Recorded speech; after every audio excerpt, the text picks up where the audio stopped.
Okay, welcome in today. Okay, good. And I have the schedule up. But today we're doing a flight um using the a Pilot's Life V2. We're going from, well, let's start off with the airline I work for here is Tunis Air, so this is my schedule. And today's flight, I think I might do to Toulouse from Tunis and back. They're both about an hour, or about 2 hours apiece. So I'll do those two flights, and then we'll go from there. We're currently boarding. We have 146 passengers, 6,437 pounds of cargo, which gives us 33,474 pounds of payload.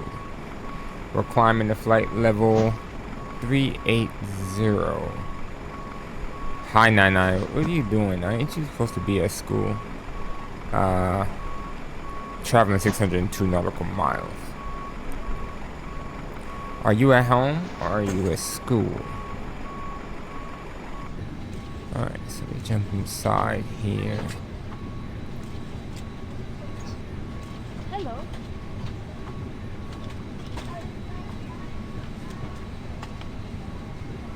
What? Weird. Guess I should have imported that before. Hello. Oh yeah, that's right. Y'all off today and tomorrow. Welcome on board. You said till Tuesday and Monday? Dang. How much fuel are we supposed to have? 13,054. Hello. 1,054.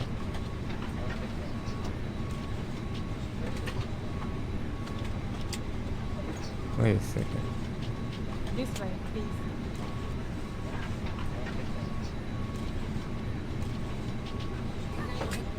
$13,000. Let me see something real quick. Yeah, we're gonna need fuel.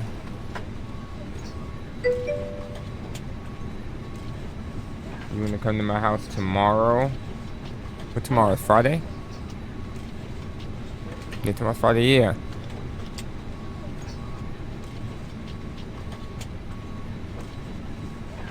Tell your mom.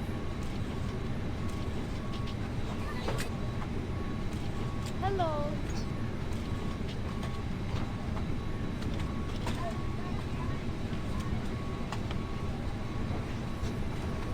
Alright, so fuel May I see your boarding pass? is in check here. Payload.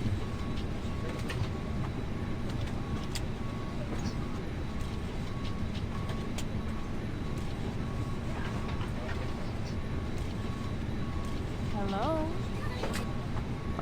Tomorrow, your sister, she works in the morning. Welcome on board. She's usually home by 4.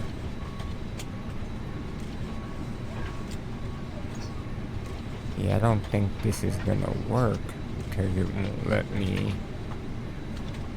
do This way. anything as far as these numbers go.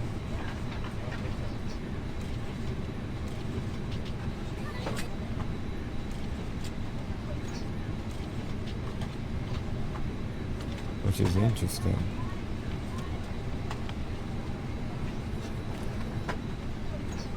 Okay, I guess I'll just wait till after. But for now, CDU Hello? time. Okay. Good morning.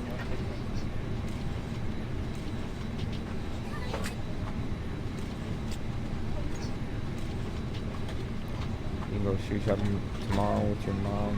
What time are you going shoe shopping with your mom?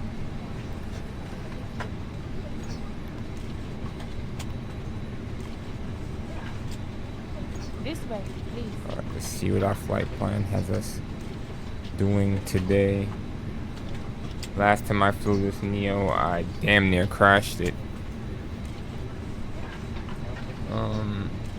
We're planning on taking off on 29.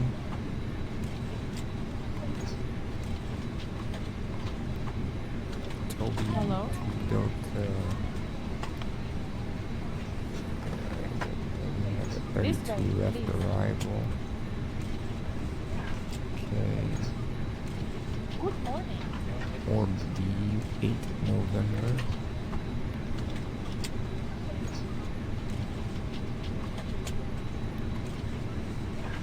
Well. Alright, I'll check the transmission later. Take a look at them charts. Alright, so we have that in there. Hello.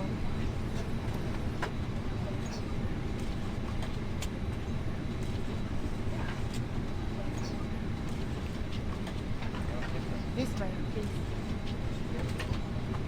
So weather at DGTA. Well, I don't even have active sky on. That's crazy work. Welcome on board. And I need to pre-file on that sim.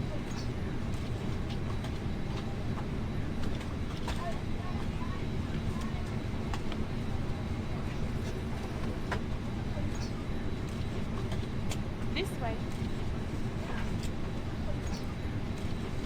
As well as connect vPilot.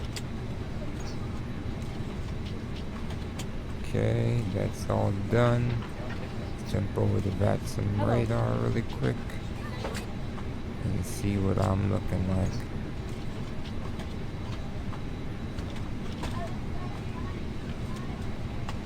Refresh the radar.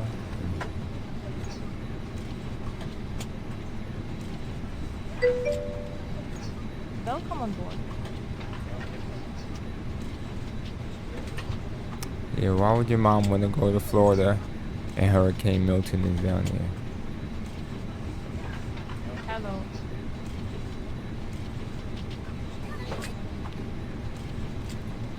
Are you going on vacation with her? Or she leaving you at home? Hello. Ooh, man. Stretch. Jeez. I don't know what I had y'all sitting there looking at.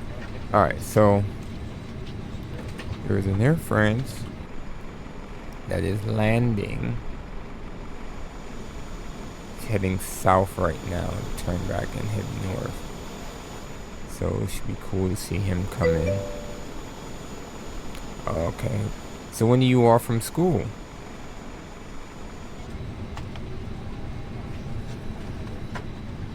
I guess is the better question.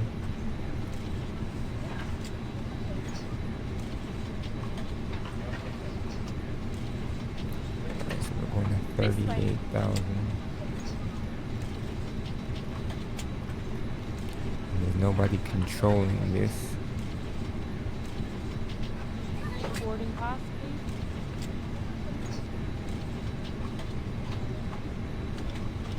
Let's check out if anybody en route.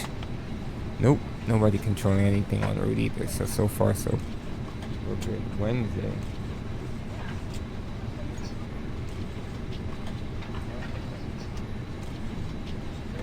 You mean like yesterday?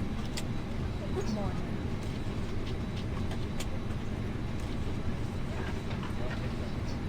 Welcome on board. Yeah, yesterday, because then you had all these days off. Yeah, I could have went on vacation. But yeah, Florida ain't it, man. Not right now. Gotcha. Yeah. Well, there goes that vacation. Oh, Air France, they're landing, Hello. landing on 29. Shoot, we're taking off on 29. Alright, well, Welcome I don't know aboard. how good we'll be able to see them. They should be coming out from that direction. Oh wait, there they go right there.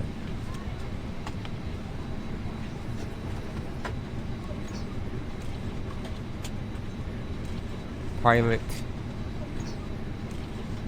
I can't join your group, but if you want to join mine, I can let you join mine. Hold on.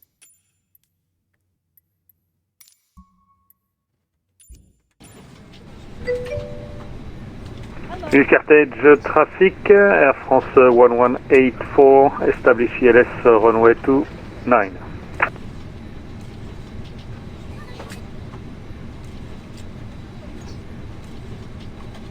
Good morning.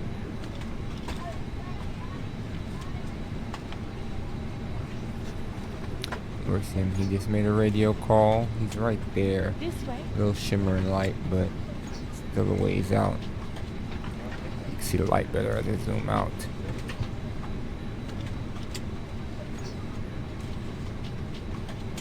Since he's on approach, I won't shoot him a message.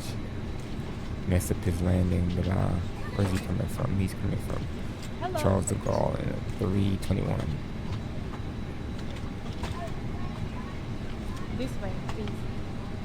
Alright, pilot is in.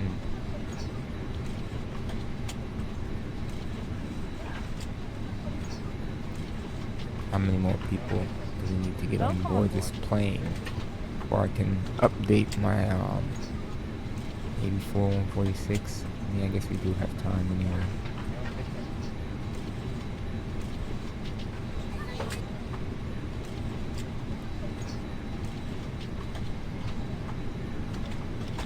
This way, please.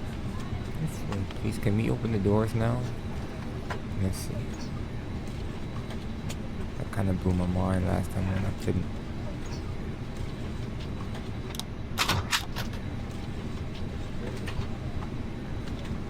You know what? That could have just been the lock. This way, please. Oh, 0 is the tablet. That's the lowest to idle. Let me center out my Hello. view here. Where's Air France at? It's right there. Passengers bus is coming. There he is.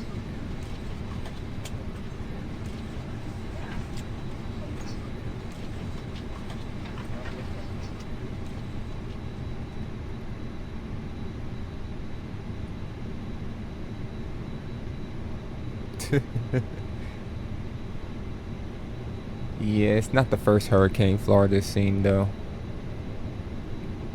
I have some friends that live down there and they're like, well, just another hurricane. So they're not worried about it. I'm not gonna be worried about it. They live down there. You know, to us up here, it's like, dang, it's a hurricane. We ain't never really dealt with that. They deal with that stuff all the time. So I trust their intuition about. Alright, let's see how he does this landing. Oh, he's gonna touch down right behind the A pillar. Go outside. He's hanging there for a second.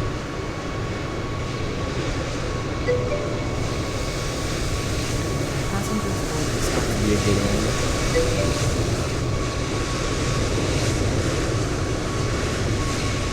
What's up, pilot? How you doing, man?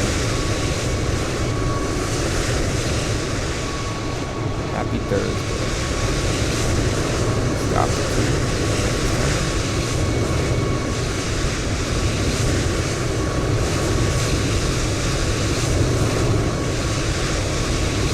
I can shoot him a message if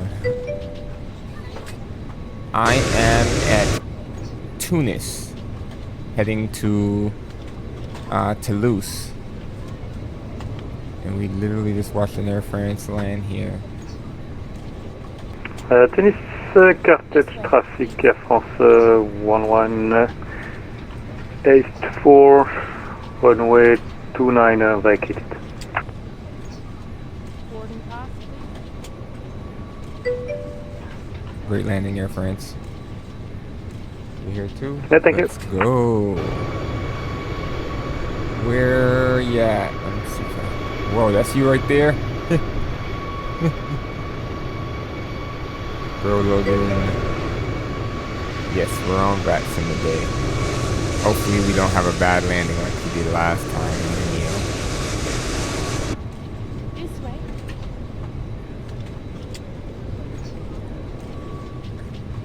Let me see here. How do I shoot this man a message? He's reference 1184. Welcome on board. Yes.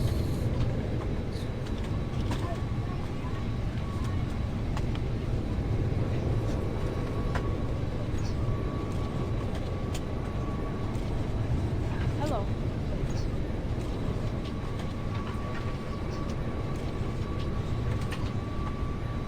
Good morning.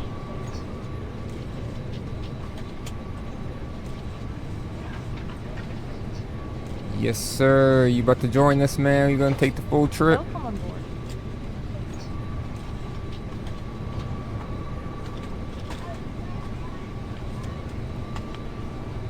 This way, please.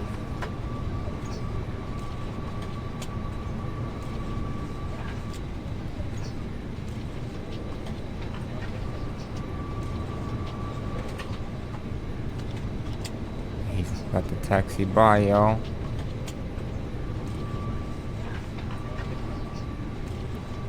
This I way. wonder what parking spot he's going to.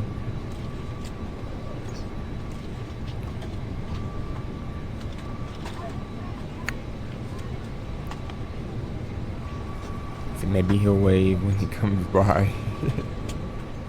A flash of lights or something. I know flashing of the lights is Welcome on board. a thing we do sometimes.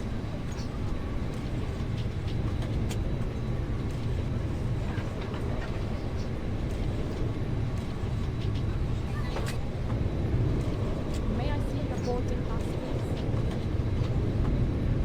Let's go.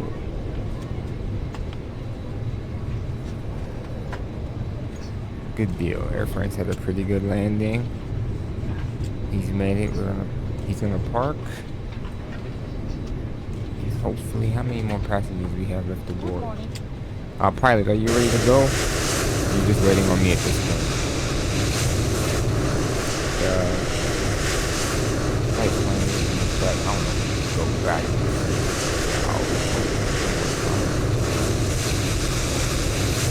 You have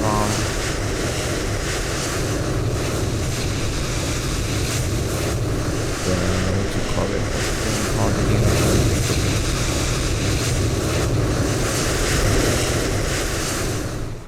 It is the flight planner in the menu.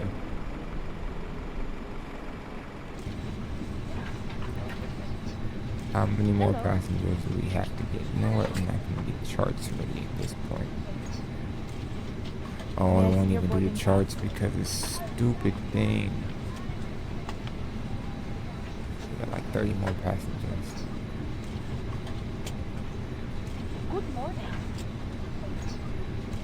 Yeah, I hope this time is a lot better than last time for sure, because that landing was very botched.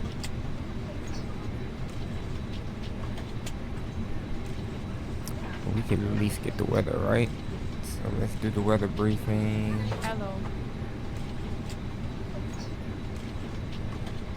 Good morning. Right? Standard weather briefing for Delta Tango Tango Alpha 2 Lima Foxtrot Bravo Oscar. No SIGMETs active for your route of flight. No AirMETs active for your route of flight. Current weather conditions for your departure. Wind 286 at 17, gusting to 27, visibility 10,000. Sky condition, few clouds at 2,600, few clouds at 9,700. Temperature 31, QNH 1,009 for the destination. Wind 278 at 14, visibility 10,000. Sky condition, few clouds at 3,500, 8,400. Scattered ceiling 2,000. Broken temperature 20. QNH 1011 for your alternate. Wind 278 at 12. Visibility 10,000. Sky condition. Hey, Ceiling Chris. 3,200. Thanks for stopping Broken in. ceiling Appreciate 4,500. The same to you. Are you doing the return leg, or are you just gonna park it and be done here? Hello.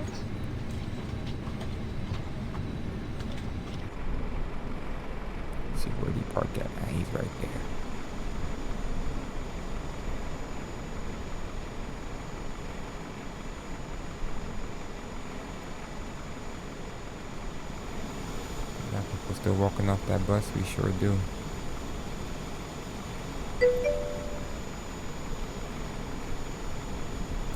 Copy, copy. Isn't the 321 such a nice airplane?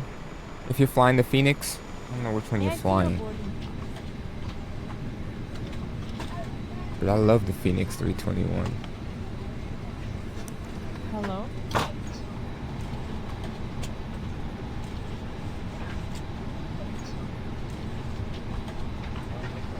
Such a very nice Hello. plane. Pilot, what plane are you in? This way, please. I'm cycling through these like things are gonna Hello. change.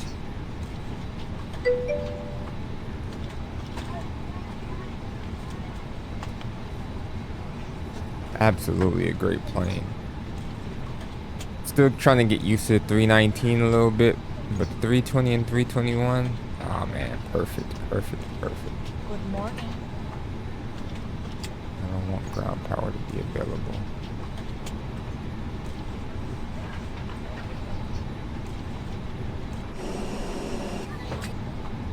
Welcome on board.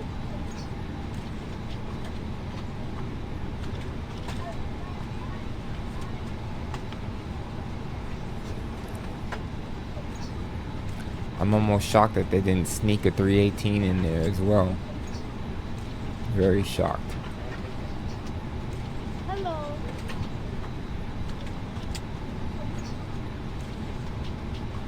Or maybe they will, and just not telling anybody. But I mean, it would only make sense. Hello. Sneak a little 318 in there. What up, City Twitch, man? How you doing? I'm gonna try not to crash this thing this time.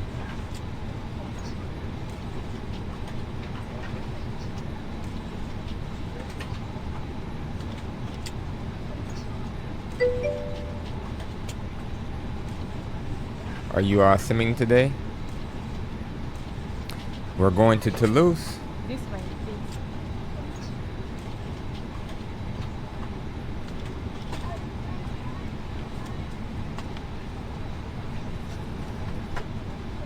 This way, I please. think pilot went off the grid.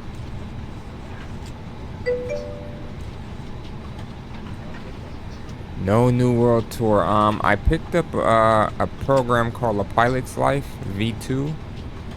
This So way. it kind of gives you a job. You have a contract and a job, and you have things you have to fulfill.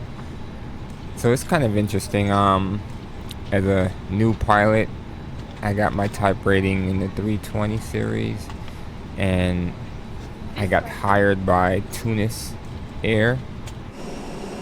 So that's why you see me flying this thing. I'm trying to make my way to the States to fly like for a JetBlue or something, This way. but they're a little bit more prestige in the program, so I gotta get hours and money.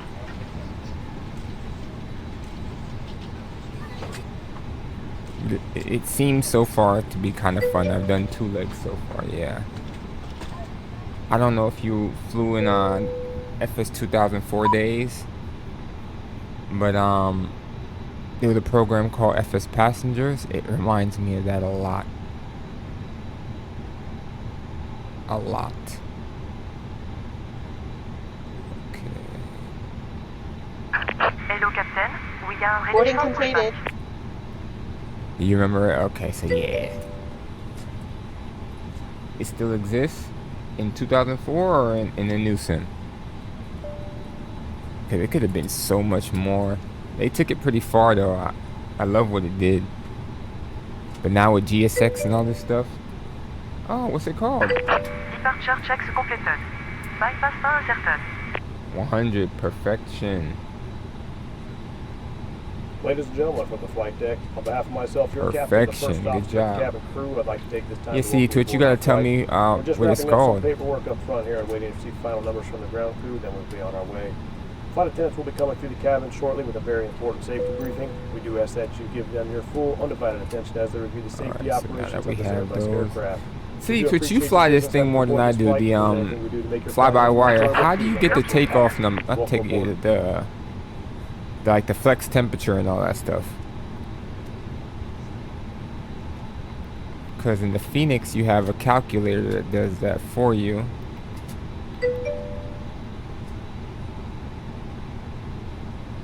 Thanks, brother. I appreciate it. We're not ready to push back just yet, but I want my tail to be to the right. So it doesn't tell me what my CG is? Okay, it does. Like 130. It's more than 132. Release parking brakes, please. It's not this. 127. That. Release parking brakes, please. There's no way that's 127. I guess it is. Oh, it's zero fuel. Release parking brakes. It's in the calculator thing? Okay, hold on. This right here. Release parking brakes, please. So let me fill that there. Axon, flex config 1. I mean, all that looks good. Release Calculate. parking brakes. Okay, I see. How is all three of these 136 though? That's what I'd be talking about. Release parking brakes. Okay, I'll release the parking brakes. Jesus. Starting push. All engines clear. Start at wheel.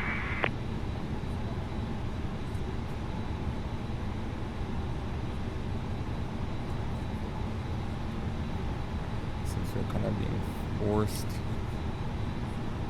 to do this. Flight attendants, armed doors, and cross-check. 13 on the fuel. Let me make sure I get these numbers in really quick. 136. Like, see, 136, 136, 136. This seems so unrealistic to me.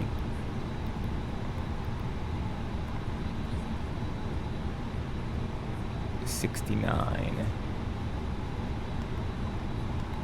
So what do we do for trim?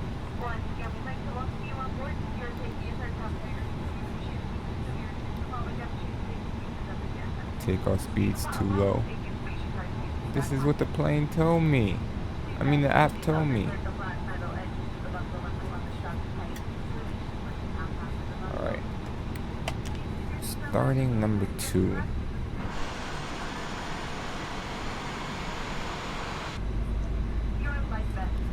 So I guess you don't have to put trim in since it doesn't give you trim. That's fair. All the way fair. Alright, but the other thing I know I needed to do was from doing the Toby 2, passenger 2. Okay. Airport briefing info here.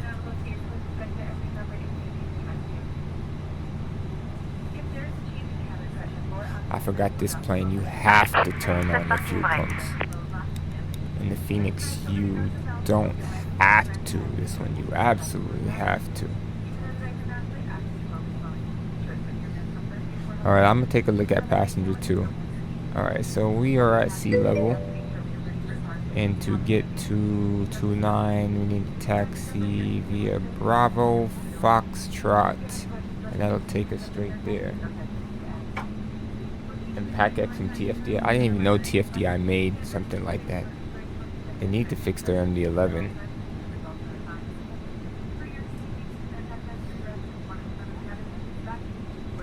Alright, so Bravo to Foxtrot will be the, or the, not Bravo, Echo to Foxtrot will be the move.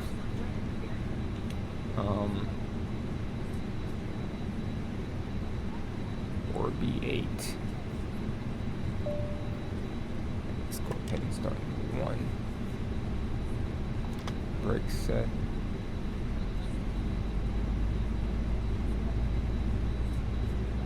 2.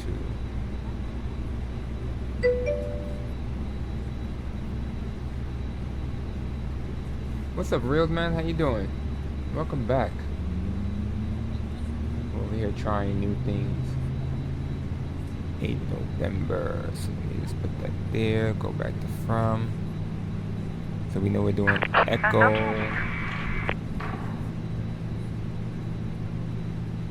Echo Fox. Echo Fox. Alright, 2 Delta. So I'm gonna pull up the Totroc disconnected. Bypass Parma. can we just fit it to there we go. Left is clear. Right is clear.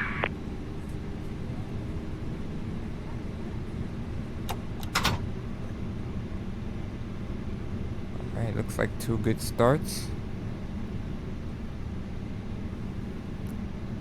APU bleed off. APU master off. Auto brake max. Oh man, pilot, you out here wildin'. I know that had to be you. Had to be you. Flight controls. Full left. Full right. Up. Down. I'm not gonna touch that trim because I didn't get a trim value. Look at my right rudder shaking. Left doesn't shake, but right is vibrating. Okay, I think it's a flaps 1 takeoff. Alright, let's arm the spoilers, takeoff config.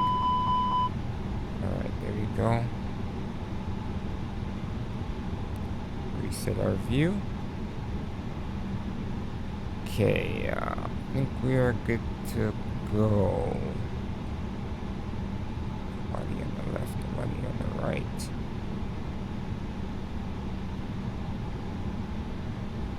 Okay. Brakes released. Taxi light on. Why did they keep zooming back in?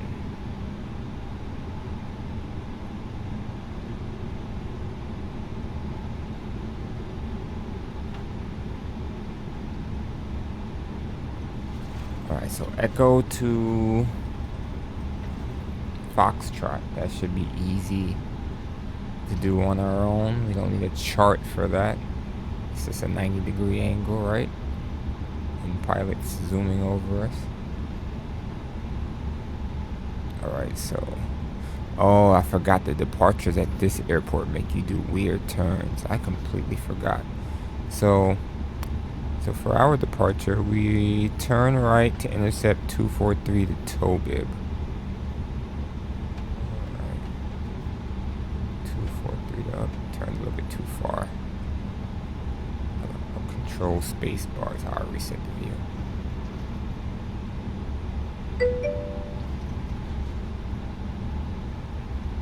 Oh, you're controlling Marseille ground? Nice. How do you like controlling?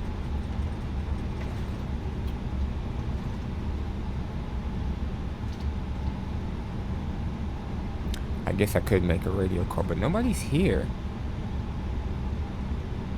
The Air France flight is gone, alright? Yeah, he's gone. Ain't nobody here. It's fun when there's people.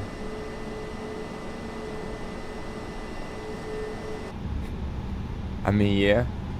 I could imagine it being boring when nobody's there to control.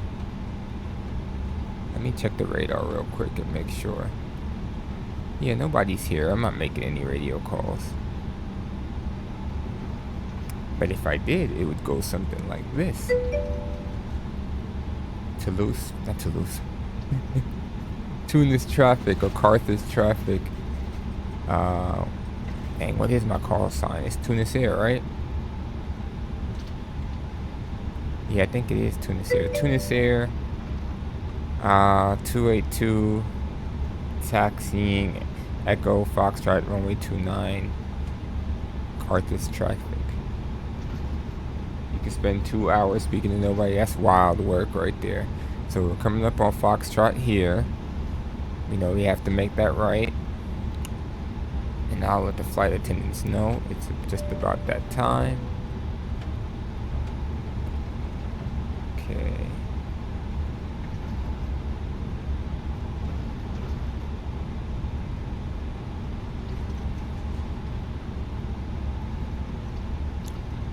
Alright, no traffic, so I'm cleared to cross 19-1. Well, pilot's right there. We gotta watch out for him. But nobody's on the right.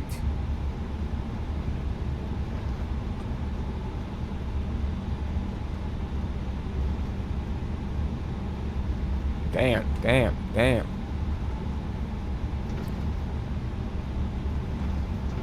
Didn't look too safe. Take off config, all in green. Let's go ahead and hit the predicted windshield, TCAS. Flight attendants, please prepare for takeoff.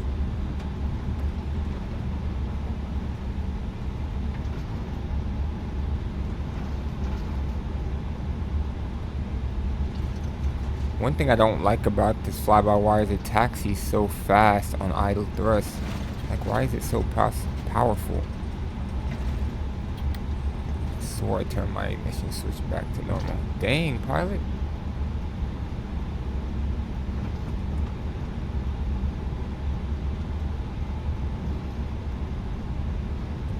Right, there's our runway there. So again, for takeoff, we just need to make a right turn to intercept basically the directed tow bib on a, what did it say, 343 radio. It's a Neo. I mean, I know it's a Neo, but pilot, you're gonna have to get out the way, sir. It still seems like if I leave it on idle thrust, it's trying to get to like 30 knots by itself.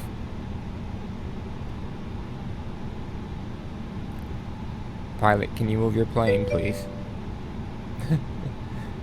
Thank you, sir. I understand idle thrust, but it's not supposed to be accelerating like that. There's no way. And I'll have to ask a few of my pilot friends and see what they say. 30 knots is, to me, is excessive. 15 to 20, I think, is what you should be able to hold at idle. It shouldn't be just trying to... Oh my god.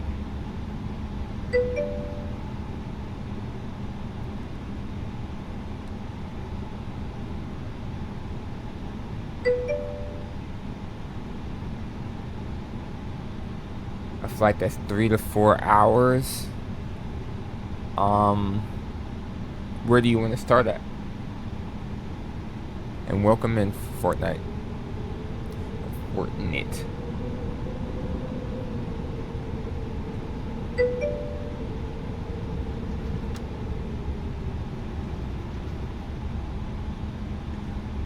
Shoot, not me. Well, you know what? Let me see something real quick. Cause like at idle, it's look. Let's see what percentage in one it gives me at idle. You want to start from Manchester? Okay. How about Manchester to Madeira? That might not... Yeah, that should probably be close. LPMA, try that. Lima Papa Mike Alpha. Tell me how far that is. And that's a nice approach to get in there, as you probably should know. So yeah, it's like 20% in one. And look, I'm already at 22 knots. No brakes. 23, and it's just accelerating.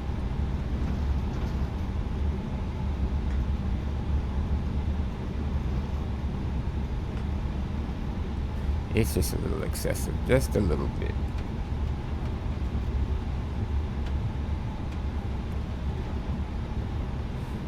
Alright, so we can take off from here. 343 radio. Alright.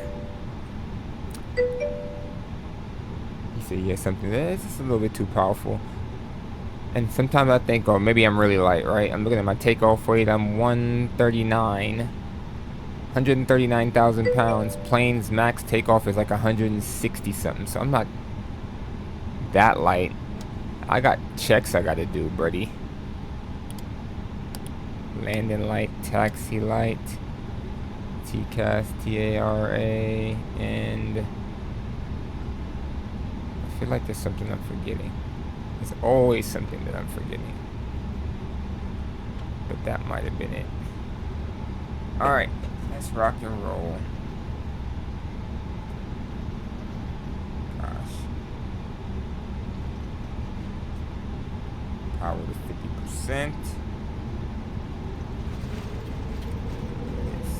Stabilize. Take off. Man flex. SRS. Runway. Auto thrust.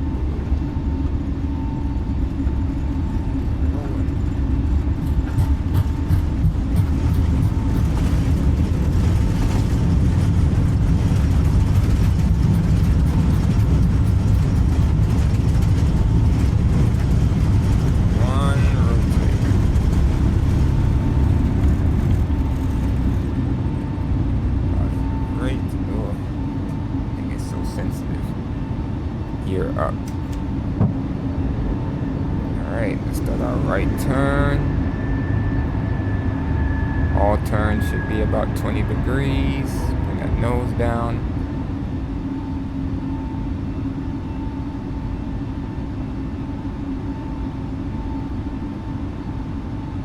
This thing is so wobbly. Oh my gosh. Or is that just the winds? I'm just gonna intercept this way. Oof.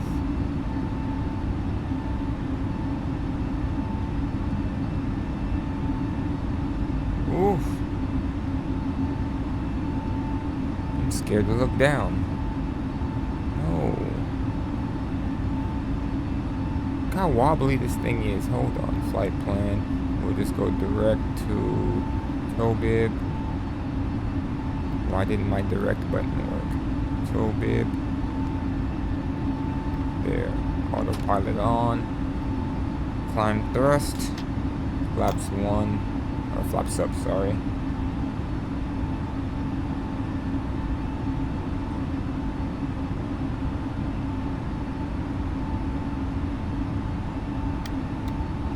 Okay. Since we're climbing, disarm. Speed brakes. Taxi light off.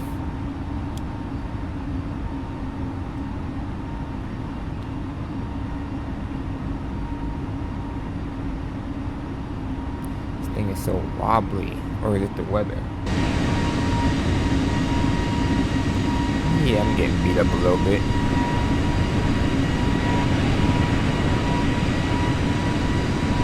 Just a little bit.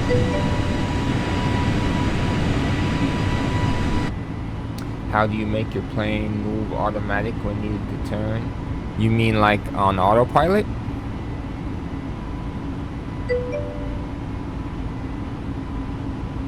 Alright, man. Thanks for stopping in. I'll be on for probably about 4 hours today.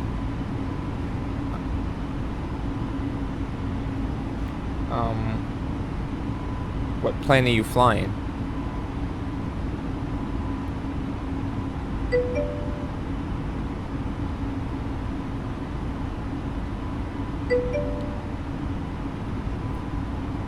Alright, transition altitude. First thing you need to do is turn the autopilot on and then put it in heading mode if you're just trying to get it to turn. Put it in heading mode and then set your heading that you want it to turn to.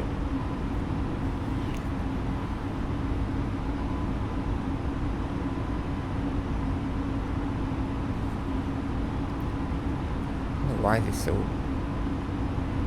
bumpy? But you know what? In active sky I did mess with a setting, but it was only for like surface wind. No, it wasn't surface wind, it was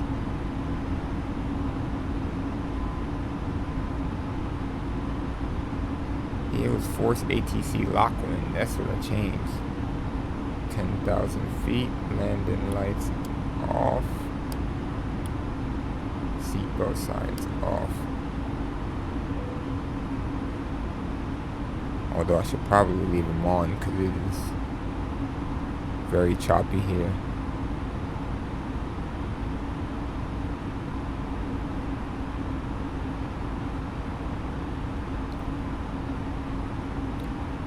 Let's see what we look like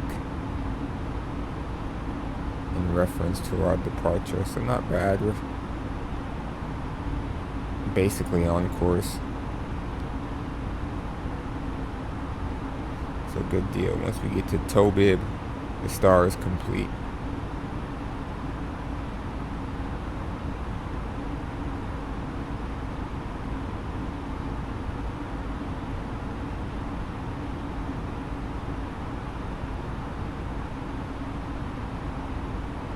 So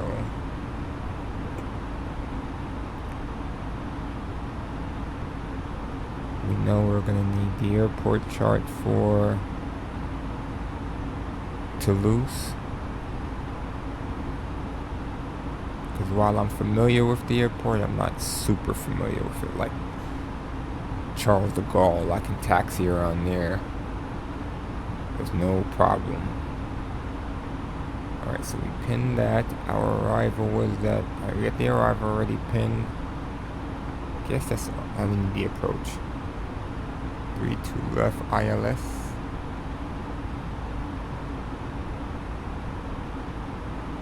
Oh yeah, I forgot the French airports have the initial approach. Alright, so we can figure out what our transition is. If I can make sense of this. Since it's so damn small. Oh, yeah, I can just do that. Fit to screen. That way.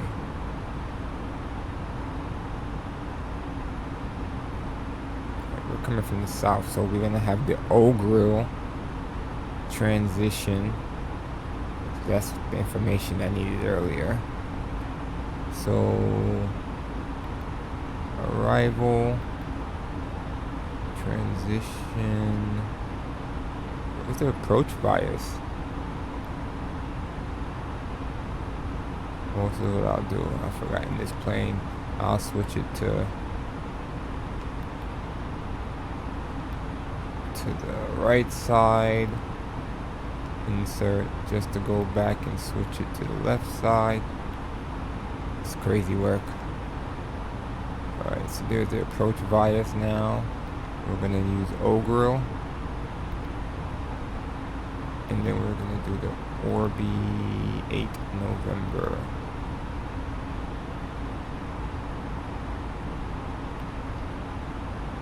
Okay. Cool beans.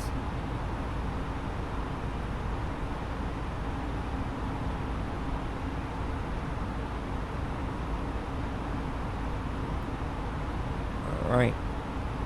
So far, so good.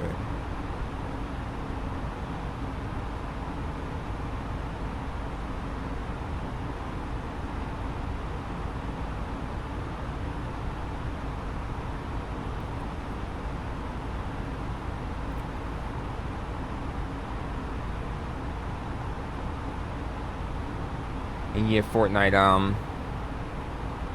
Madeira has a very nice approach, which I'm pretty sure you've seen videos online by now if you follow aviation, but you'll appreciate it.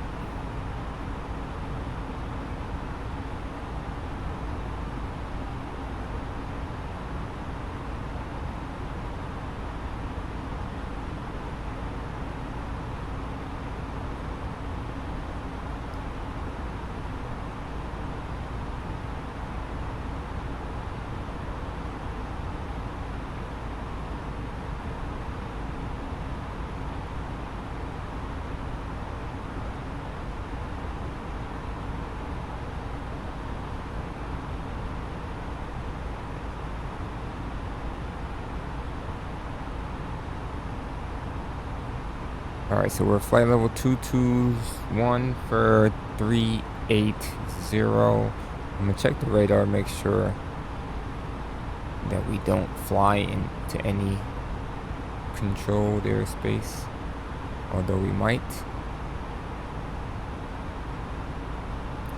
Nope.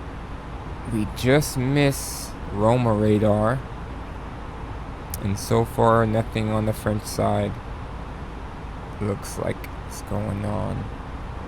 A city twitch said he was at Marseille.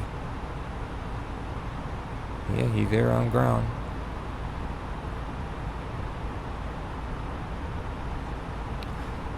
Maybe we should divert there. What is my alternate is my alternate is Bordeaux. Like close.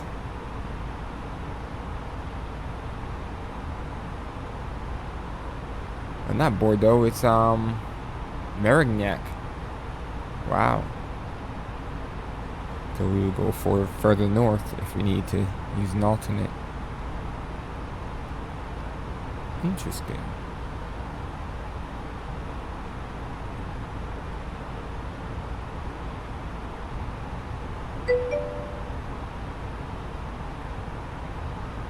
Southeast or southeast on France.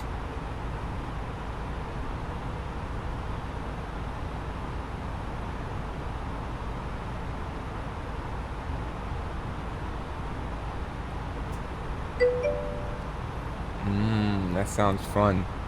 That's what, in 2.5 hours. 2.5 hours. That'll be probably while I'm on my way back.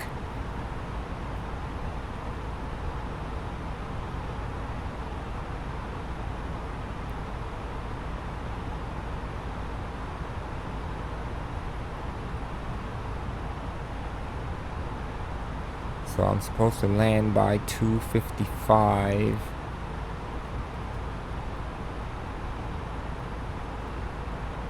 And then there's an hour of downtime in between.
Time has been very uneventful. Smooth sailing.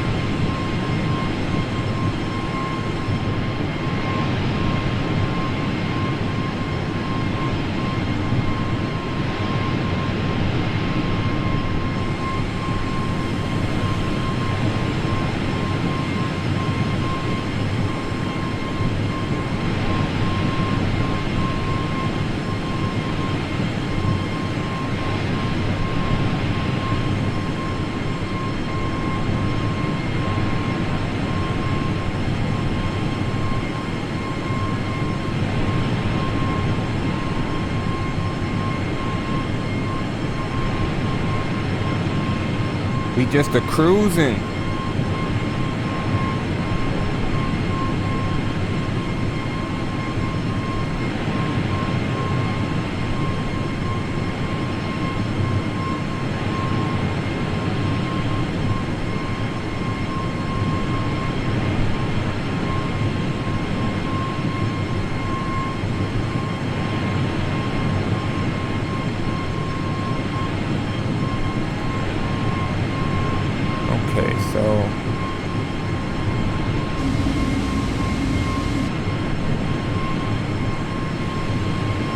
In my first line of business, I do want to figure out where I'm supposed to park at. That is a big thing. I know a lot of times I wait till I'm on the ground and I'm like, shoot. Alright, so looking here.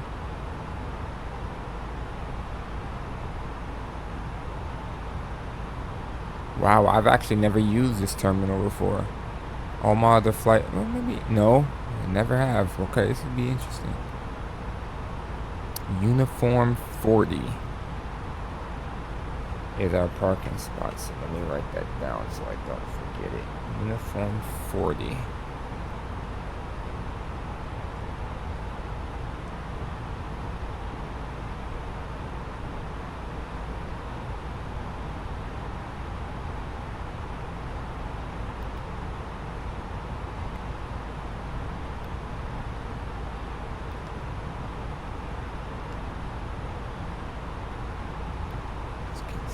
Updated winds in this thing.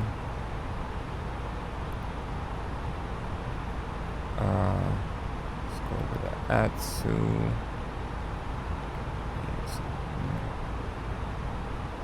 It's cool. All this is already in here.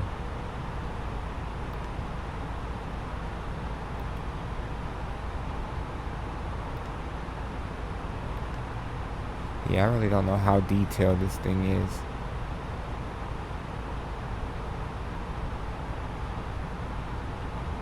So far, that's good. And we do have ADC messages if we have to use those.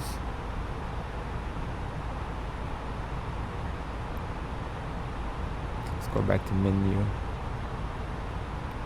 What's AIDS? No clue what that is. CFDS. Avionics status.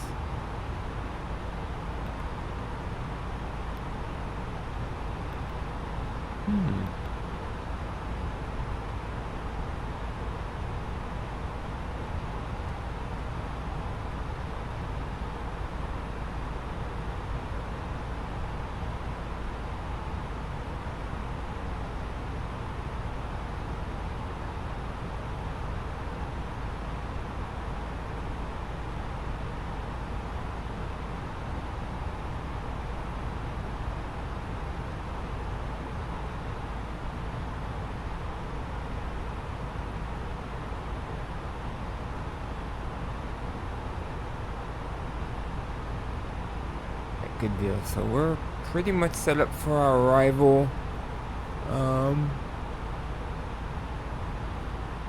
Worst case, I think I just need to read the chart for the initial approach. I think there might be some altitude constraints in there. If it's anything like the Charles de Gaulle one.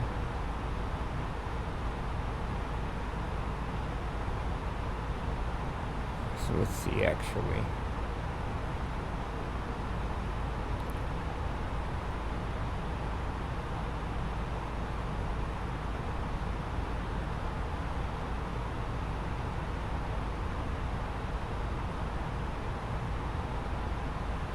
Alright, so 3-2 left. Initial approach. Let's pin that as well. Okay. Boop, boop. Boop, boop.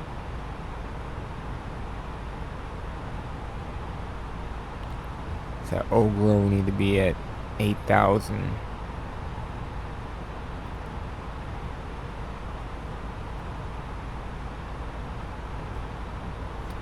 See, and then BO 602 5,000. Ogro 8,000.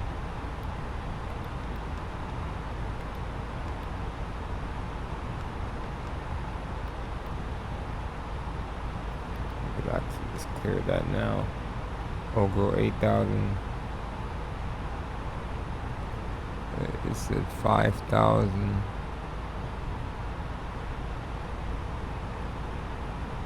Okay, that's in there. And then 3,210 knots at IO.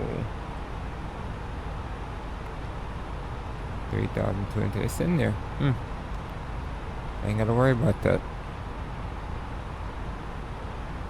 Cool.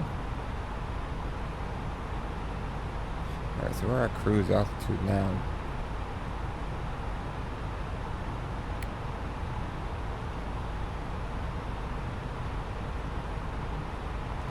It should be about Well, ladies and gentlemen, once again from the flight deck, your captain speaking. We've just reached our cruising altitude for the flight. As it begins to settle in, I do want to remind you to please keep your feet and elbows clear from the aisle, as the flight attendants will be coming through the cabin with galley carts shortly. Also, one more reminder to please refrain from congregating to the front galley where the flight deck door is located. Thank you. yeah, what he said. We got 410 miles to top of descent, so I'm gonna use this time wisely and grab something to eat. In the meantime, I'll let Otto take over the controls. I will be right back.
Alright guys, I'm back.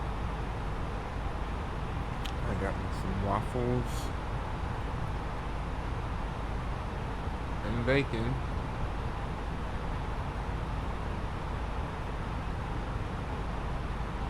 Let's see, from the looks of it, still no controllers.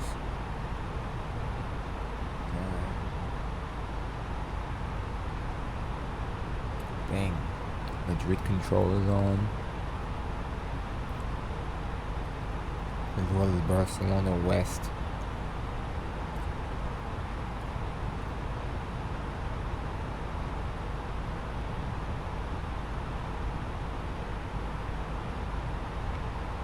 But yeah, nobody along our route so far, so far so good.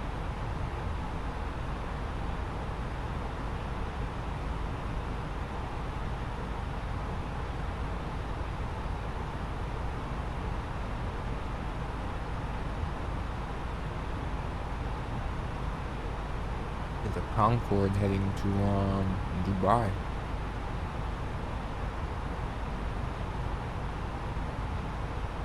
Doing almost 1,200 knots. That's 58,000 feet.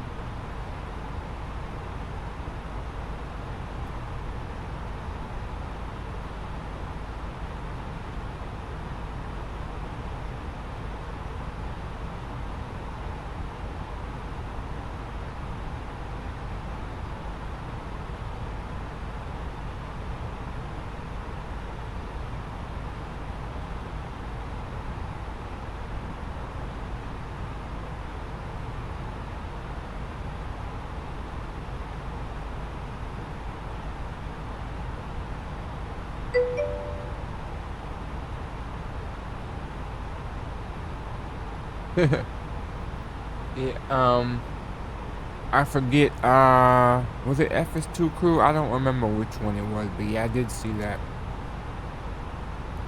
Have you watched the movie Airplane? 'Cause that's where it's from.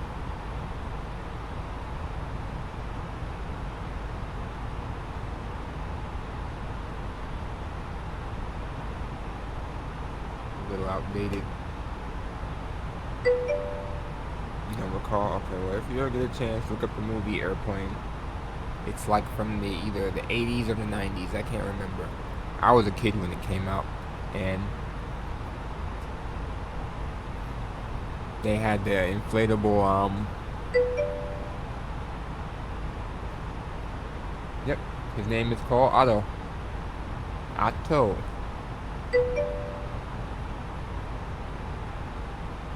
FS.to, cool. Let me go on there right now.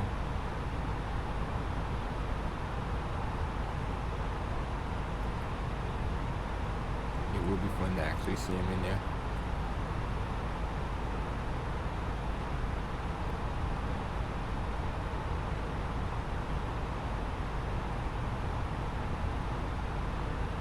Autopilot avatar.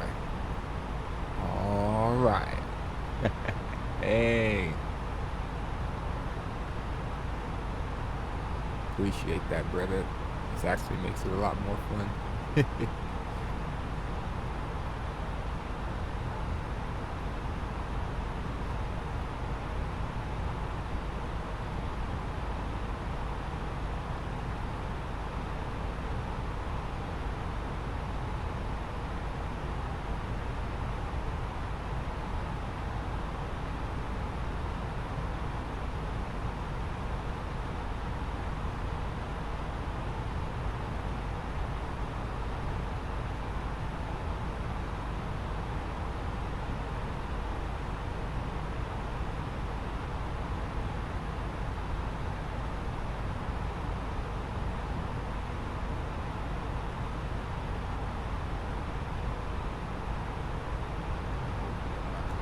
Folder. I'm in there. Install. That's it.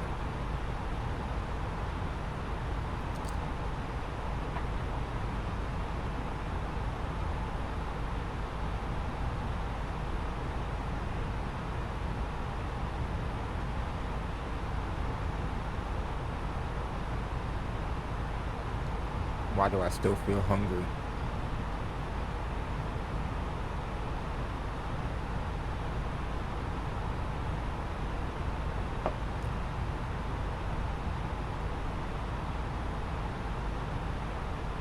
Oh, it's lunchtime. I didn't realize it was this late.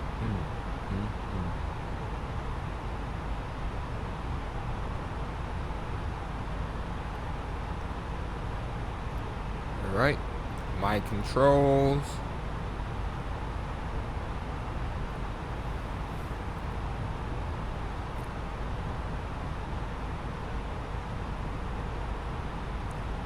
So let's see.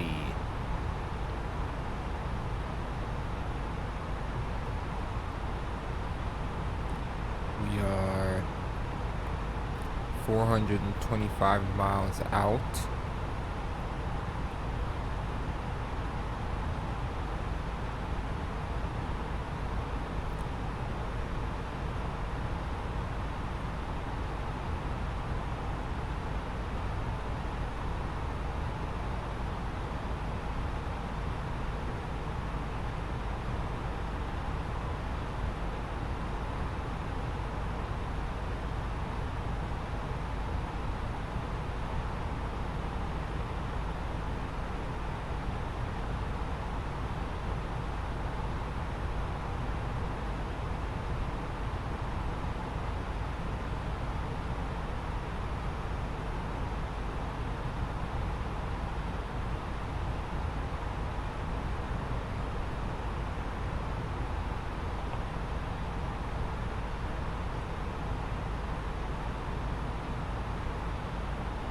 Trying to see now if I can set up my flight plan to come back.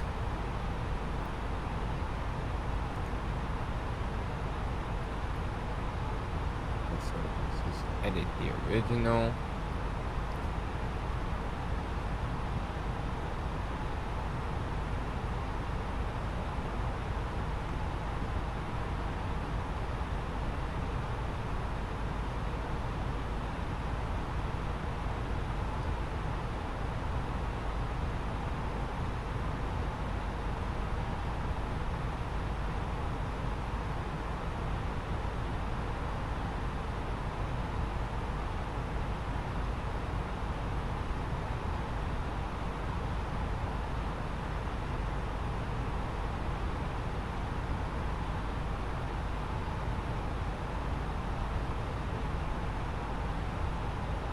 Alright, I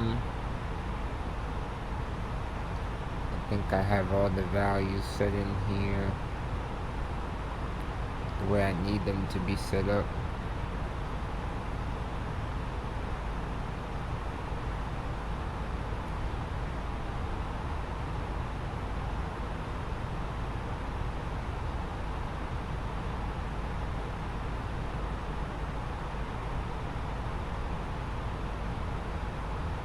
Okay, I think I do.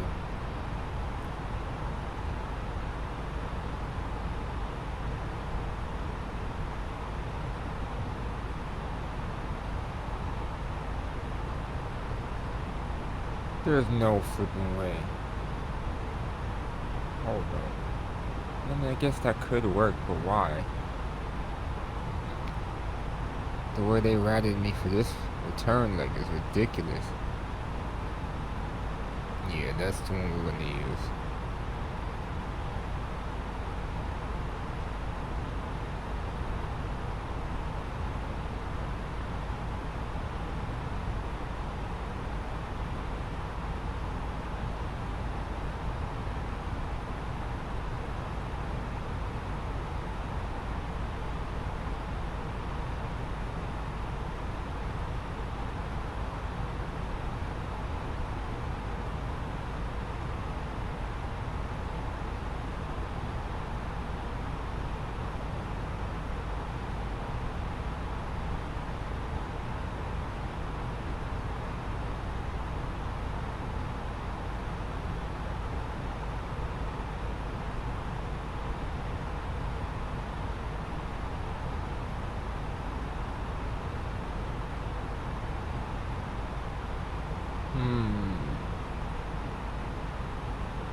Alright, I think this is as good as it's gonna get.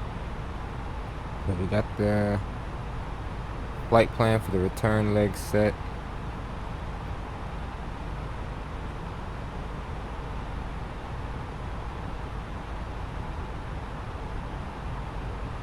Alright, we'll just continue on. Ground speed of 406, which is slow because of a 40 knot headwind.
I thought that message was from me.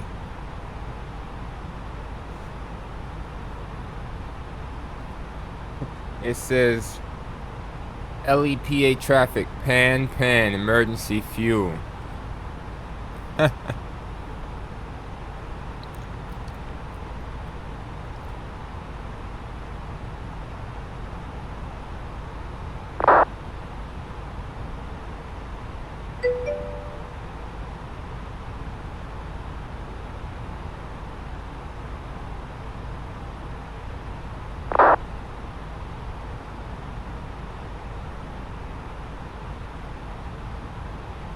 The conversation goes like this. LEPA traffic, pan, emergency fuel. Then American 2302 says, don't you mean pan? And then I say, laughing my ass off, I think he meant that. Then somebody else comes on, should not be reporting that on Unicom. Another guy comes in, what happened? Another guy is, yeah, it doesn't work like that on Vatson, pal. Hilarious.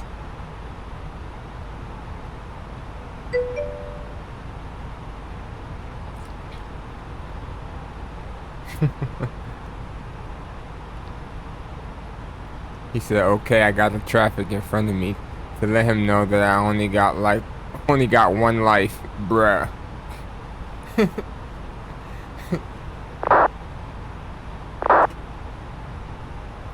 He said, unless you're a cat, everybody got only one life.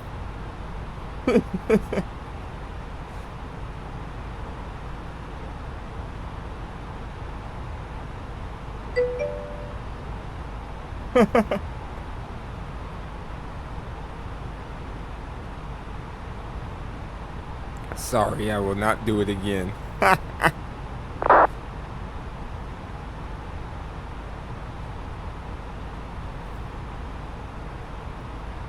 Good stuff. Never a dull moment.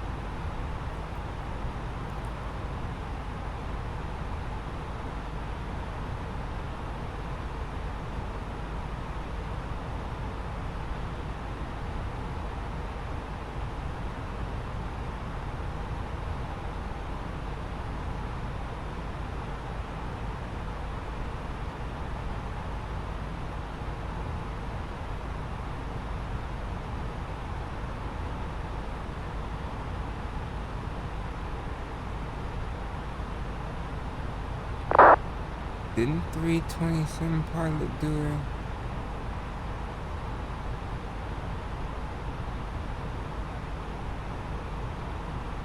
It's a 44-minute long video. I think I want to watch it.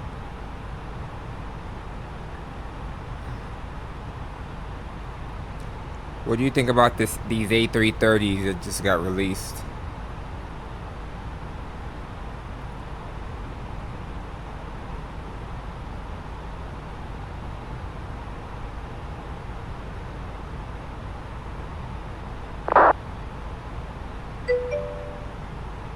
It's a disgrace. I'm like, man. I was so shocked. Liberty Mutual. Ooh, that was loud. I was so shocked. I'm like, there's no way. There's absolutely no way that they did that.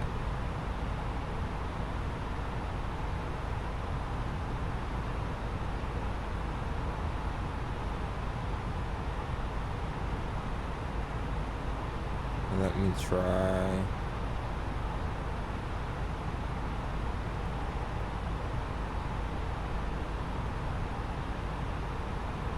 I didn't mean to do that. Oops. Hold on.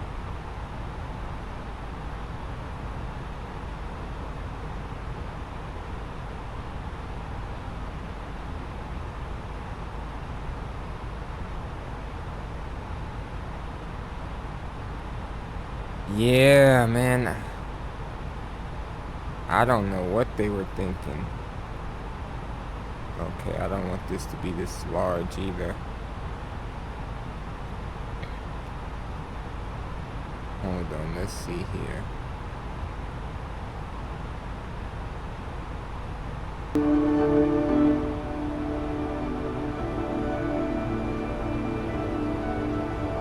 Let's see what 320 Sim Pilot has to say about it.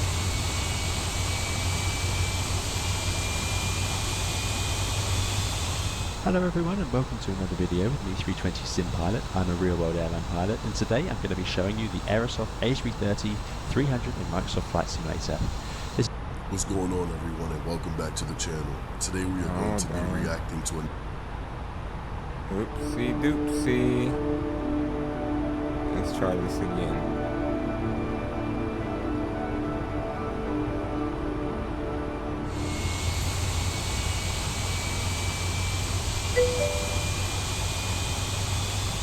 Hello everyone and welcome to Maybe. I don't know what they were thinking. I'm a real-world airline pilot and today I'm going to be showing you the Aerosoft A330 300 in Microsoft Flight Simulator. This has just been released after being in development for quite a few years and it's been something that has been talked about quite a lot. We were expecting it, I think, to come out in Microsoft Flight Simulator 2024, but it has now been delivered a bit early in 2020 and here we have it to show you today in today's video. Thank you to Aerosoft for sending it over. This is just going to be me showing you the airplane and you can decide what you think of it and whether you're interested in picking it up for your flight sim. The A330 is of course a twin-engine wide-body airliner. It came from Airbus's desire to produce a larger version of the A300 and a more modernised version. The A330 was indeed the largest twin-jet ever flown until the 777 came out a bit later. It is still a popular aeroplane. There's still lots of 330s out there flying around and it's obviously been re-engined into the Neo variant, so it's a design that is standing the test of time. It was developed alongside the A340, which sadly has now largely disappeared because of course 4 engines are no longer needed thanks to ETOPS requirements where you can now fly long distances from airports with just 2 engines, something that was in its infancy when this A330 first came about. As it's now the standard, the A330 obviously took over in popularity. With the Aerosoft A330 you get the Pratt & Whitney engines. The real A330 also came with GE and Rolls-Royce engines available. Those will come later at a fee if you want to upgrade your A330. Also a Neo variant coming eventually. There's quite a complex pricing structure, but this is the base package and then you're going to be able to add on new engines or Neo variants later on. In today's video we'll take the airplane for a full startup, a bit of a flight and see what you can see what you think of it. So let's start of course by taking a look at the external visual model, and overall I think it's really quite nice. There are lots of things to like about it. There are some areas I would be hoping to see some improvements, but there are lots of areas that are really very nice. As you look at the sun reflecting you can see the different lines of the aircraft structure coming through on the outside of the surface of the skin, which I think is a nice representation. You've got things like the rain diverter over the door there, and as we move around you can see the angle of attack indicator poking out. It's got some decals around it, so yeah, really quite nice in lots of ways. You can also get the sun in the right place, and you'll see the rivets sitting in the skin. So yeah, a visual model that I would not be too unhappy with for the price of this aircraft. Then you have the static ports, again more decals, and they all look quite nice as you get up. I'll say this, visually I think it looks nice visually. I've never had a gripe with it visually. It's a nice way of saying it's a piece of shit, but I'm out. Oh man, Close. it So looks that nice. sense of being an actual Would they say airplane. lipstick on a pig? Moving to the front of the nose, you can see more pitos, temperature sensors, ice detectors, all sticking out and modelled, so that's really nice to see as well. There are some areas that are a little bit less detailed. As we look around the nose gear, for example, you can see just maybe the tyre and the wheel Where you hubs at today? are You're not in quite Phoenix? matching up to some of the things we've seen, but still, if you look around the modelling of this nose gear, that's no small feat to get all that detail in there, all those cables and wires. So yeah, quite happy to see that. And look at this little, even the rear door All to day? the nose gear. They've modelled the sort of the seal around it for when it closes up. I think that's really quite good. You'll notice as well, Red eye as you come back up to to the front Ordinite. of the flight deck, you can see down in. What time is your red eye You'll see leave? things like the windshield wipers, and you have little rain repellent dispersers, the ice detector or the visual ice probe. So that's really quite nice modelling, and as you move the camera around, you can get nice sense of how well they've done that. You can also start to see into the cockpit, and the visual model in the virtual cockpit is very nice. We'll see that shortly, but you can see how they've got even different texturing on the different I'll be panels up. and the glare shield there behind the glass. So really nice. Looking forward to taking you in there. Unfortunately. As we move around, cargo holds modelled as well. Lots of decals in there, so nothing to complain about there. And all the right text out here. 1909. More angle of attack sensors. It is a very clean aeroplane, as they often are. We've got some streaks running along the bottom of the wing, but yeah, in general, quite clean. I think in most flights 1909 leaves seem to at prefer that over what I prefer of a really grimy aeroplane. Ordered to I last. think the main gear looked a little bit nicer than the nose gear, especially with the wheel hubs and some texturing on the tyres. But looking around the airplane again, lots of nice details, hydraulic lines with even the colour coding for the Oh, I hydraulics. see. And then And 11:54 then more of the plate PM charts to for order. Okay. how the pressure should be They set keep up the in same flight number. the Gotcha. hydraulic or the landing gear struts. Engines also look nice. Copy. Got nothing to complain about here. That sort of classic, slightly older generation fan style now, as this engine is of course not the newest. The A330neo will have the new style with less fan blades, but back when this airplane was launched, this was quite a common sort of thing to see, lots and lots of fan blades, very similar to the CFM engine, the original CFM engine on the A320ceo. So it looks nice, modelled well. The silhouette is correct, as I always like to look for. Does it look like an A330 from a distance? Well, yes it does, including that iconic sort of nose down attitude where you can see that the nose sits slightly low, which is why when they later went and made a freighter version of this, it has a bulge under the nose gear so that the nose gear is pushed down further. It uses the exact same landing gear, but they just mounted it lower, and that way when the airplane sat on the ground it sits level. Having a slight nose down isn't really a problem on a passenger airplane. People can walk up and down a slight gradient like that, but for cargo it is a problem because it means heavy loads would have to be rolled uphill, so they made sure that it was flat, which is quite a neat idea.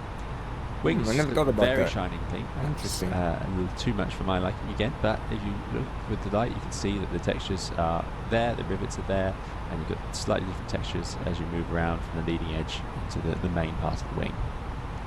Unlike Boeing's, the long-haul Airbus aircraft don't bother with an inboard aileron, they just have the outboard too, and then they shut off part of that when they want to have the high-speed flight. Boeing shuts off the outboard ailerons in the cruise and uses the inboard ones, but there we go. Moving back round, again another nice hold at the back. All looking very nice. Again, lots of panels, lots of streaks, lots of static wicks. It all just adds up to I think a nice visual model. I haven't got a lot to complain about here. Looks like a A330.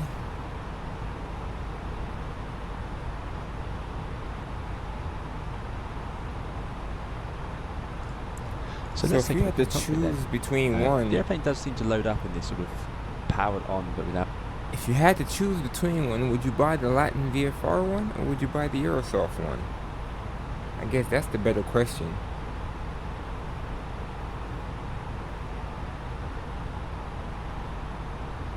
Cause I'm like,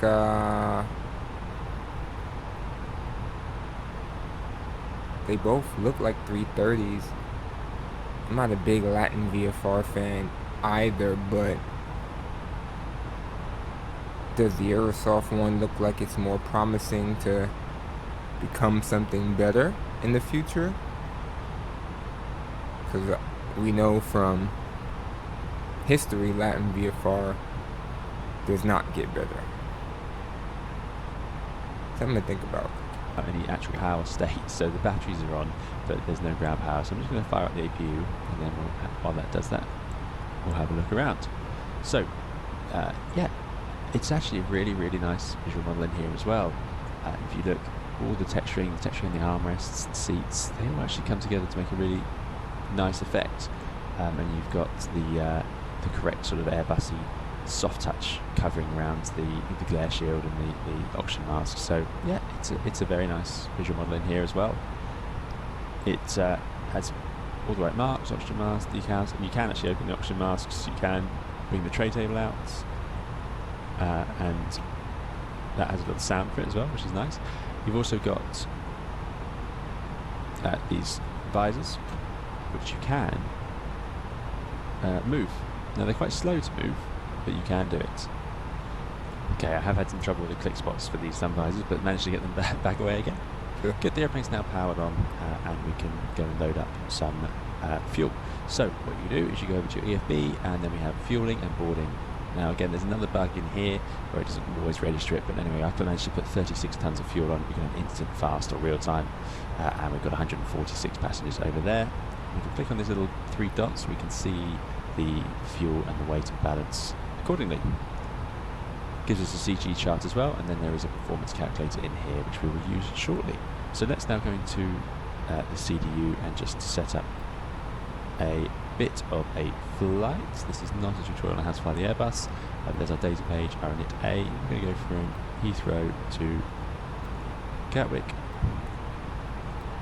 and will be our usual 222 call sign. We got 146 passengers, not many at all for this short hop down.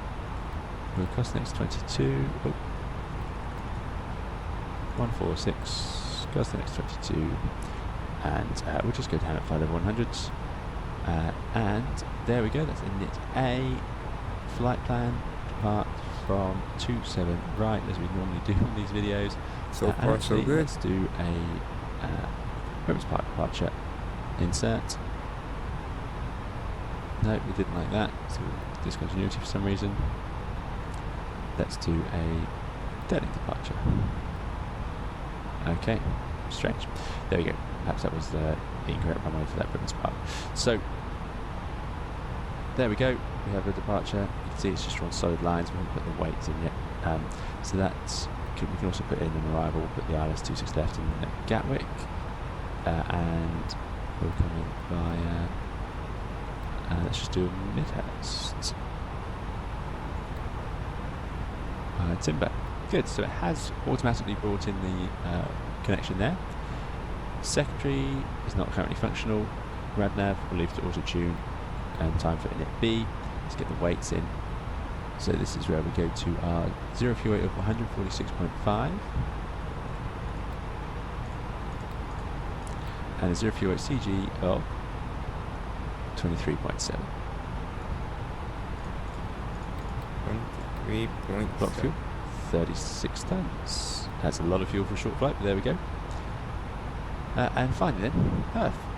So now, I'm just going to run to our calculator, performance.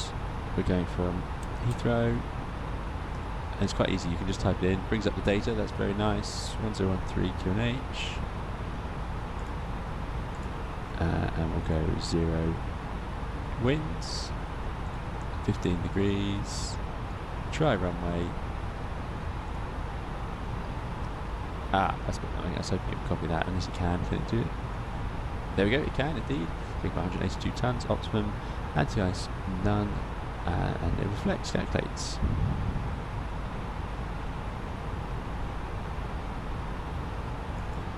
What happens now? Hasn't given us any information.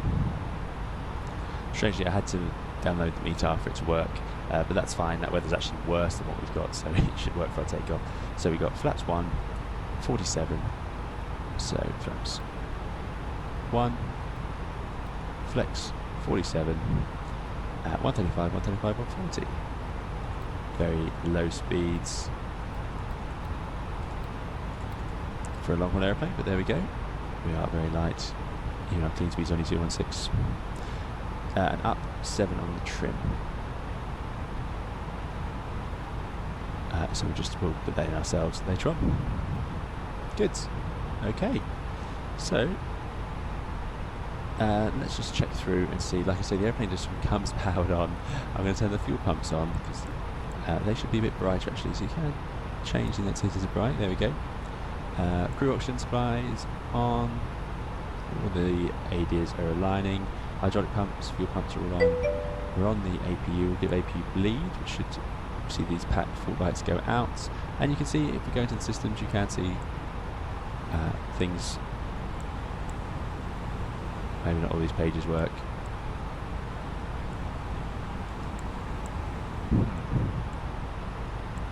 There we go. Okay, good at working. So APU page there, and then now on the bleed page we can see the APU bleed supplying to the backs, which I think is pretty good. And if I turn one of them off, we should hopefully see the corresponding pack shut down. There it goes. So yeah, somewhat detailed. There are systems working underneath. Always good to see. And we're on the APU. We'll have the cabin fans on. And there are lots of noises coming through. We can turn up the audio a little bit. Hopefully you can hear some of the ambient sounds in here. And we've got the seatbelt signs can go on. Now we're fueled up. And no portable devices. It's sort of the modern style lights in there. There we go. Right, let's get those doors closed up. So we'll close that. Cargo, packs, cargo, checks, 130 miles. Hopefully you can see them up there. Cargo doors closing up. Shocks and cones gone. Get that APU whirring away. Now I don't want to get too bogged down and talking through the SID and so on. What I will show you is the flight director modes, so we need to be in... No, I have not seen some of the routes that United so announced. Stop altitude. What routes did United announce? 6,000 feet, and then I'm just going to push in on that, push in on that. That's what you should have, climb nav blue. So that's what Airbus will typically default to once you've loaded up the MCDU. But yeah, this one you need to sort of just tell it, so just push it in. It does go to the correct modes eventually. We shouldn't have a flight director bar there though, so just try recycling them, see if I can get rid of that. And no, there you go, by recycling. Did they put out like a press release, or is this... I think that's as good as we're going to get to climb that blue 1F2. Something, I think we got controller. Pitch bar, I don't believe. Is the terrain working there? Let's put terrain on. See Barcelona control on frequency. And you can control the PFD lights, that works over here. 3. Alright. Good. Control. So, what checklist do we have? 1, 3, 3. We do have the checklist, so there we go. So let's do the before start checklist. 0, 3, Close windows and doors. Do they open? Let me make sure what my call sign is, because nice. Some nice sounds on that as well. So I think it's Tunis Air, but closed and closed. Jetway stairs, removal, removed. APU master, APU start and is available. APU bleeds on, extended power off. What's UBN? Removed, seatbelt signs on, thrust levers are at 0. Wheel chocks removed. We're on QNH 1013, so we'll put on the beacon. Tunair, that's right, Tunair. Alright, 282, right? Auto. I think it was Barcelona, right? It. Ready to go. Let's push back. Barcelona control. I do like this northwest livery. 133 for a long time. Funny enough, the A330 Barcelona as well, Control, is one of the noisiest Tunair airplanes in my 282, flight level experience. And whenever 380. I hear an airplane that seems Tunis 282 Barcelona Control, good evening, identify, flight level 380. It was an early generation. You can fly direct to Papa Golf. Powerful engines to have just two on such a big Direct airplane. Papa It was Golf, the Tunair largest 282. jet aircraft ever made until the Alright, until the direct 777 came along. So it makes sense Papa, that they'd be very Papa noisy. Golf. But yeah, the more modern engines have certainly dampened that effect down. Ulan, but what the hell is that? So let's go. Releasing the parking brake. Off we go. Ulan Like I Batar, Bat, Nice visual Ulan model on this. There's no denying Batar. that. It's, What's the four-letter has a real code? presence. Such a big machine.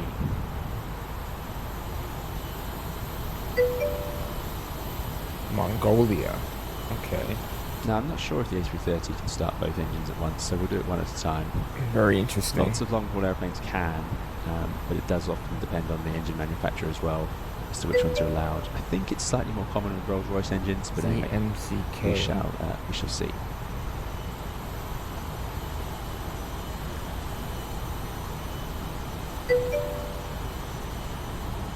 So let's see how it all works out. Let's start up engine number Knowing 2. my world tour, it took me to Start. Z-Mub. Got pressure at the start valve. But I don't remember. Everywhere 266 November, fly deck to Gislo, Golf India, Sierra Lima Unit. A320 family, this aeroplane. Direct This Gislo, is the, advise E-tail 266 November. Let's stop the pushback about there, I think. Should work out nicely. And we'll set the parking brake. Bio, what's And Bio? spooling up. These are all places I ain't never heard of. Yeah, it's so similar to the A320, so this will be a very easy airplane for you to jump in if you are familiar with the A320, just like the A340 was that we saw from LVFR. Bilbao, okay.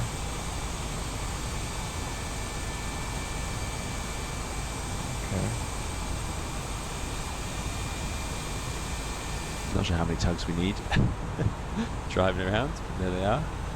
I'm not sure if one is default and one is modelled or what's going on there. Nook. Right, engine coming to life. Going to Nook.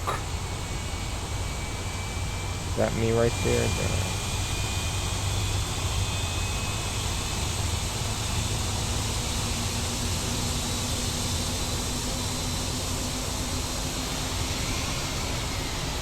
What? Holding 25 kilo, vacated 2 for left and holding short stop. Holding 25 kilo, taxi to stand 72.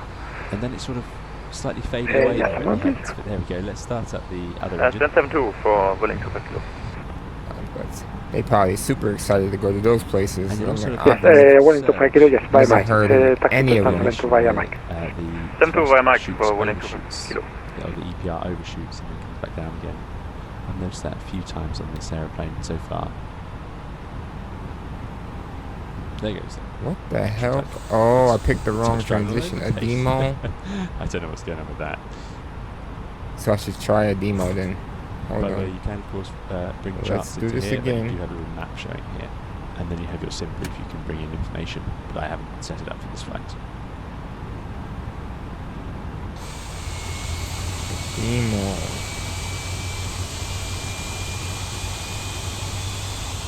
So with the engine Advise started, we are going 266 to November set is up ready all for those descent. properly. I'm not sure why the pattern Advise has 266 one, November, so descend to the flight level APB 150. near the master limit in Descend to flight level 150. Advise 266 November. Speed brakes. Put that back to norm. Rudder trim is. Oh, Hold on. there you go. Demo. Reset. Nova 815, descend to 3000 feet and after that, Babon clear ILS to approach runway 24 left. On the XLR, really? Descend Oh, 3000 yeah, I feet guess they did. after Babon cleared ILS And there we to go. runway 24 So- left, runway 815. They did change their, do the auto brake once we taxi out. And there's all our brake temperatures. Look at that, all those wheels. We've got so many, their so many wheels. max It's the same 10s way to, up on 787, which just looks strange seeing it formatted on an Airbus screen because I'm so used to seeing the 321. Only ever Barcelona slightly Control, different. good evening, Lufthansa 46, Right, that looks a lot passing better. flight level 200 for 240 oh, inbound. for AA, wow. So let's see. Let's run Lufthansa our 486, Barcelona Control, very good evening, identify, passing flight level 210. big Continue fan base. to So, final that, flight level parking, 380 and you can fly direct to Morse. Mike, Oscar, Romeo, Sierra, Sierra. So we agreed trim, and it has a performance here, which is Continue quite to nice. flight level 380 and direct Morris, Lufthansa for checks, thank you. Clearly this airplane is I used felt to him having when he said, I'm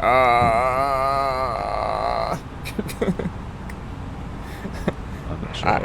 I understood his pain. Yeah.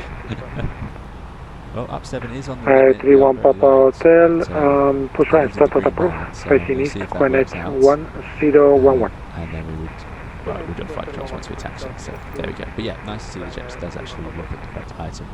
Good, so let's taxi. So we're going to put in those like to taxi. How does that look? Yeah, there it is. And how do our slats and flaps look? They're all out. This thing freeze, I think it did. If we jump into the Tower cabin, 247 request you out of cockpit see there are for 10 a minutes, few please. wind views included, which is nice. Front Tower wing, 347, no slats, problem, you approve. see the flight controls moving. Roger, thank you.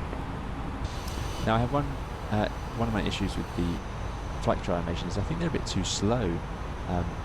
I'm at full side stick right now. I'm going to let go. So I'm letting go now. That's at neutral, and see how slowly they travel back. Real aircraft, although they are slightly damped, they are still a little bit quicker than this. So let go. And worse is if you do a reversal. So I'm at full right now, and then I go He full gave left. a full Still at full left. Still detail. at full left. You know, they're quite slow to get there. I'm not sure if that's a fly-by-wire thing interfering with the visual model or what's going on there, but there we go. Right, let's release that parking brake. Bit of thrust on. No Get way, moving. Mongolian?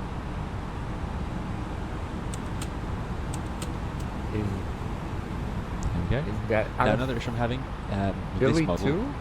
and hopefully this gets updated soon to fix this, is the throttles don't seem to move when I'm using an Xbox controller for this. Now I'm not sure if it's designed for use of an Xbox controller, but it's causing a bit of an issue.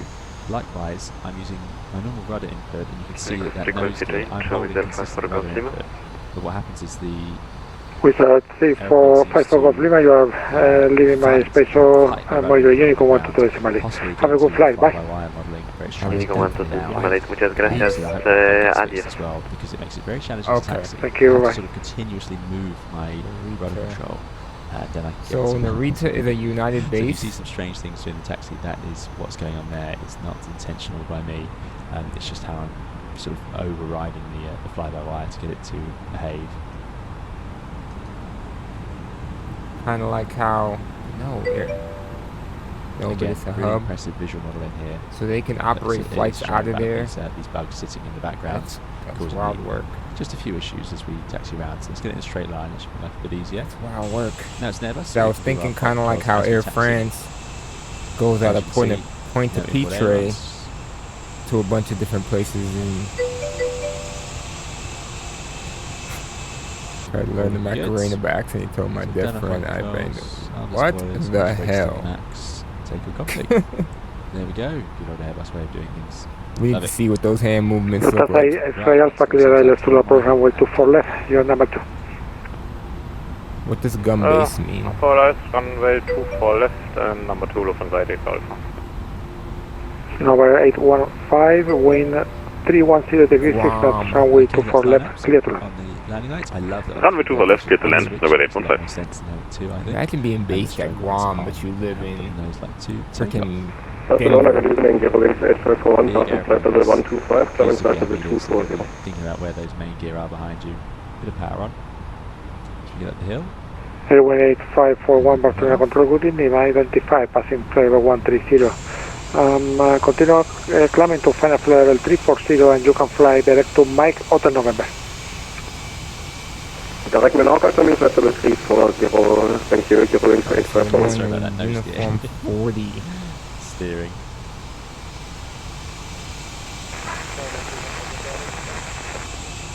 Come on, let's See the get this thing wingspan in as the well. air. 31 Papa Hotel, taxi to holding point, runway 24 right, via Lima, Even though these are Juliet, lots of Link ways. and North. Very similar to Descend. the 787 in terms of its size. Right, there we go. This is the 330, 300 is slightly bigger. Let's go then. So, brought up the engines. Now again, I can't see We my need to thrusting descend. positions, but I'm just going to move those. How Start far the clock. down do we need to descend to? 55%, that's good. And then I need to get it into the flex gate.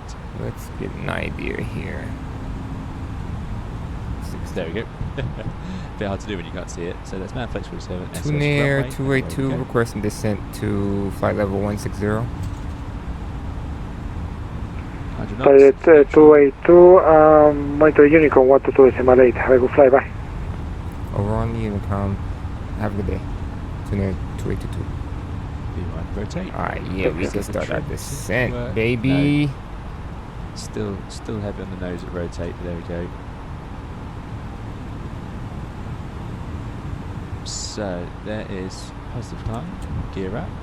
I just don't want it to nose over. Yeah, it didn't unstick where I would expect it to, and then it suddenly popped off the ground.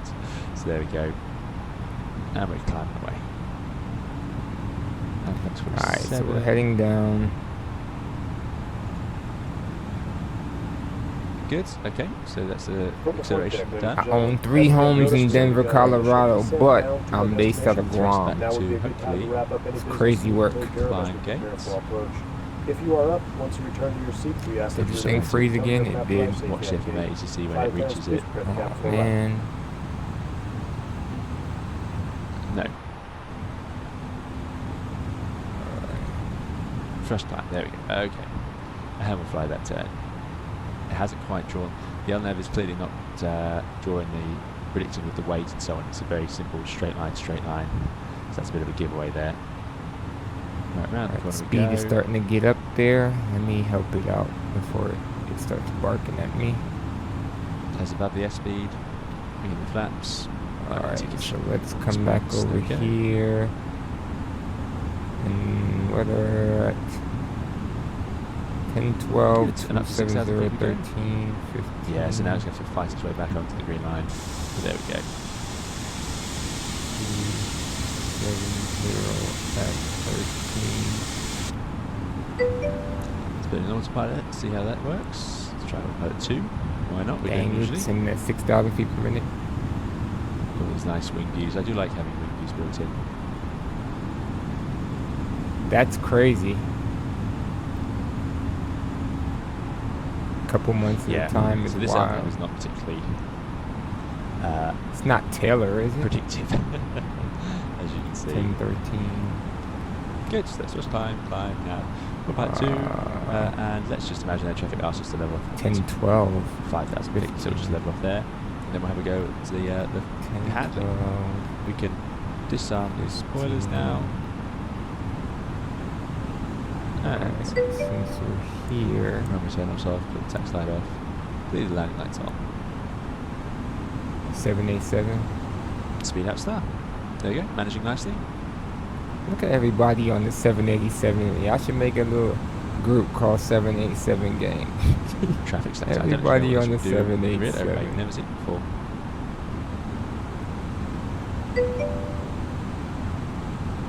Okay, so let's disengage the autopilot. And now Alright, let's so try what am out I the looking for? index. So I'm going to disengage the auto throttle. Actually, no, I'm going to leave the throttle in speed mode. Where's and turn my off the flight pin vectors. charts? And there we go. So let's see, does the flight path vector work? No, we can't put it into FPA. That's a bit of a shame. It's quite a nice thing. So we can't bring up the bird on the PFD. This is the initial approach. There we go. Let's try out the flight What about or the the flight actual control. So we're in approach? normal law. This Just to see by these little green dashes. So the airplane should not let us overbank past those. So let's try. The airplane feels, by the way, Nice. it's quite smooth to fly, but it's a little Are you ready? too sluggish. Ready to for my say liking. goodbye? I think Airbus works hard for their airplanes to feel very similar, even the 380 feels similar to the 320, because the sidestick is commanding a specific roll rate, and the airplane should deliver that roll rate, so the He said big yes. ones shouldn't feel heavier, if that makes sense. How does it feel to be one of the highest paid FOs? So it should just obey that G-force rather than being heavier or It's slower. crazy, man. Yeah, you can see that it's needing quite a lot of I up think we're elevator. pretty Quite nose stabilized heavy on today. descent now. Anyway, so now let's see if we can test that out. So we'll bank all the way over, and it should stop us at 66 degrees of bank, which it has. There we go. That would equate to a 2.5 G level flight turn if you were to keep putting those through, which I didn't do properly there. As we It's awfully quiet out here. So that's good. Rolling back out. Now putting those down. It shouldn't let us pitch below -15, which it's not. And if we pull up, we would also. That's the altitude horn. We would also expect the G-force. I don't know why this thing keeps freezing. It's like it's not. But there we go. 30 degrees maximum pitch up, and it blocks us there. So it does have the normal protections in that sense. The next thing I want to try is, will it stop us from stalling? So you're thinking you should go to lax? I'm gonna cancel this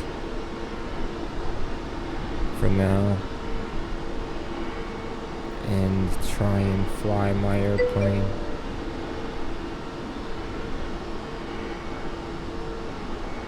If I don't want it to be quiet.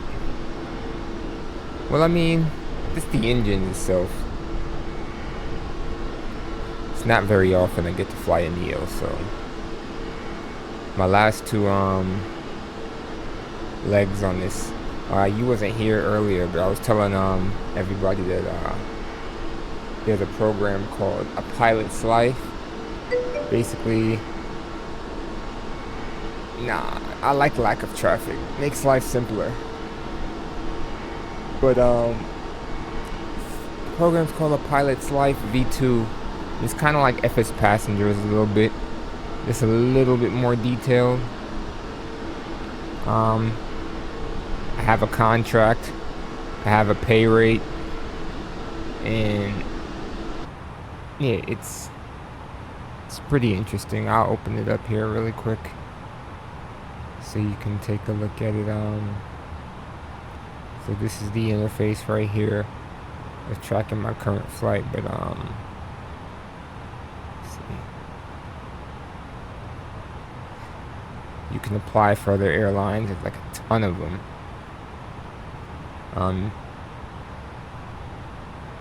But yeah, you just kind of work your way up, and they give you a schedule. That's the cool thing. They give you a schedule. That's what I really liked about it, because sometimes I hate just trying to figure out what the hell am I gonna do. And there's like 3 different tiers. The first tier was basically you can just fly whenever you want to. Second tier was you have to do like 5 flights a week. And third tier is 10 flights a week. They all come with higher pay incentives. So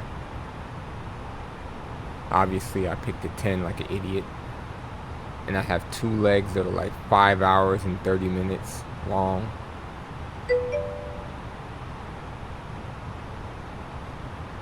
Some of them could be really short though. I mean, if you do 2 a day, I think you'll be able to make it, right? And I know I plan to do those 5-hour ones overnight. It does sound like work. But I do want to get out of no issue with TuneAir, but if it was by choice, I probably would have started at like a JetBlue or a Spirit or something. I did not want to have to start at TuneAir, but they were paying the most. Like, the options were TuneAir, BH Air. Dang, there's only 2 I remember. Damn it. But the other ones I don't think I ever heard of. Never. So I'm like, I know TuneAir. They're paying the most.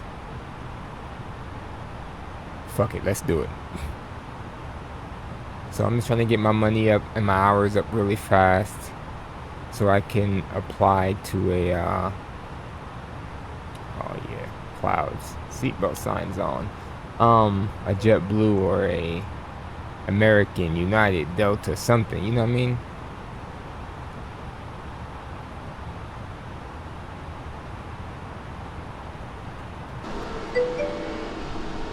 Come to AA. I mean, that'll be fun.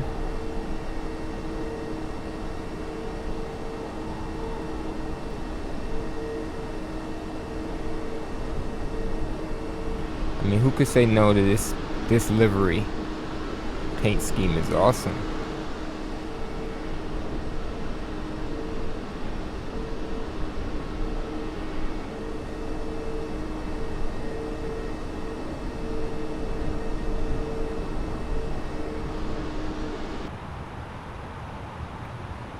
Alright, we're at 13.1. I'm just gonna keep descending straight into my instrument approach fix, and I think I need to be at 3,000. I'll have that dialed in yet. 3,000. Okay.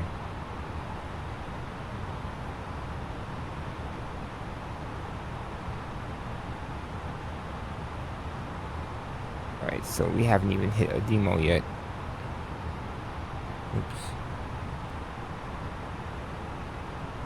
Let's go back to the main page.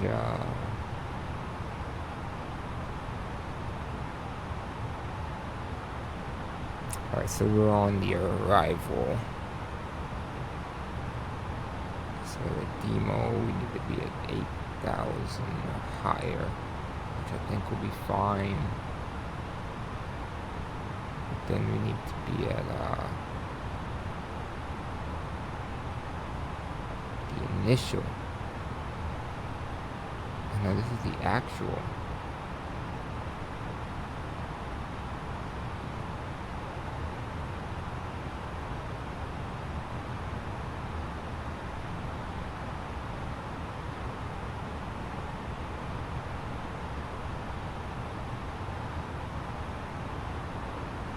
Okay.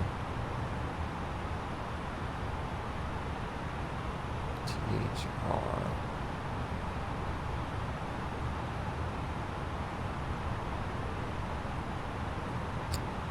This is kind of self-explanatory, simple. Nothing that draws concern.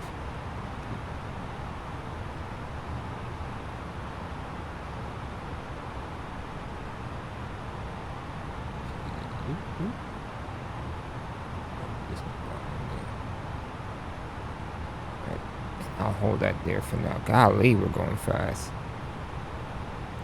Through 10,000 feet. Lights on.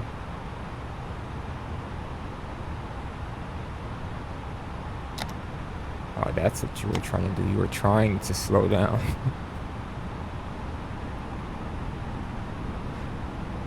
Turbulence is giving you a hard time.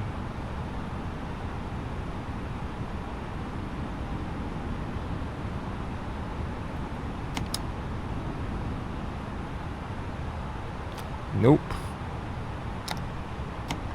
Leave him out.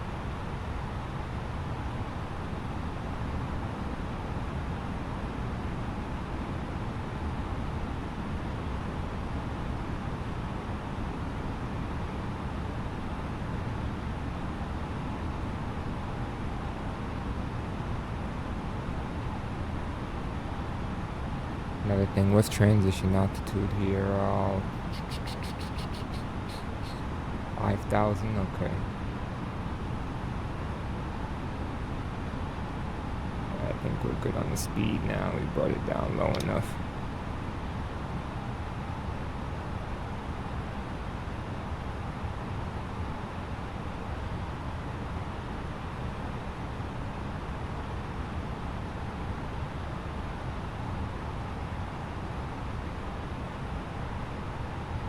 Alright, good deal.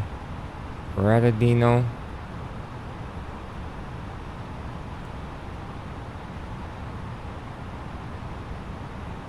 Radadino now.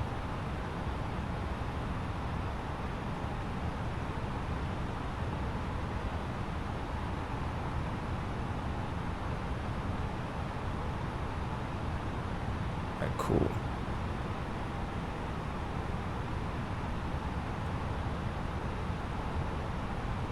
We should be down in the next 10 minutes.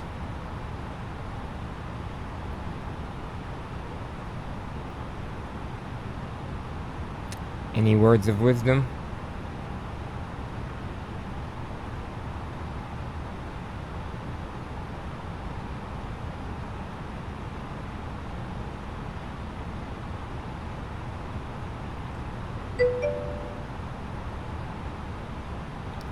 FGDS.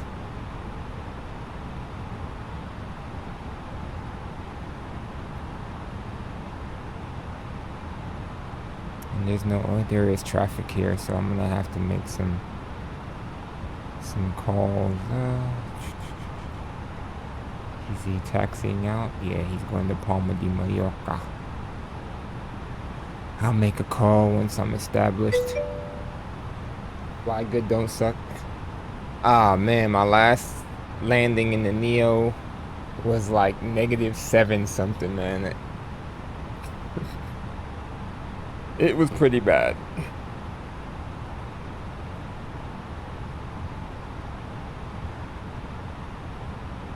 It was pretty bad. Basically, it was at North Korea in the S7 that I did on Sunday. Yeah, it was pretty bad. It wasn't intentional, but it was pretty bad.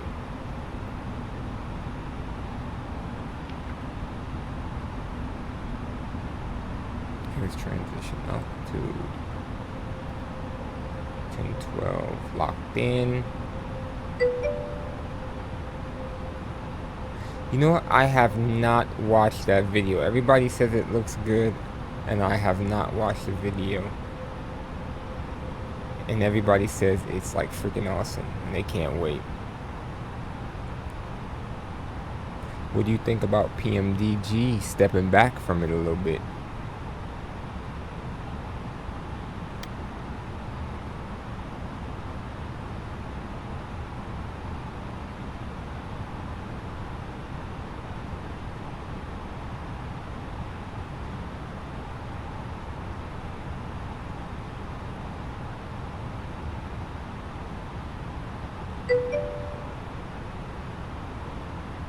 Yeah, I can get you a link here.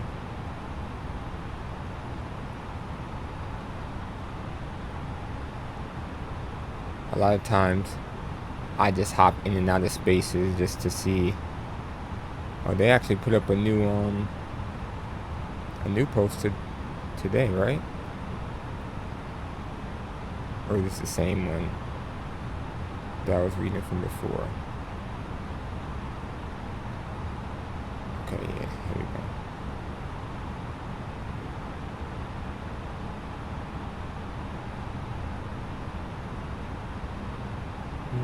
No, this is from October 4th, so yeah, this is the same one.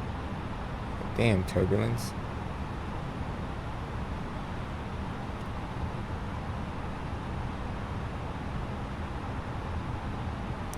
Go ahead and start my APU now so I don't forget it.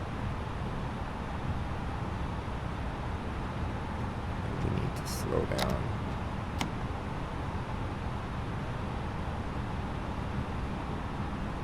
That's one.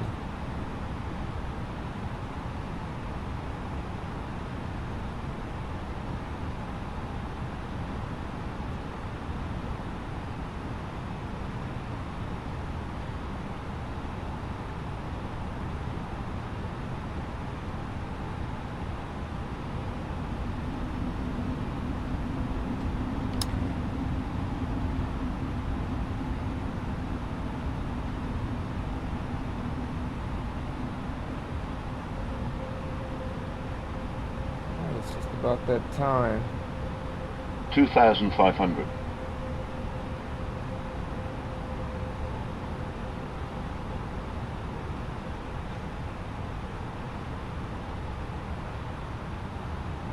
Toulouse traffic. TU282 established. Runway 32 left. Toulouse traffic. I always forget where the hell I am. I'll make another call at like 3 miles. Flaps 2. Approach button. Gear down.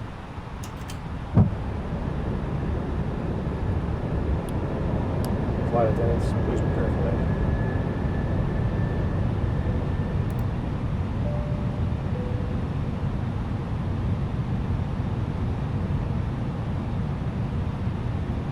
Clock's full.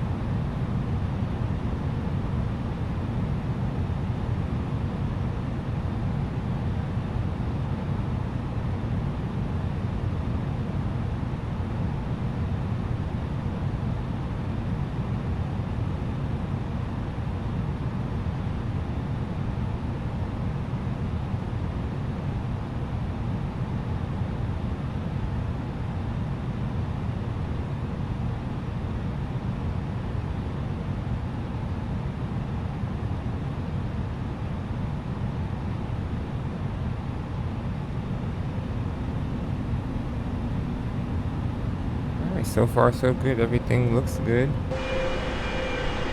Sounds good.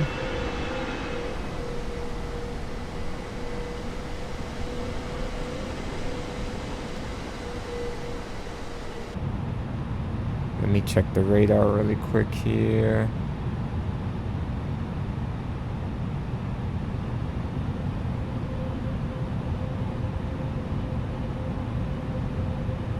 There's 2 planes here now, and he is taxiing.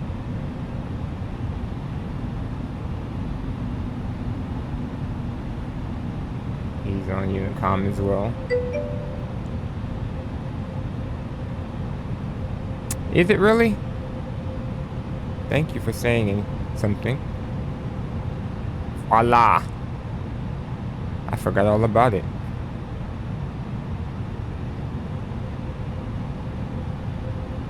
We're 3 miles now. Toulouse traffic, TU282, 3 miles, runway 32 left. Toulouse traffic. Forgot again. 1,000.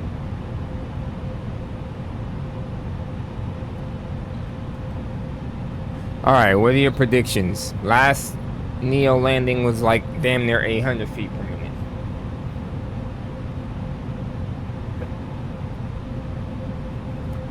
But I also did disconnect at like sub 2. I hope so. What I'm gonna do this time though is try and disconnect a little early so I can get a feel for it, because I think that's what happened last time. I didn't have a feel for it and it started to porpoise a little bit, and you know, 200 feet off the ground, man, I was just like, I pulled back and 400. Hey Silent Viking, appreciate the follow. Oh, and the stick is so sensitive, oh my gosh. That's what I don't like about it. It is so sensitive. 100 above.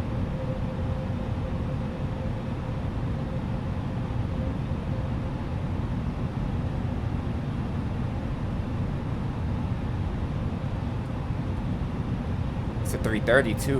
Ooh, pretty.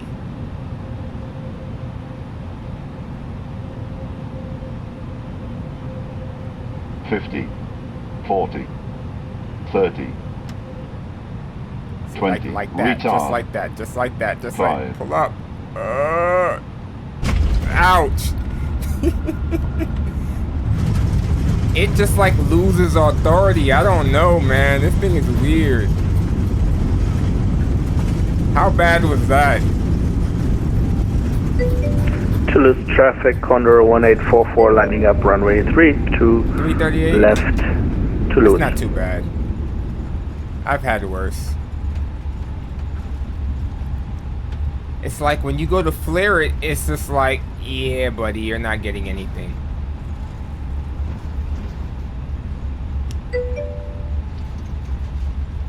Nah, that's why I accept those. It's not good and it's not bad. We can live with that. It's better than the 7 whatever I had last time. Toulouse traffic, too near 282. Clear of 32 left, crossing 32 right, and taxiing to the terminal. Toulouse traffic. Let's go ahead and take clear of all of that in one swoop.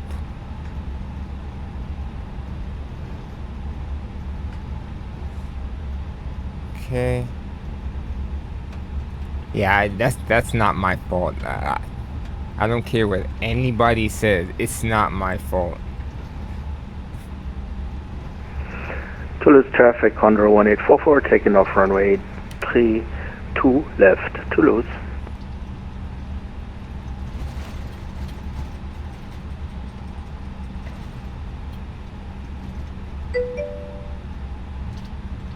Yeah, I'm like it just it becomes pitchy and sluggish. Very sluggish, and I'm like, you pull back, it's like you don't get enough, but then it slowly starts to come up, and then you're like, by then you're trying to go back down. It's really weird. Where like if you're in the Phoenix, it's a lot more solid with the control. Let's see this guy, and I'll put my spoilers up after. Ooh, he looks heavy. Look at that, look at that, look at that.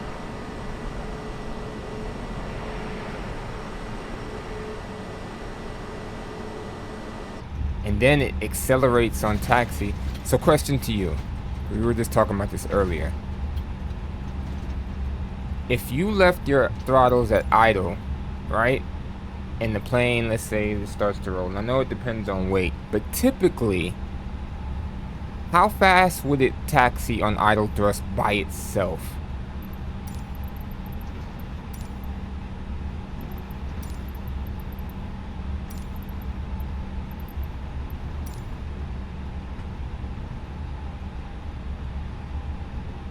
Typically. I know, but say it weighed 140 pounds. What do you think it would do? 140,000, sorry. Since that's what I weigh. Right when I took off. Would it try to taxi you to 30 knots on its own power? The max would run away? Like how far run away do you think?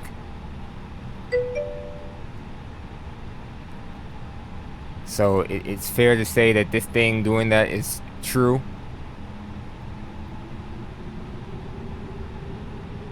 Because this is annoying.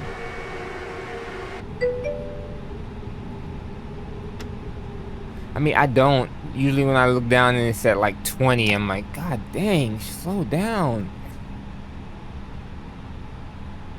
Alright, so we're going to spot 40. Which is right here.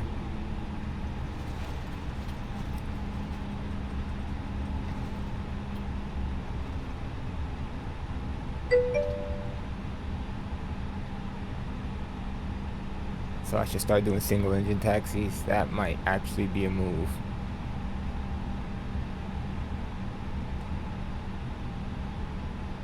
Okay, well I don't see even any GSX equipment. Hold on. Hold on.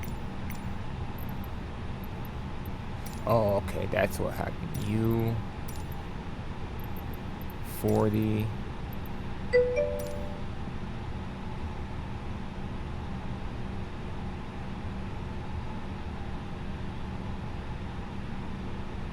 Oh, this is on takeoff. I'm gonna take off taxi out, but yeah, okay. It's like 3 minutes. 3 minutes of cooldown or something like that. I'll do it now. There goes number one.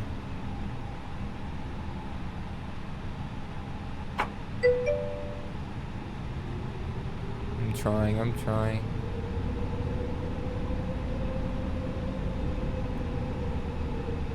Oh yeah, she feels extra sluggish now.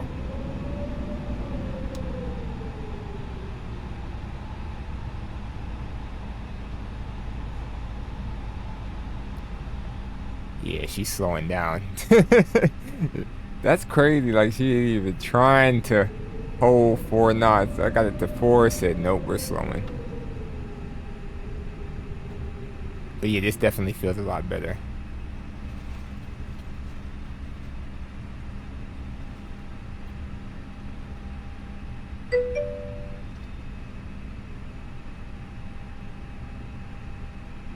Like I'm at 3 knots now, 2 knots. 1 knot.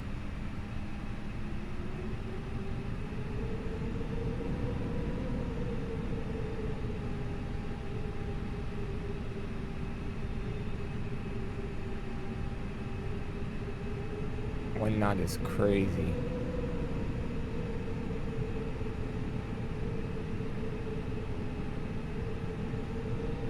It's as good as it's gonna get. Brake set. Masters off.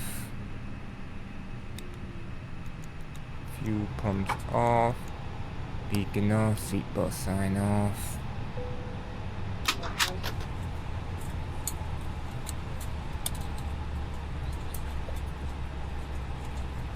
Well, that was fun. The boarding requested. The doors verified. Ladies and gentlemen, welcome to, what's this place? Toulouse. I don't even have the time in front of me. This is, I hate this. At least the other tablet gave me the local time and the Zulu time.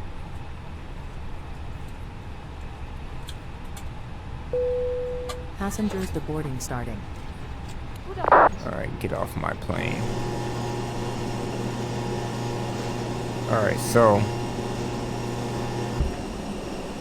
we can see, hold on, what I messed up on, if I messed up on anything. So we bring up the pilot's life, and then we go back to flight. The flight is complete.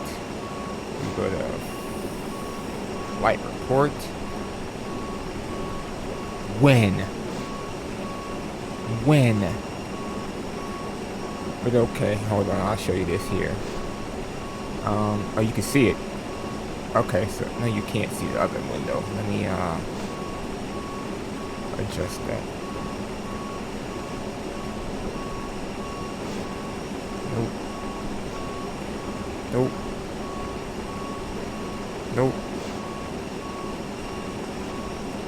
Nope. There we go. Oh no, I did the wrong thing there. It's supposed to be this window. Alright, there we go. So you see, it was fine all the way down till taxi in, where it says taxi light off. Oh, I didn't turn it off? Hold up, let's go look. Let's go look. No, it's off. Oh no, it's on. Son of a smidge. Thank you for flying with us. Okay, so that's where they got me. So, Good afternoon. I got a 99 out of 100. See, but this thing says my landing rate was negative 189. I'm gonna go with that. Good afternoon. I'm gonna go with that. That sounds a little bit more, realistic. Goodbye.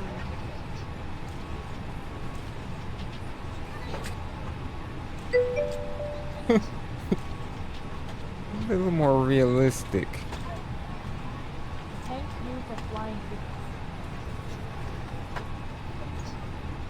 us. That's Goodbye. good. I feel a lot better about myself now.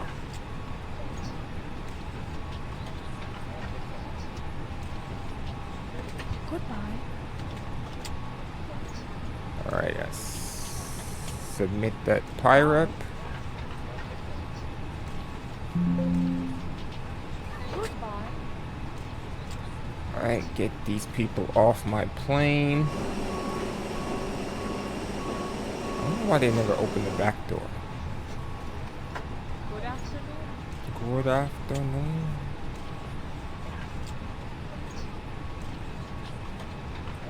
Goodbye. Not the aft door. There's only one cargo door?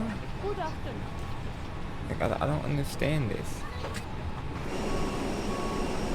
Why isn't the back door modeled? You know what I'm talking about? It's stuff like that. And then Any Bills has a 320 Neo. I guess that's the stock one now, but I don't even know if I want to fool with that.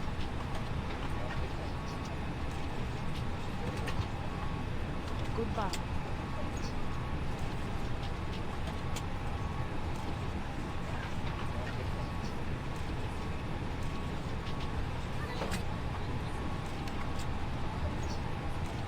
But good deal, good deal.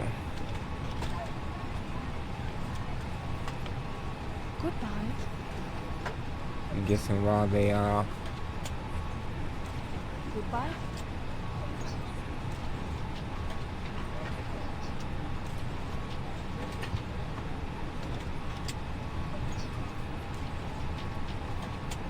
Goodbye.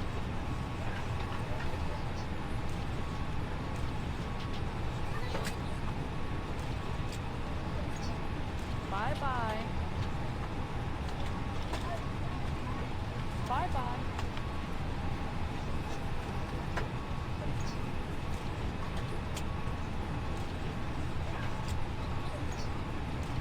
Goodbye.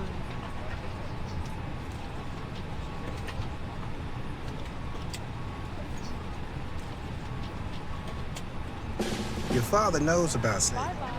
Everything I'm wearing, I've had since boot camp. Thank you for flying with us.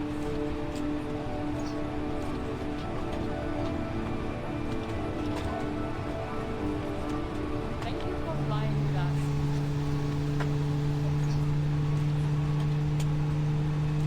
take a look at this baby.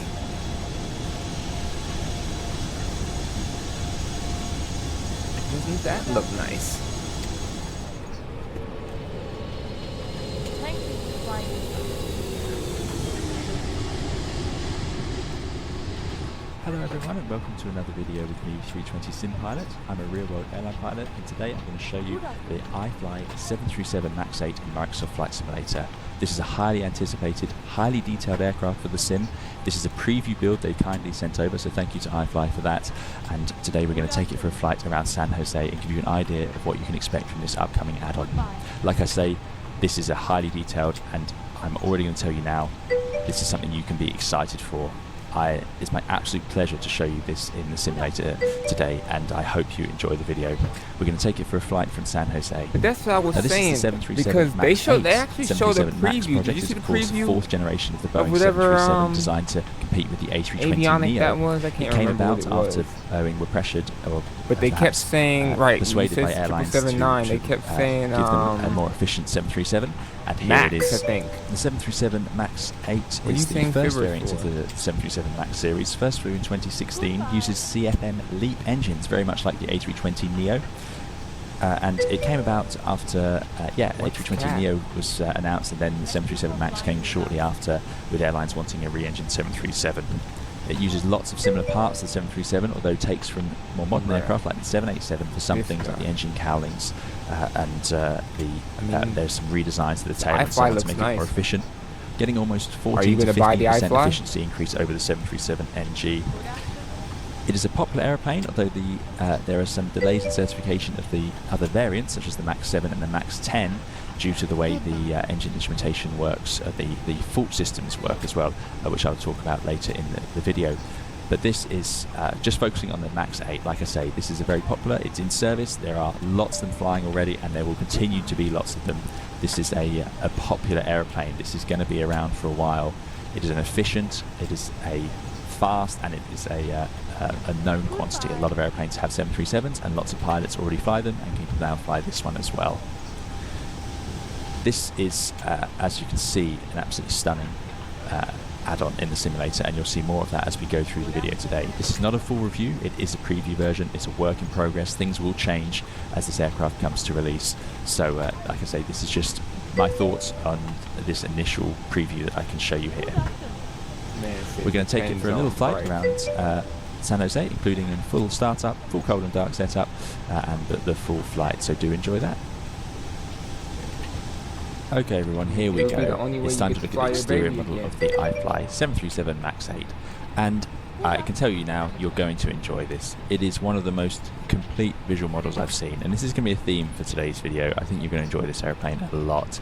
As we look around the exterior, there is just no bad angles. Not only have they captured the silhouette in all its glory, so it definitely, from every angle, looks just like the Max 8 that we would expect to see. They've also managed to just capture so many little details about a modern airliner that just really bring this to life in the simulator. And as you move all the way around it, I have yet to find myself disappointed with any part of it. It's absolutely gorgeous from every angle, as I say. You'll also notice I've got the cabin blinds set to auto, so because the sun's shining in this side, these cabin blinds have been lowered a bit more on this side. It's just absolutely amazing, the level they've gone to. And you can whiz the camera around. We're really zoomed in here, so this is a good way to pick up anything we don't like about a model, and it just delivers over and over and over again. Especially the nose area, they've really captured it. As you move the camera around, you can see the ripples in the skin, you can see the rivets, and as you move over the flight deck, you can see the different textures around those window panes. You've got slightly different metals between the two here. I mean, it is just stunning. You've got the little vortex generators over the nose there, the modelling, little screws, everything looks absolutely amazing. And it surprises me how close you can get to this and it still looks so good. And that's true all the way around the airplane. Even as you come up to these handles, different texturing around the handle area. You've got the little rain runoff guides actually modelled in 3D. You've got the hinges on the doors. It's ridiculous almost how nice this airplane looks. I am so impressed. And as we look around the tyre, look at it, absolutely stunning. So there's a lot to like, and I have no qualms about the visual model at all. Look at this. If we look at the nose gear bay, you can even see sort of the rust-proof coating on the metals inside the airplane, in the inside of the fuselage. I mean, how good is that? This is, make no mistake, this is a high detail simulation, and I think one of the best airliners I've seen as a visual model in Microsoft Flight Simulator. It's just, like I say, stunning all around. You've got the cut-out panels, got the blanked-out windows, rivets all along. As we move underneath the fuselage, you can see drain masts. This would be my only personal preference, and I know this is a preference. I like my airplanes in Microsoft Flight Simulator to be a bit more grimy, especially a 737. Work in a lot of sectors every day, lots of landings and takeoffs, lots of oil, hydraulic, hopefully not hydraulic fluid, but lots of oil and grease from the moving parts get splattered over the airplane, and dirt and grime, and I'm sure even though it's a relatively new airplane, lots of them do. This is a very clean one. You can say this is straight out the hangar, and they do sometimes look like this for a day or two. So it's very clean, but still, that's not a complaint. That's just that's what I like to see. But stunning. I mean, look at the detail in this lighting section, the landing light. Amazing, absolutely amazing. I'm so impressed. Very clean, but still an incredible visual model. This is the LEAP engine, which I'm quite familiar with, having flown many hours on it. Slightly shorter fan blade area compared to the A320 version that I flew, but it's a amazing engine, and delivering the fuel burns that Boeing had hoped, certainly in this airplane, I believe up to 15%. So yeah, very similar actually all around on the outside, just this flat bottom on the cowling to try and accommodate the big engine. And yeah, it's raised very far forward on the wing and very high up, which led to the MCAS system, which you'll have heard about in the news, which sadly caused two tragic accidents. But yeah, you can see how far forward and high up it has to be. The fan is all the way out here. It's almost the whole wing length ahead of the wing. It looks like it's quite something. They've also made the nose gear slightly taller to accommodate that and to allow the same ground clearance on these engines as they have on the 737NG. But you know, you can still see it's not much. Ground clearance is deceptive, by the way. It might look like all these engines are close to hitting the ground, but remember, with the landing gear extended, as in when the airplane's in the air, the wheels hang down a bit lower, so there's a bit more ground clearance. And by the time they're compressed, it'd be really hard to scrape the engine. You'll often find on these airplanes, I don't know what's true on the 737 MAX 8, but aircraft like this that look like the engines are really low, you'll actually find that you'll strike the wingtip before you'll strike the engine, because the gear is sort of protecting it. That's why it's so close in, or one of the reasons or effects of it being so close in. Moving around the wing now, we've got this split wingtip. They've had several variations of the wingtip. Sorry about this truck that's decided to park right in the way for my video, but there we go. Yeah, several variations, but that's what they've ended up with the MAX, and it seems like a quite efficient design. And then moving down, yeah, it's all here, it's all modelled, it's all decaled, it's just absolutely gorgeous. Look at this, even in the famous 737 wheel well bay, full of pipes and cables. Super. Super, absolutely love it. This is the APU door. You'll see shortly that does work. The little tail skid at the back here. And then this redesigned tail cone. They put quite a lot of effort into this, Boeing, to increase the efficiency of the airplane. So the tail cone's been redesigned. And look at that. I like the rippling of the skin in the fin. Oh, fantastic. Yeah, in fact, all the way along you can see it.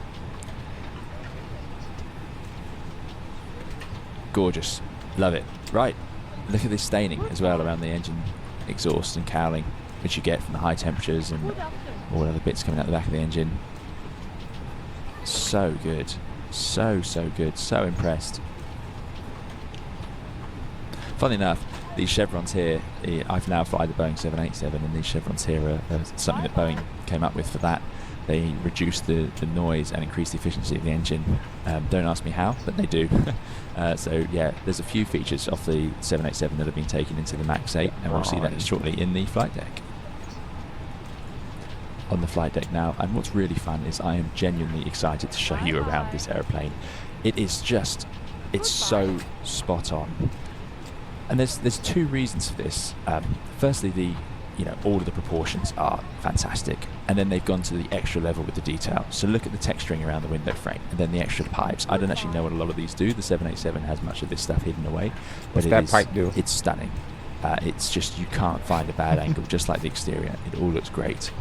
But then there's a second part, which is they've managed to get a lot of the working bits. Apart from that, even the seat slides. A lot of the working bits are just easy to use, and I'm talking about click spots and switch guards and all of this sort of thing, and you'll see that as we go through today's video. And it's even more important than it looking good, is that it's fun to use in the simulator, and they've really managed to come up with a good way of doing that, and I'll show you what I mean.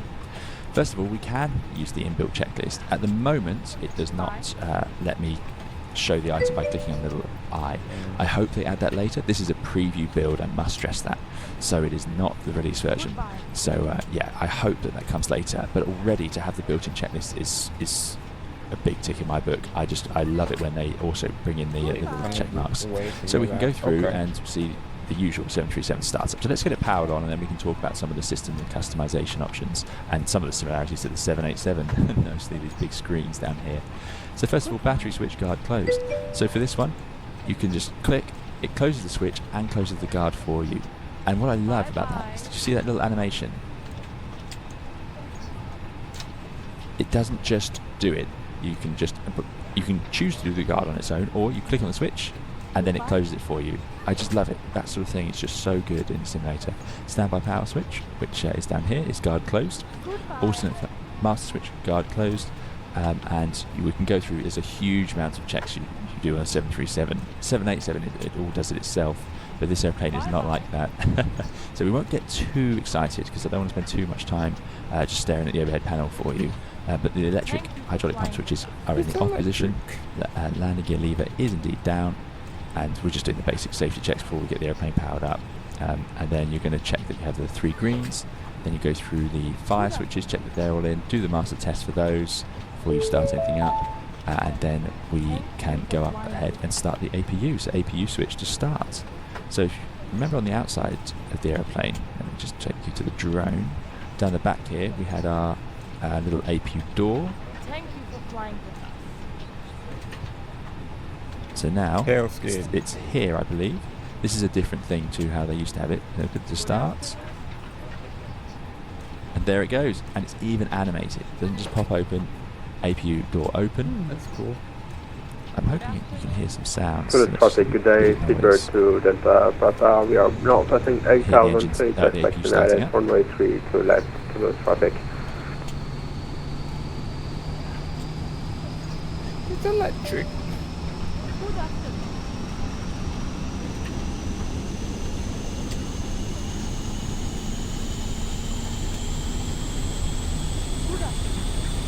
This is just to give you an idea. The sounds, by the way, also all fantastic. Goodbye.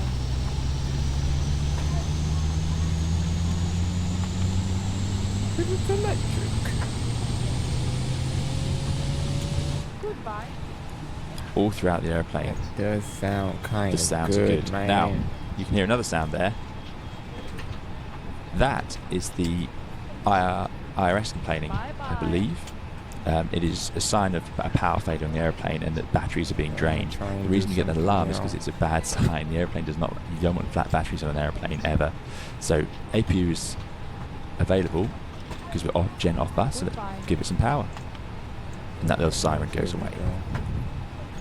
So hopefully you can see as we just go through this, it just gets it's just fantastic. All the switches move in a great way. They sound great. Look at the texture on this overhead panel. It all just feels. The flight deck, by the way, feels a nice level of, Trying to see if I can get used. Yeah, it's got a thing nice to not little bit of freeze. wear. But again, this is a fresh aeroplane, I would say. It's not a very old one by any means, which is it's a perfectly reasonable way to represent a Max 8, certainly. Right, APU, we've done the APU generator, source off lights, transfer bus off lights, APU door lights.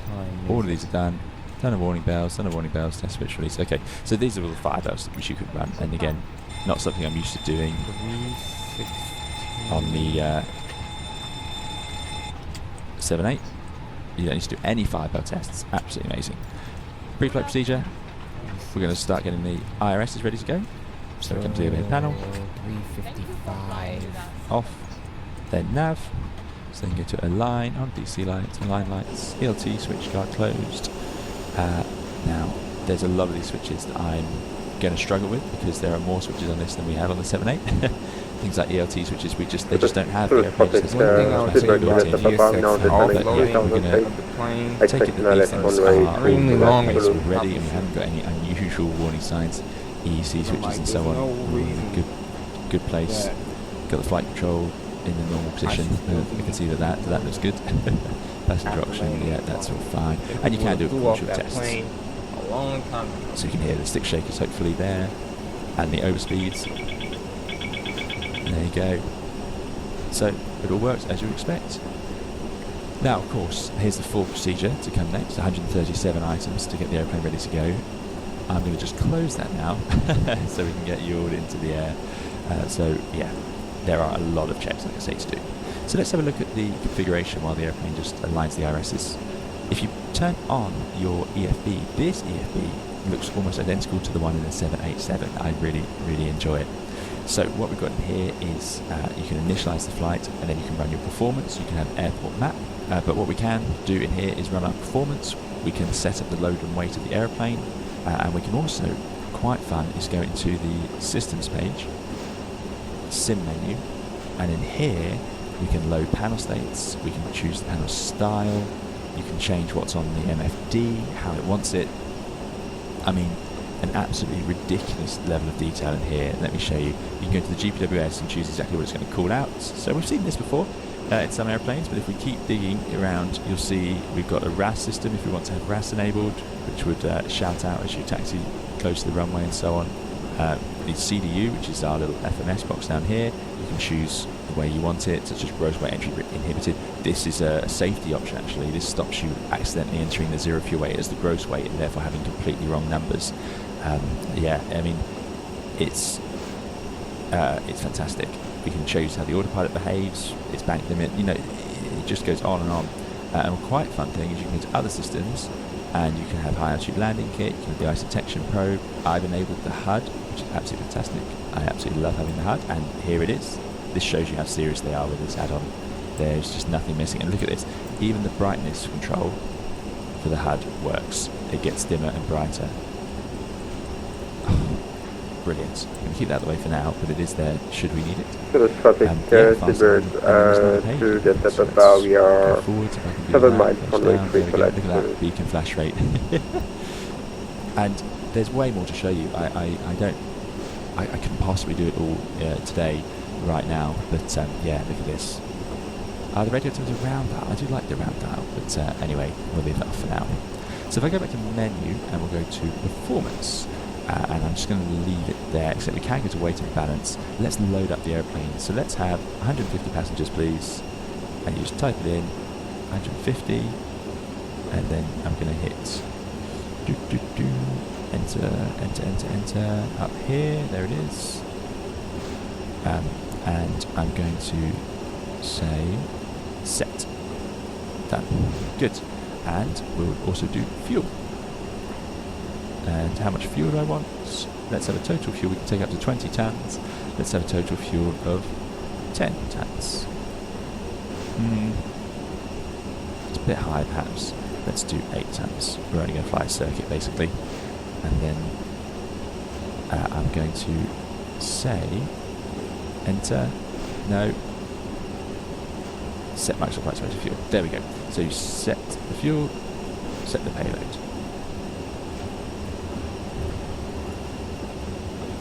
Done. Good. So now the airplane is loaded up with 150 passengers and it should have 8 tons of fuel, which it does. So it's quite simple. It takes a little bit to get used to, but that's how you can do that. And now, just make sure that's definitely done. Done. Good. Now I can get back to performance. So we can go to back performance. Complete. There we go. Right. Now we're going to leave that alone and I'm going to set up the CDU. So we can put the lights on. Obviously all the lighting is superb. Get FMC, it wants the IRS position, which it can't do right now until I have done this. So we've got idents, we're in a 737 pos init page, and we're going to go from KSJC, and that position is very close to our actual last position, which I think is going to have been the correct position for this stand. And then we go to route, we'll go from KSJC. Oh, I always forget 7.3 does that. 7.8 doesn't do it because it doesn't actually need that information. So in the last page it doesn't copy across, but there we go. We'll just return to KSJC. Pretty simple. We're going to activate, execute that, and then I won't bother with the route because I'm going to just apply departure. Okay, we've got a slight headwind on the 30 runways today in San Jose, 26 degrees, that's up to 2990. So we will go to depart, 30 right, and I'm going to do the San Jose 3 departure, and that's going to just take us out downwind, and we'll go via execute. Now on our ND, we can zoom out, and you'll see, there it is. It doesn't have, look at that. So it's got 90-degree turns for now. Let's see if that updates when I put the weights in, I wonder. So there you go, we have an initial departure from 30 right. 90-degree so now turns time for is the crazy. performance, and thankfully I can just tap, and if we go to weight and balance, this should match. You've got a 0 fuel weight 58.3, 58.4, yeah, there it is. So it's copied it straight across. We'll have 3 tons of reserves. Cost next 22. Cruise out 220. Cruise wind, I'll just put in a dummy wind. It's not going to matter for a flight this short. 18,000 transition.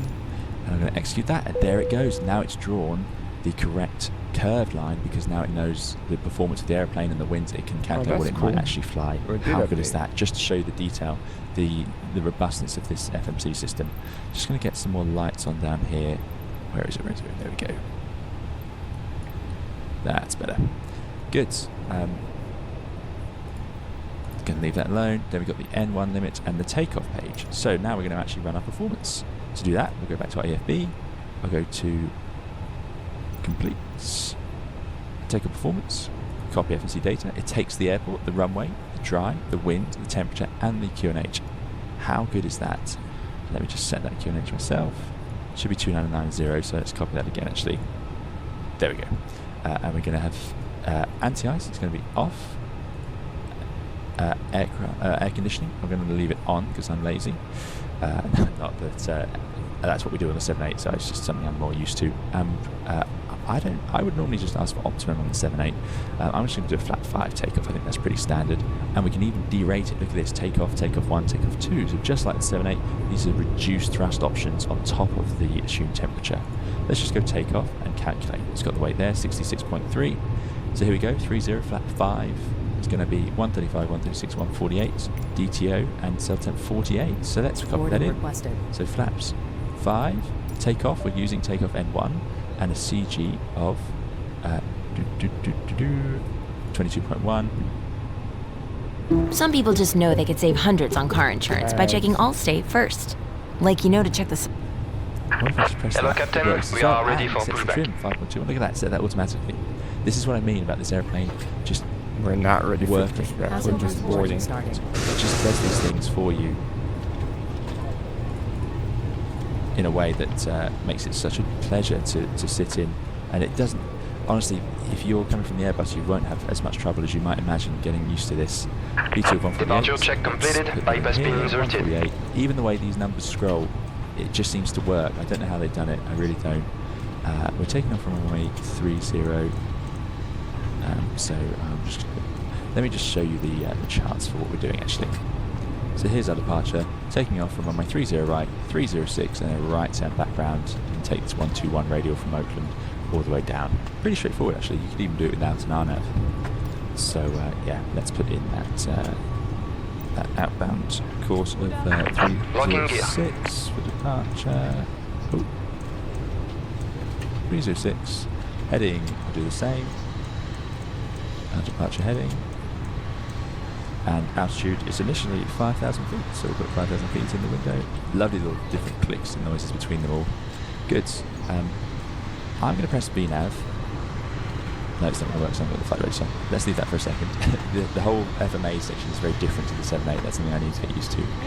We'll turn on airports. I'll turn on, I don't know if cars will have terrain showing, why not?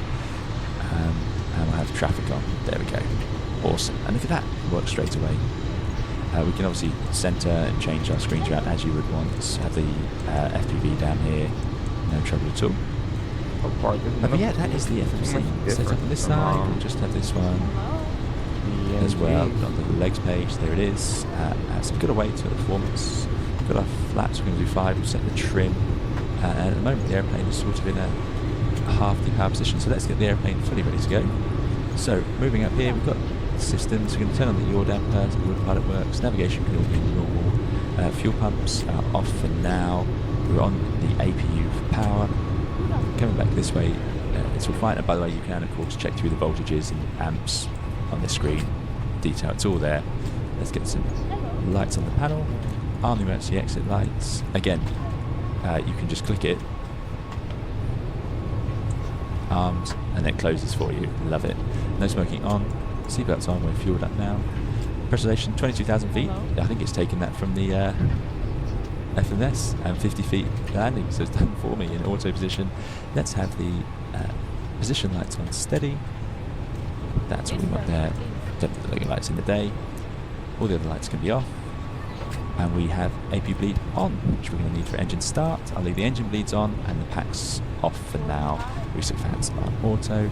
Window heat to come. And pitot heats to come. Engine anti-ice off. A whole thing in the 737 MAX about this engine anti-ice switch, how you can't leave it on.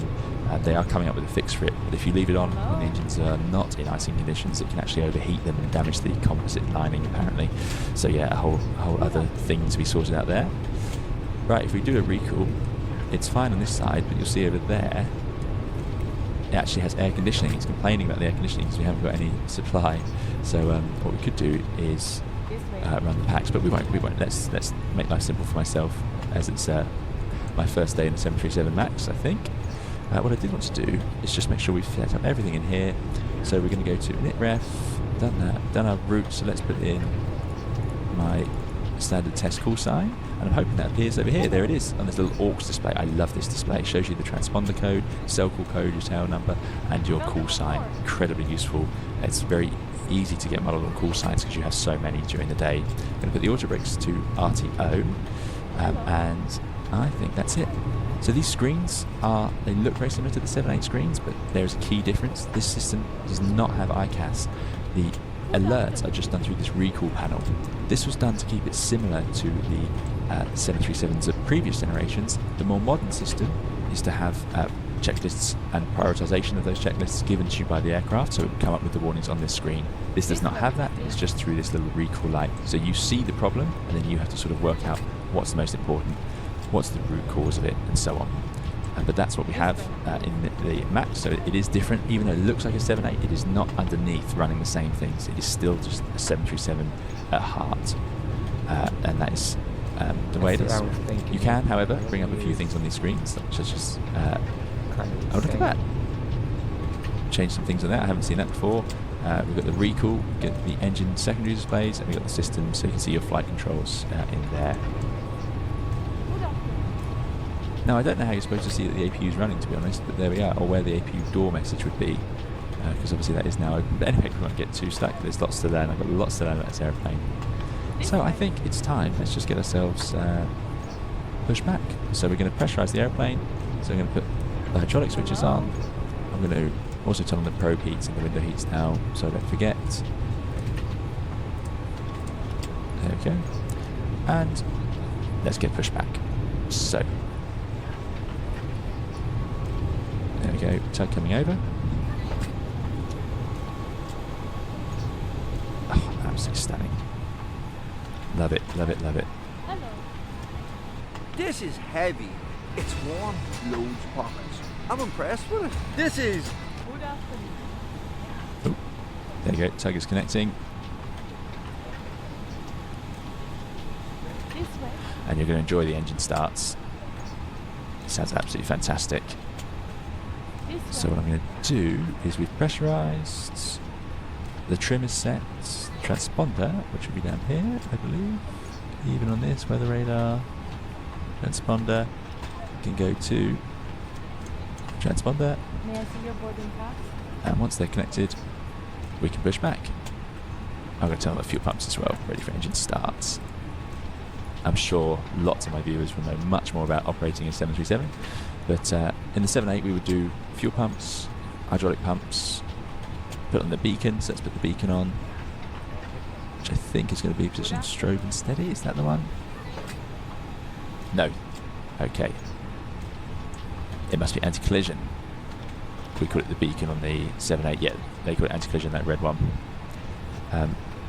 Pumps, beacon, we've done the recall and the transponder and the trim. Right, let's go. Heart rate released. Off we go. About to fly? For real? Now starting the engines, again, they've kept it very similar to how you'd have it on the 737s of old. So, we're just going to push back in a straight line and then get those going. Lights, by the way, really nice. Nice. Look at how that bright red beacon underneath, just like you'd expect. Right, there we go. That is good enough. So we'll stop the pushback there. Set the parking brake. You can change this, by the way, to be simple like this, or to do it properly, where you have to have your own brake pedals, but you can then you have to set the toe brakes and then pull that, which is very cool. So that's disconnecting, and we're going to start the engines. So we have enough bleed air pressure. I'm going to set the engine to ground. Then we'll see the N2 start spinning. And now I'm going to stop talking. There it goes. Look at that animation. Fantastic. I'm now going to let you listen to the audio.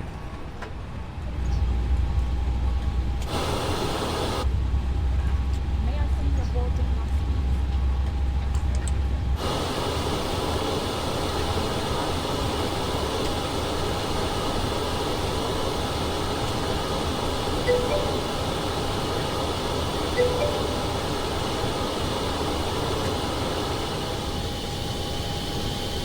Wrong?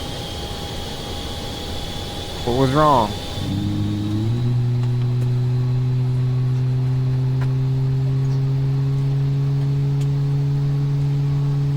Good afternoon.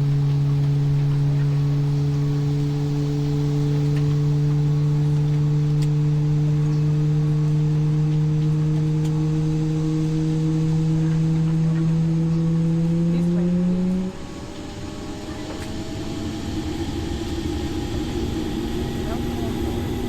Now, have they nailed those sounds or what? Absolutely fantastic. Engine's running. Let's start the right engine.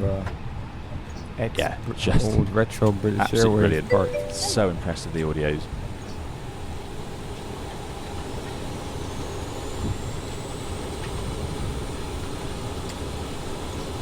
Copy. How was I wrong? What's wrong? I must remind you, this isn't a review. I am just giving you a preview. But as you can see, I am excited about what I've been seeing. He's an Airbus pilot, Let's though, run. so Get this engine up and running.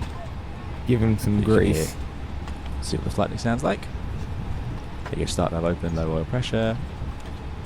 It does motor for a while, and you see it gets motoring warning. It must be to do with the same thing you get on the Neo, A320 Neo, where it motors for a while to sort of stabilise the engine, especially if the engines were warm.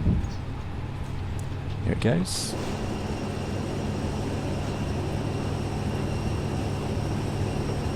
Short taxiing just need to go down behind us over there, actually. Take off. Taking off from, 30 right.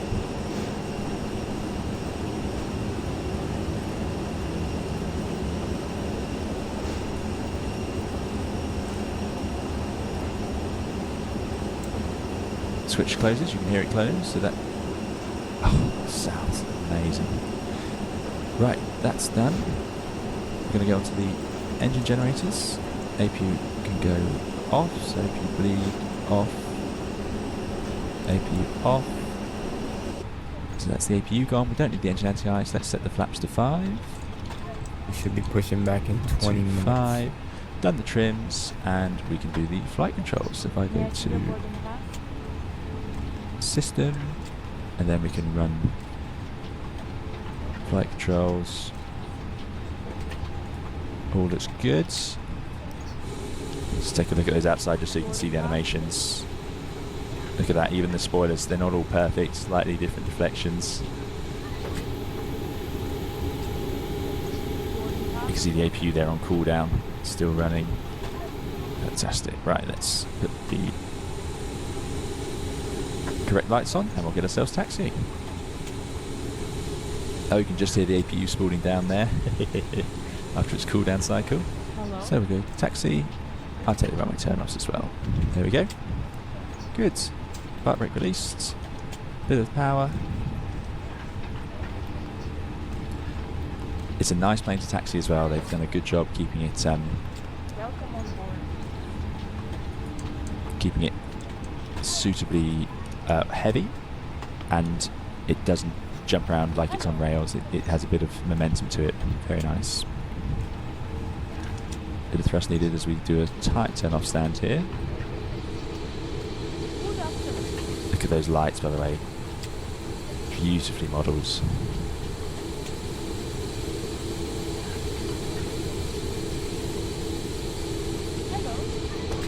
Bit more power.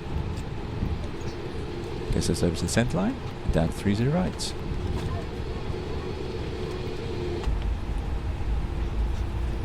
So for takeoff, I'm going to have the flight director on. Flight director on. I don't think it wants LNAV yet. Oh, maybe it does. VNAV, there we go. LNAV, VNAV can be armed. And then when we go to take off, I'm just going to set the thrust levers with the toggle button.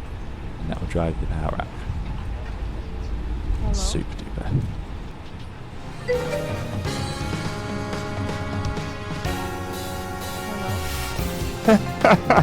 He's like, I'm waiting for one of them to get it right. First one, who powers the coffee maker to get a follow from me? Hilarious. So, You can hear those how fuel does it pumps work? running as When well. do you add the Absolutely fuel? awesome. Yes, I think that the fuel pumps, they would be on the Airbus. There's so many details on this airplane to show you. You can even open the windows, and again, it just works. You can move this little, I think it's a light around. Yeah, look at that. Everything you want to do, you can do, and you just click on it, and it just happens like you want it to. This is what I mean about just, this is a nice airplane to sort of just use in the Above simulator. 25%. Right, going onto the runway then, let's go landing lights. We don't need the flash setting, we'll go full brightness. Let's take the beacon lights Motors on, around get rid of the taxi 22. lights. So, Good. in the NG, when do you add fuel? Oh, you can even hear it grinding. I'm going to turn the noise up once we get onto the runway, because I want to show you the rattles and so on it does. You can hear the wheels shimmying a little bit and all sorts. It's absolutely awesome. So this is runway Same 30 above right 25? here, which we're now Okay, that's entering. good to know. A They little bit kept of a that peculiar kind of angle, I uniform. confess, but there we go. So, good IP2 speed of 135. Rotate speed will be bugged on there. Oh, the sounds. I can't believe the sounds. They've captured that grainy texture of the runway really nicely. Okay. I won't use the HUD for this takeoff, but we have it there as an option.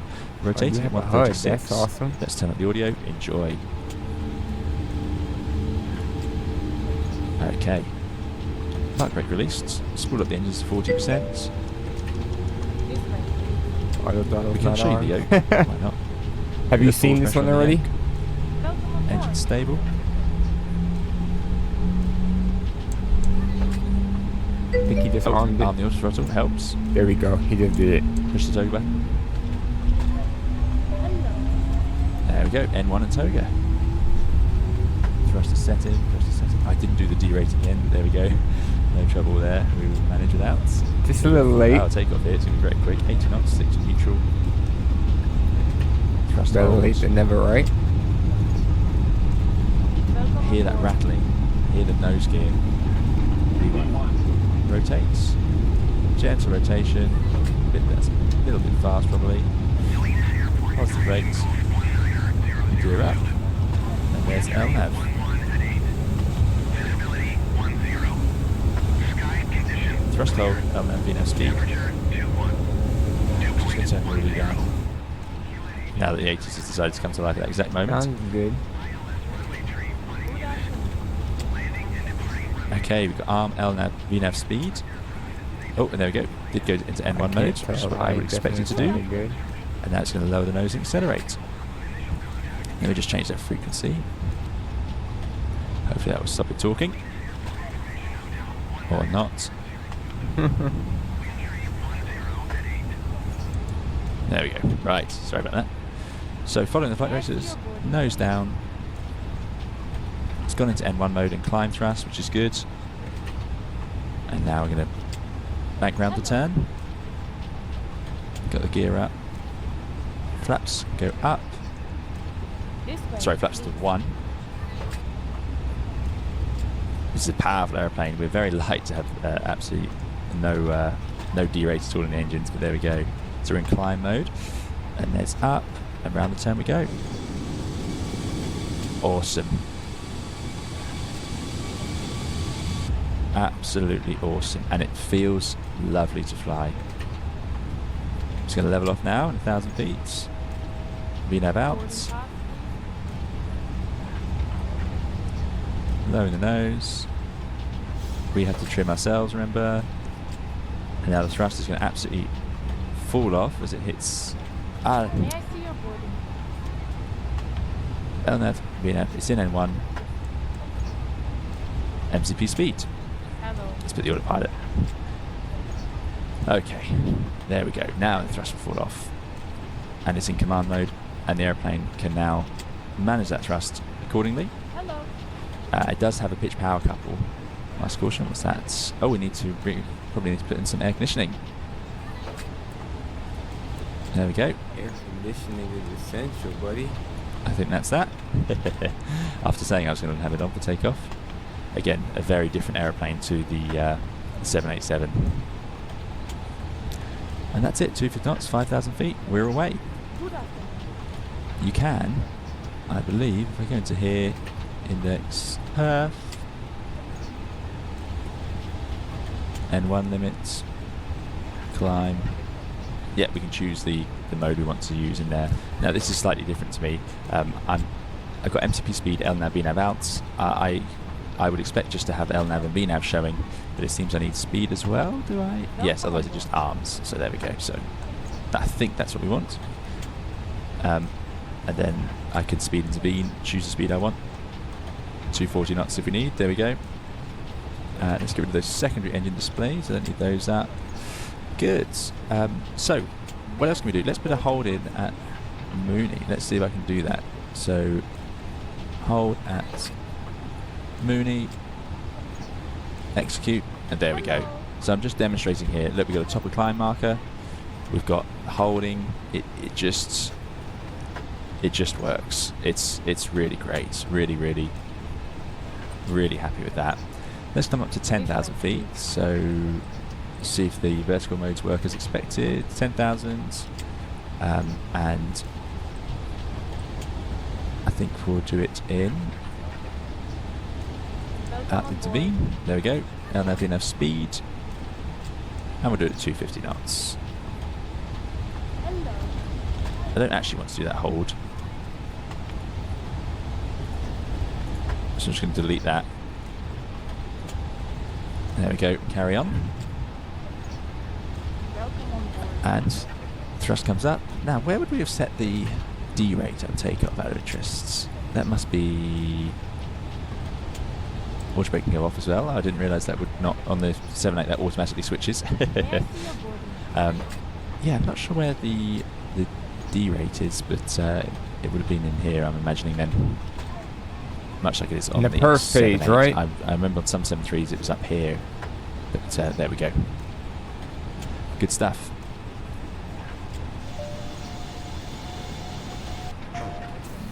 Hello?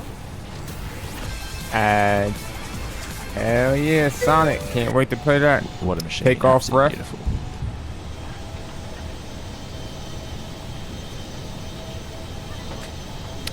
That'd have been my perf page.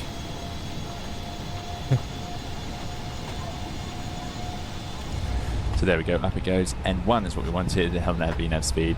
Again, the modes are surprisingly different to the 7.8. It's actually surprising me how different they are. And up goes to 10,000 feet. Of course, there is also level change. The more basic mode, just choose the speed you want to be at, and up it goes. Right. Good stuff. So what I'm going to do is, while it climbs up there, let's just put in the arrival back into KSJC. We'll do an ILS onto 30 left. Is on its way. And we'll come in via. Please don't load aircraft let's go until the via. fuel truck arrives and We'll it come has in via to do. Clyde on this. Sorry, via Bored. Let's do Bored. 30 left via Bored. Gives us a slightly longer arrival. Execute that. And let's just control that vertical speed by putting it into VS. A bit late now, really. Probably going to level them off shortly. See if it manages this. MTP speed VS. 270 knots. Yeah, it's doing well. There we go. Good. And if I go to plan, zoom in, legs, and then we can step through. You'll see there it is, Bored, then in, and then round onto the ILS. Pretty straightforward. We'll do auto brake 3. We'll put the flap 30 landing into there, and I'm going to tune the ILS, which is going to be a frequency of 110.9. Now, do I need to do that on here still? I think I do.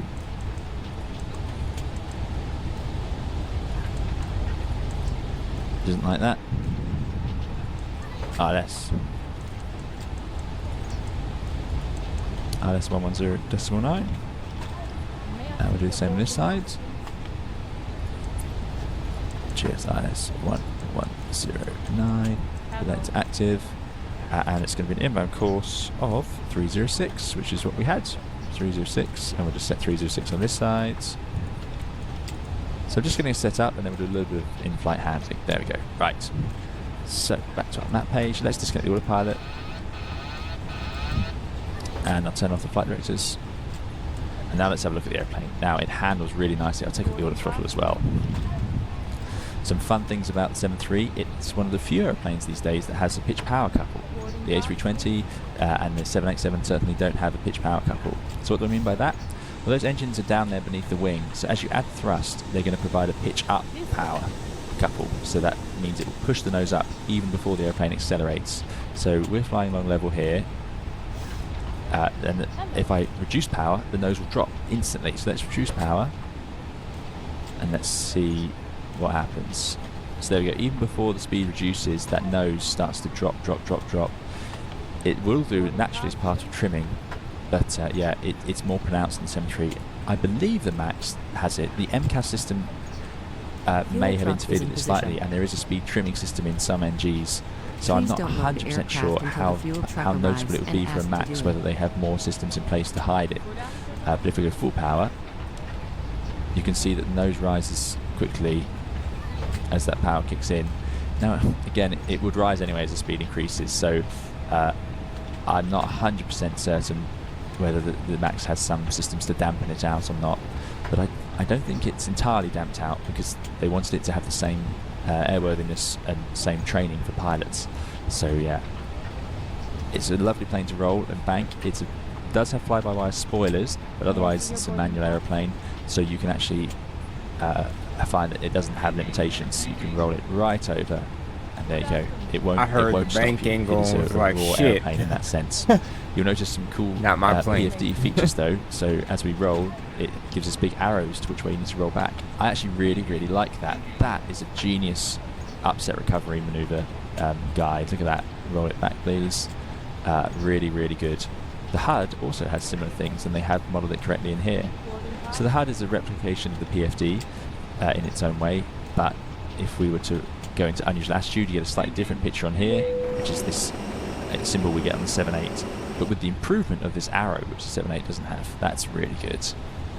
So you roll, and then you Boarding can bring the nose completed. up. Likewise, it will happily let you open. Hey, how many ads? Over pitch, both vertically up and down. So you can pitch up through 30 degrees, something an Airbus will not let you do. And you can pitch back down in 5 minutes. To whatever you want. It is a completely at your fingertips aeroplane, which has its advantages. Dang, this video is an but also hour obviously long. it has its disadvantages as Whoa. well. So let's get some power on. Ladies and gentlemen, from the flight deck, on behalf of myself, your captain, the first As I'm in a clean speed there. So yeah, it's lovely to fly. It's responsive, it's easy, it feels a reasonable amount of weight. It is a sporty aeroplane, as you would expect for an aeroplane that, like I say, is quite a manual. Look how gorgeous it looks in the simulator. Just no bad angle. Fantastic. We appreciate your business having you aboard this flight. If there's anything we do to make your flight any more enjoyable, please don't hesitate to ask. Those roll spoilers. Welcome aboard. How much fuel we got on here? 6 hours. Oh, it's really, really nice to fly. I do enjoy it. Fuel.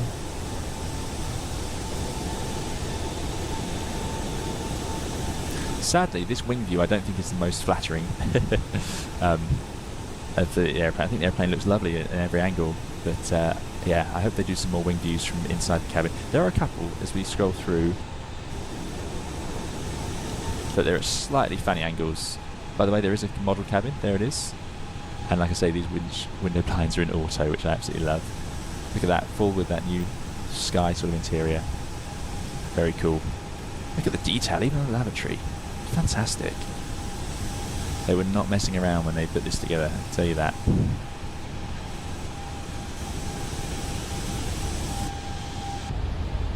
Right. Let's give it a stall. So power off. Nose up.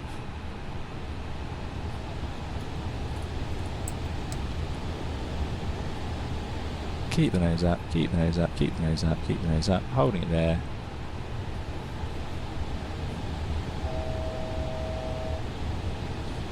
It's the warning zone. How do you get 131, 131, 130? I hate this. And there's a stick shaker. Lower the nose. Get rid of the warning signs. Keep lowering the nose. Bringing in some power. Flaps to 1. Don't pull up too quickly. Nice and gentle recovery. Don't want to re-trigger a second stall. There we go. That's all you need to do in an airliner. If you actually get into a proper stall, things get very exciting indeed. So yeah, exciting. Just see. I'm going to put it through to a stall now, just to see how it handles that. That's but you can see how difficult stalls are in swept-wing jets like this. They're not pleasant.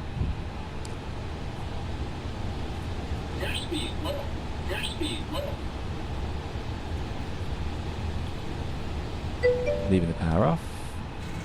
Let's full up elevator there. It isn't that bad. Got the slats out.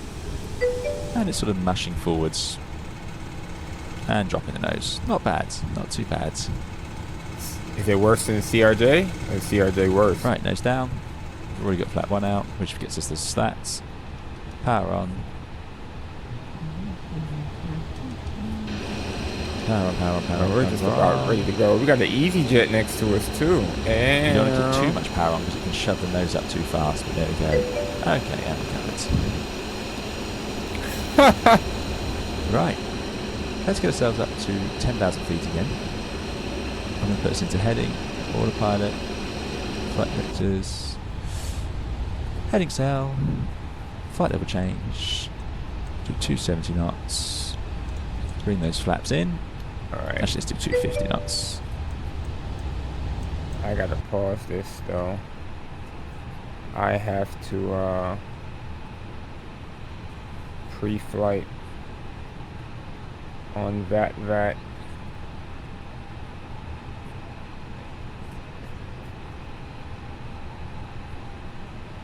and get that out the way so we can leave.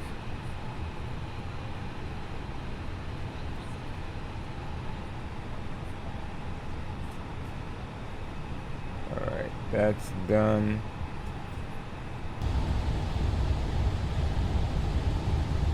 And I'm going to route us towards Borit. Start the arrival. There we go. Order throttle in. 250. 10,000 feet. Right. Actually, we don't need to be 10,000. We can go to 8 for Borit. Good stuff. Just while we head to our start of the approach, let's show you the night lighting. So just bring the night lighting down a bit. There we go. So yeah, cockpit looks gorgeous, obviously. Lock so my door. Outside. There it is. Those classic modern Boeing lights, so bright, so distinctive from so far away, and you can even see the volumetric lighting in the air behind it. Super, right, super. Ready to rock and roll.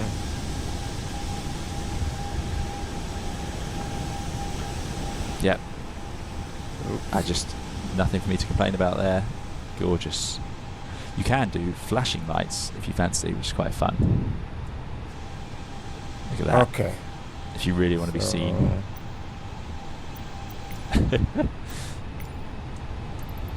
Right, autopilot's not happy. What have I done wrong there? Oh, we lost the unmanned mode. Why are you still here?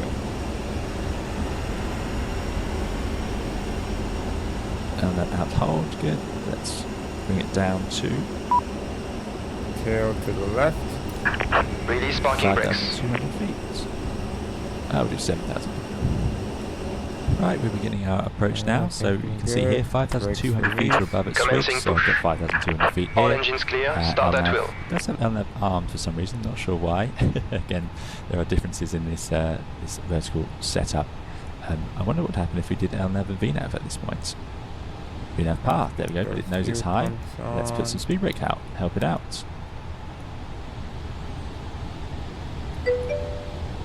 Down we go. After 5,200 is 4,000. JetBridge driver max path, it should account for that. So I'm going to put 4,000 in the window. Push that thing and you back see the fast, green banana, huh? which shows us where we'd expect it to reach the 4,000 feet, which currently is at Clyde, which is good. Starting number 2. Now, this is going to get sporty soon because we're doing 250 knots already. So I'm actually going to take over from the aeroplane, which is quite common in a Boeing, I think, around this point. Certainly would be in the 7.8. Before you start putting flaps out, you want to get the speed under your own control. So flaps 1 we can do at 250 knots. We're in speed VS. Dang, flaps 1 at 250? Let's just wind the VS back a little bit. I never really paid attention to that. Go fast. Toulouse traffic up line 89 Charlie Romeo is downwind for the ILS runway 32 right. There's 1,000 feet to go. Wind the speed back a little bit more. 25.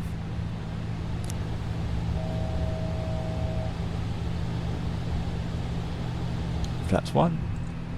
Come around the corner now. ISJC 306, 16.8 miles out. Shows, so we're actually a bit low on profile. All so at I can bring 250. that vertical speed right back and get the speed under control. 230 knots. We got flaps 1. Flaps 2 is also 250 knots, so we'll go flaps 2. And I'll bring the speed back to flap 2 speed. There we go. Right, speed brake can go away now. Got the speed under control. And what you can do is, it's actually quite easy to arm. You just click on it there and it goes speed brake armed, so that's good. Out to quiet at 4,000, so now I'm going to lower it down to set parking brakes. 2,700, even though it's 3.2 at the next leg, but again the airplane should account for that. I'm going to arm the approach because it won't matter now, and then we can put in the go around altitude of just 1,900 feet once we're on the glide slope. There we go, forward lock glide slope. So just put 1,900 feet in the window, which we can do on an ILS in this airplane. I do know that. Give it both of autopilots, so it should hopefully go to dual channel. Oh, I'm not sure. Again, could be something, easily be something I'm doing wrong. Again, I'm not sure why LNAV is armed underneath either. Yes, sir. You know, I'm cultured. Not sure, but it is flying localizer and the glide slope. I'm your football obsessed best man. Tow track When disconnected. all eyes are on you, my eyes are glued to the game. Left is clear, right is clear. Let's go to flaps 5. It's 250 knots as well. Oh, that's pretty good. Flaps 5. Again, if there's any issues with the automatics, that is probably me doing it wrong, because again, this is very different to the 787. 787, we have one autopilot button. Well, there's one on each side, but it doesn't matter which one you press. Oh, that yeah, just that's puts right. all the He's on automatics 787 now in. It will too. also I land straight forgot. off that. You know, very straightforward. I sure did forget he So got if I'm doing something wrong, I moved on apologise. up. But also, if there is a bug, then the developers will be working on it before release. This is, like I say, a preview build. Alright, so I AP think it's lead working out off, nicely. AP master off. Crucially, it's in the correct modes. MTB speed will Auto lock. brake Flaps max. 5, 10 miles out. Speed's under control. And there we go. Light control for left, neutral, for right, neutral. Notice the dual lane exits, because there's so many seats on this airplane now that they have to have two exit routes off the wing. And there is a 737 MAX 8 200 that can take 200 passengers. I think that's the one Ryanair have. There we go. Right, flaps 2. Right, let's get things ready then. So put the gear down. Speed brakes are armed. Ignition to normal. Flaps 20. Oh no, there's no 20 on this. 15, 25, 30. Okay, let's go 15. Okay. There it is. Last thing I do want to look at is the chart here. Runway in view. And now let's go 30. Bring the speed back to our final approach speed, which is going to be... What taxiway is plus this? 5. Papa? So that is... I'm guessing that's taxiway Papa, right? To take me to November 1. No, it's very likely that's what it's going to be today. Right here as well. Toulouse traffic, Tunis, right, 283, taxiing to runway 32 right via Papa sure. November Maybe 1. a 73 can also land single channel, certainly. Oh, there it is. Land 3. It's all come to life. So it has now got LNAV rollout flare, so maybe it just happens later on this airplane. Light. So it's armed the auto lands. Very cool. We of course are not going to auto lands, but we are set up now. So the gear is down, speed brakes are armed. We're at our landing flat. We're at our landing speed. I think we're in a good place. Got the auto brake set. I'm going to do auto brake 2 actually. It's a long runway. There we go. Toulouse traffic Alpine 89 Charlie Romeo is established. ILS runway 32 right, A miles. 32 right as well. Okay, I see the traffic. He's out there. Ooh. Interesting, it has control wheel steering as well. Turn that shit off. Right. I'm leaving the auto throttle in. I'm not sure if that's something you would do in the real 7.3. Actually, no, it's not something you do, because of course we're going to have to flare and idle the thrust levers ourselves. Again, something the 7.8 does on its own. So let's just keep flying down. Auto throttle is off, we know. Thank you very much. Looking out to the runway now. Thrust was in a good place before I disconnected, so I don't want to fiddle with it too much. Maybe take a little bit of power off. So we're just getting a little high on the glide slope there.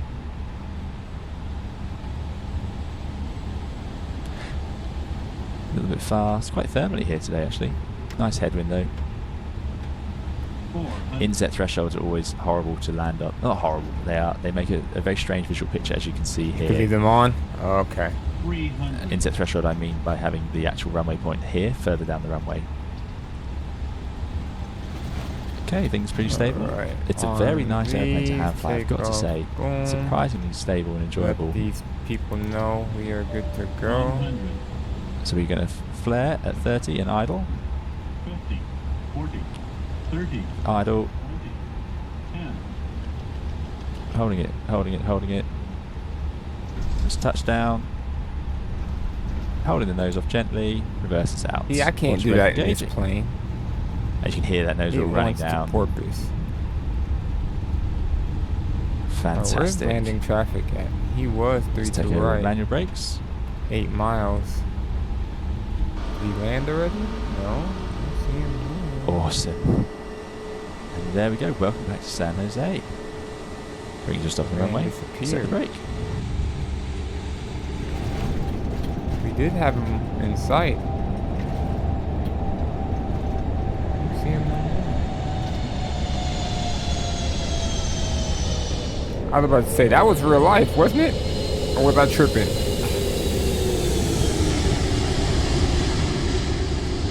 So there you have it. That is a preview of the iFly 737 MAX 8 in Microsoft Flight Simulator. As I said at the start of this video, you can be excited for this one. I have had a fantastic time with it, and I can't wait to see what the developer brings to it as it launches. And yeah, just to see it in everyone's hands. It is such a an impressive add-on already. This is not a review, it is a preview build. I'm just giving you my initial thoughts. I can't wait for you guys to have a go flying this as well. There'll be more videos, guys, live streams coming on the channel in the future. We need to get this airplane on a live stream so you can all show me how to do all the 737 all the 737 bits. But yeah, really excited to see that. So do please subscribe if you'd like to see more videos. Plenty more airliners, videos, guides, and live streams coming on the channel. So do please subscribe if you'd like to see those. Otherwise, we'll see you again in another video soon. Thank you for watching. Bye bye. Check radar now. I didn't mean to do that. Trying to simultaneously. What did I just do? What did I just do? Why did I let that do it? Yeah, he did not. He disappeared. Hopefully I don't lose points for my throttle resetting. Guess we're ready to go. Toulouse traffic, TU283, departing runway 32 right to the south. Toulouse traffic. Right, landing lights on. And TCAS, TARA. Flight attendants, please prepare for takeoff. Right. Rock and roll. This thing is so squishy feeling.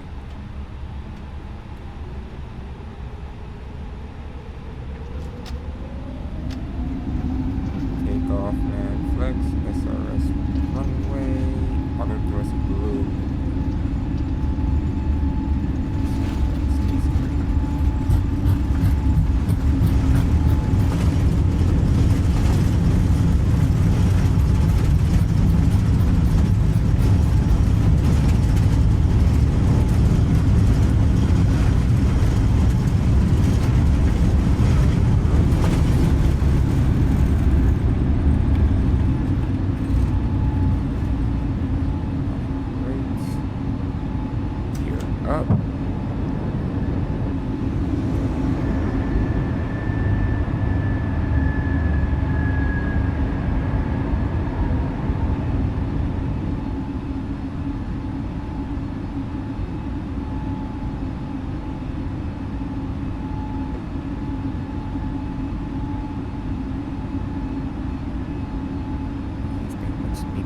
You hear me?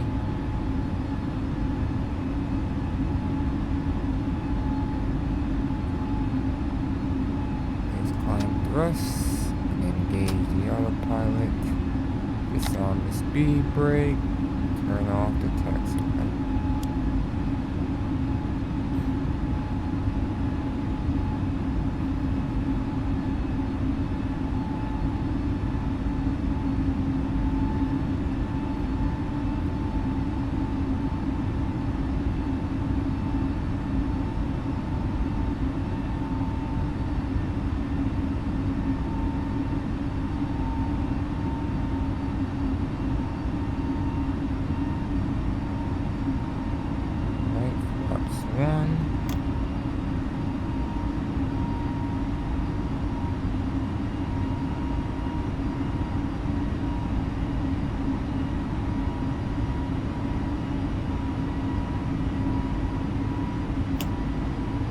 Up.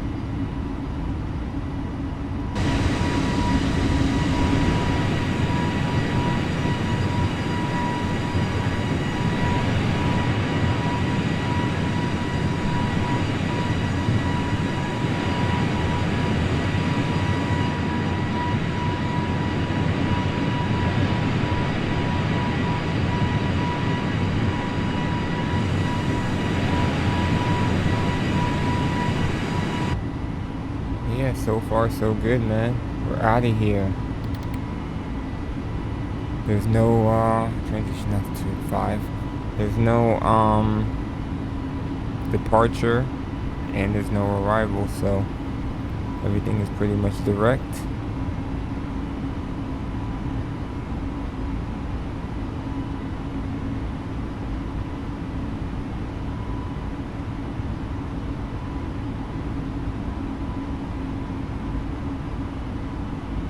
That Max looked really nice though.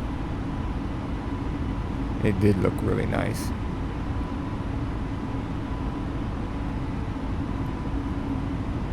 How much do you think it's gonna cost? That's the big question.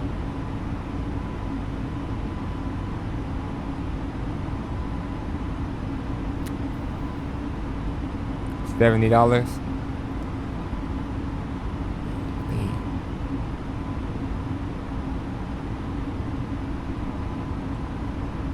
Make sure there's no radars around us. We kind of do cut through Marseille control.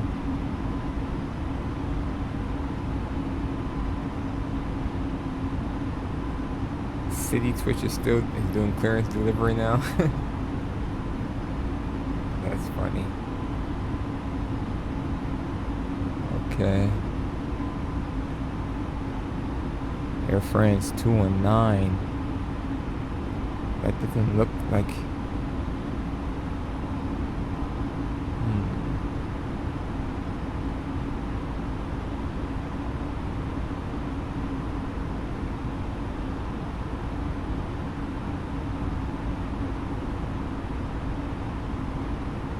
Do 10,000, landing lights off, seat belt signs off.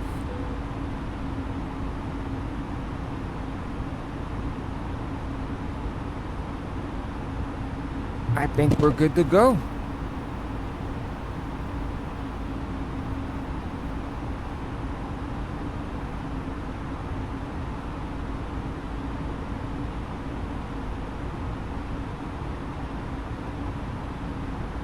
What do you say, Ad Sav? You wanna do some studying? Oh man.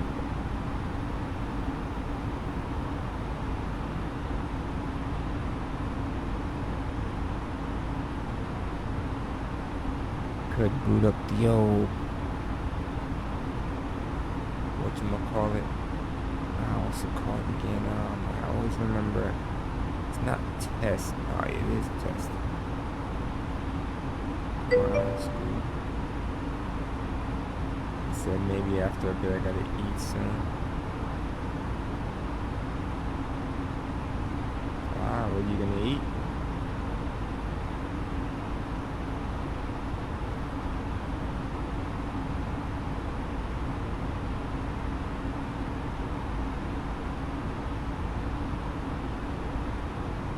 I think the way I pulled this off last time was switched over the no, that's not the, yeah, that's exactly how I did it. Okay, switched over the browser and it's weird because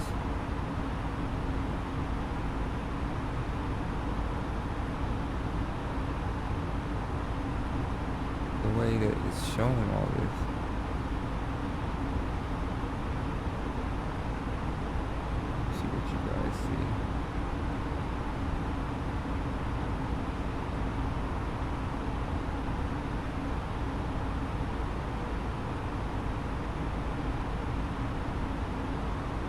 Nothing else you should worry about. I turned off all my lights, right? Yeah, I think we're good. Okay. Well, let's see what questions I can get wrong. What records shall be made in the aircraft log or other permanent record by the pilot making the VOR operational check? Oh God. Oh God. Oh God. Alright, date, frequency, VOR, bot, number of flight hours and slash check, and signature. Date, place, bearing, error, aircraft code, time, and signature.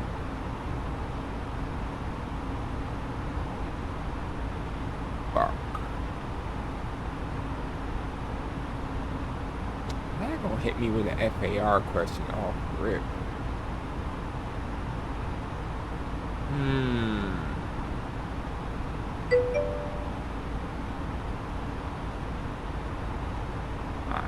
I'm thinking about that.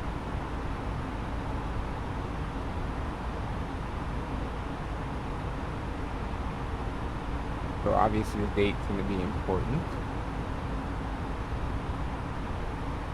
For some reason I'm thinking the place. Maybe it's the first one. Why the hell would you need to know the place?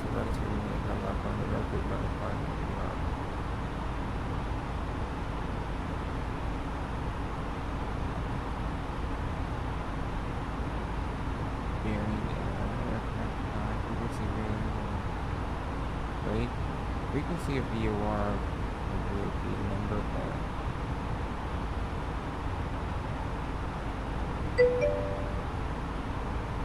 Look up the reg. How do I know what the reg is?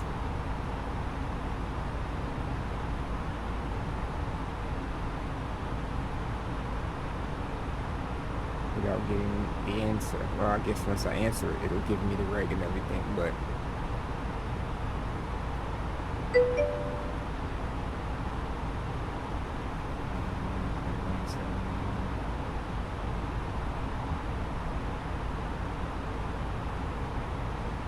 alright.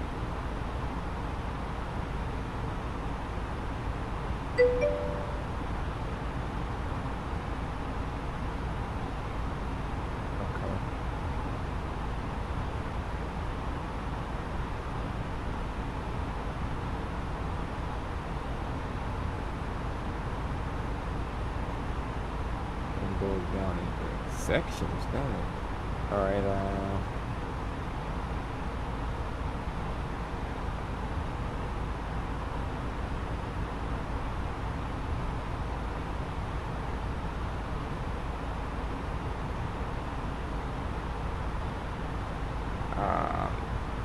thinking it's C. Unless I'm reading this wrong. Final answer.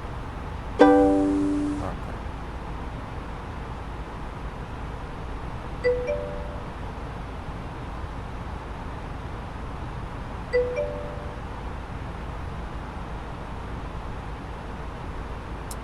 Yes, sir. Plain learning stuff. How you doing, buddy?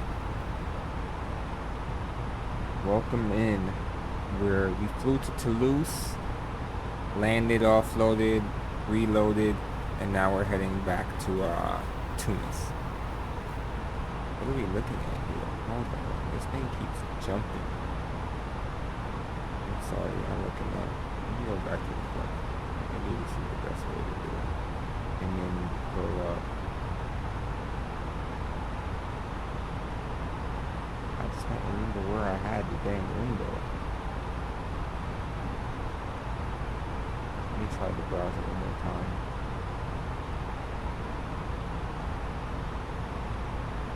Oh, it was here. Just need to move it up.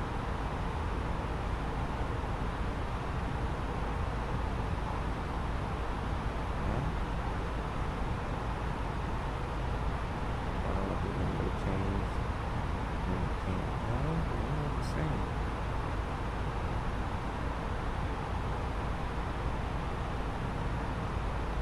Is this? Oh, I minimized it. Dirt. Can't minimize it. What the heck? Yeah, I don't know what I did. It's showing me everything. What? Alright, let's try this. We're just gonna try it this way. We're gonna come here.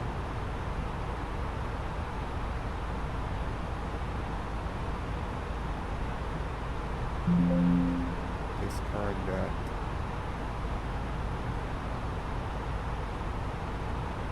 Add a window here.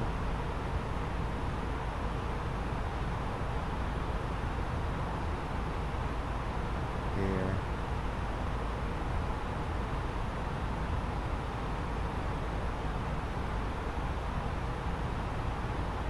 That's right, so I had it full screen. Look, I know I'm not tripping. Hold on. Let's take that off. Let's go back to browser. That's where I had it at. So that now wants to show up. I don't understand why this thing is being weird.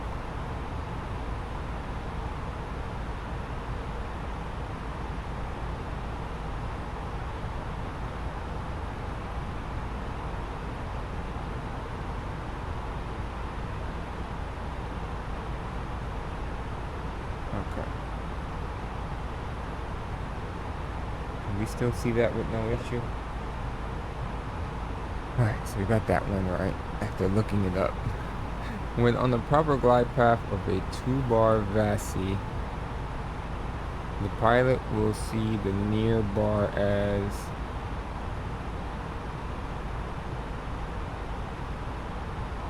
white and the far bar as red. I would say red. And the far bar is white.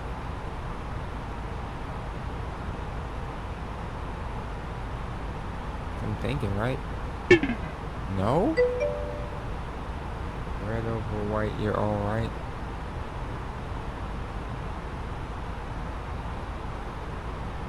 Now that I think about this, I've never seen one of those before.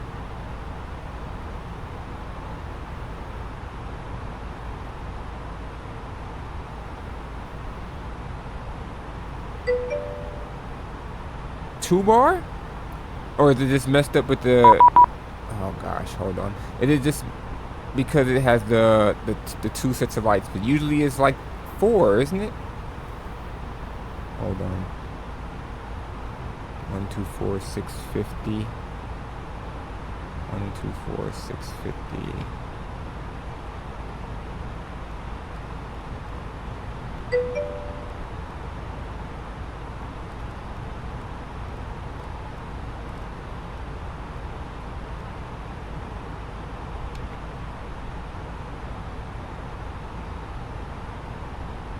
Two red, two white. I don't know why in my head I'm thinking 2 white, 2 red.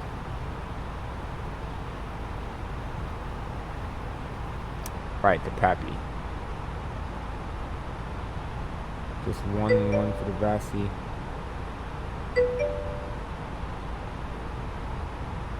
Alright, let me contact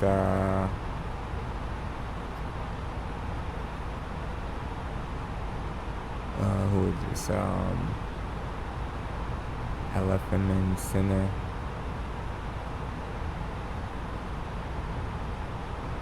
Alright, go to radar. All in his stuff. Marseille Control. Marseille Control. Tunair 283. Flight level 340 for 380. Tunair 283 Marseille Control, bonsoir, score 5625. 5625, Tunair 283.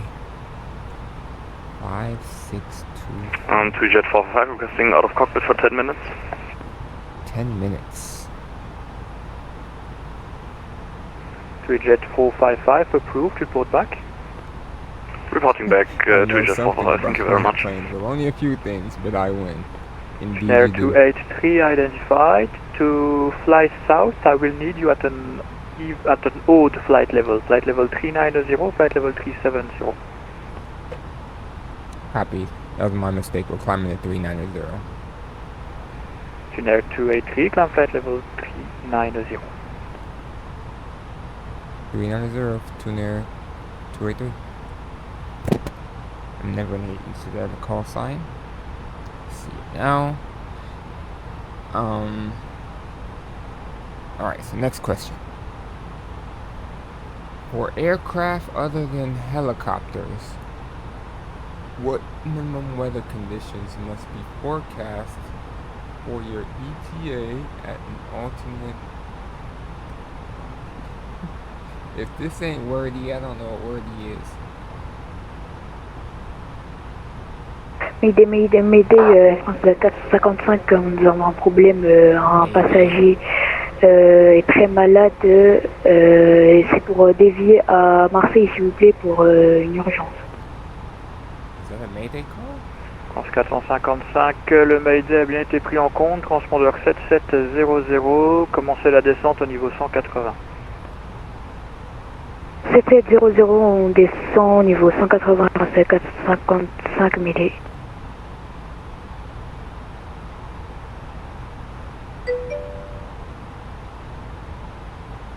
Alright, what else did he say? Why is Mayday in English and the rest in French?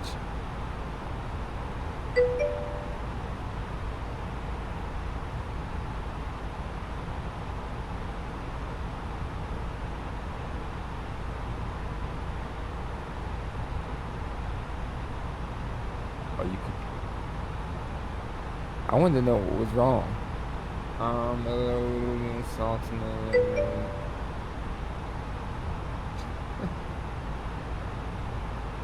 That's crazy, oh shit. Alright. On prévoit un atterrissage d'urgence à Nice, Air France 455 Mayday. Air France 455, Nice, ce sera pas possible. Reçu, alors on prévoit pour Marseille, Air France 455 Mayday. 455, c'est toujours bien reçu. Je pouvais tourner à gauche au cap unité 70 et prévoyez une approche RNP, piste 31 droite. On tourne cap unité 70, on prévoit RNP, piste 04 droite, Air France 455 Mayday. Piste 31 droite. Correction, piste 31 droite, Air France 455 Mayday. For non-precision.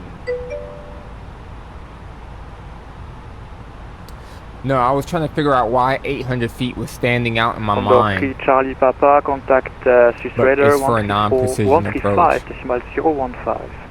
But the precision is Swiss 15015, contact Charlie Papa, good evening.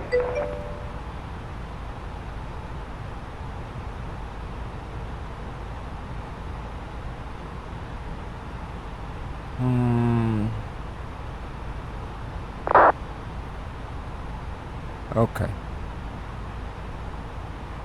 At least I'm remembering certain parts of this thing. Certain parts is just like,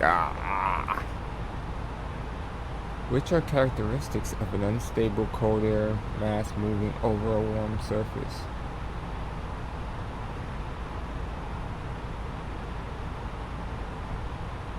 I feel like I know this one.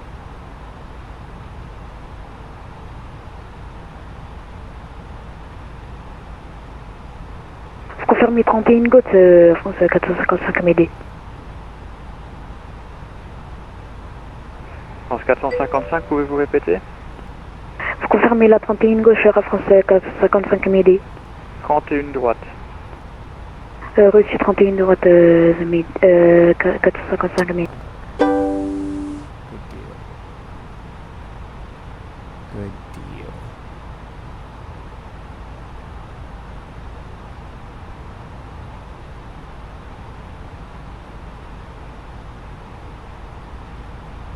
Except in blowing obstructions.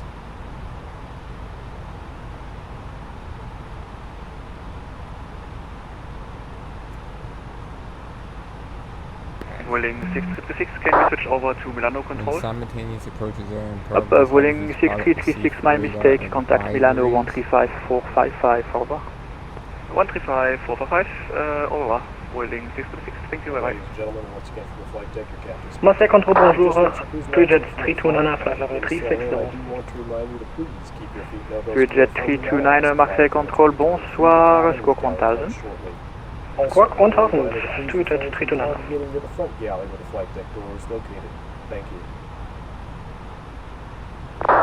Alright, so I feel like this is a trick question, but it says when simultaneous approaches are in progress.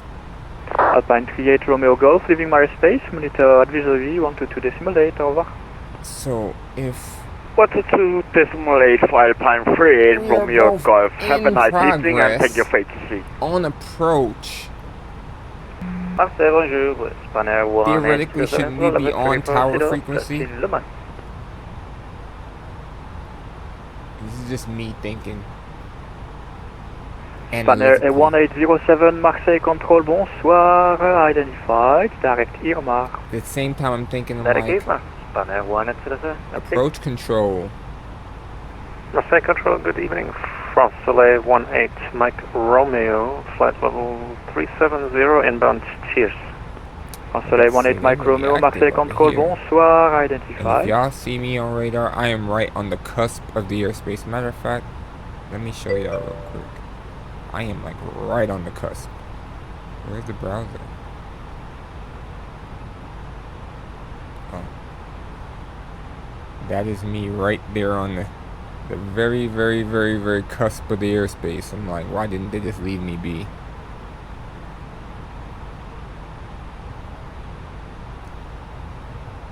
Okay, I wasn't tripping. Because I'm... Jet 329 like, identified, direct well, Irma. thinking really detailed. I'm France like, 455, descendez 5000 pieds QNH 1009. 250 pieds QNH 1009, France 455 Amérique. if I'm on approach, and I should be on the tower, but alright, good deal. Good deal. I'm like,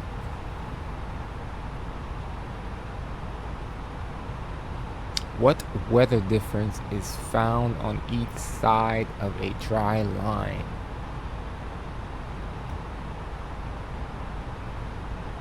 What is it? Alexa, what is a dry line? A dry line is a line across a continent that separates moist air and dry air. Okay, it's kind of straightforward. I was thinking that it would be France something. 455, dès que possible, indiquez le carburant restant dans votre avion ainsi que le nombre de passagers. On vous rappelle France 455 dans une minute.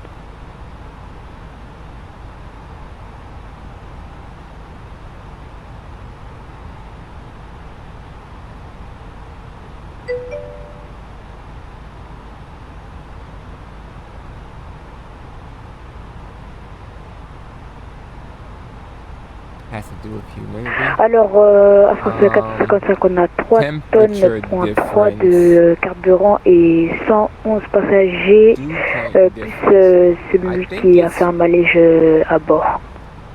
C'est reçu.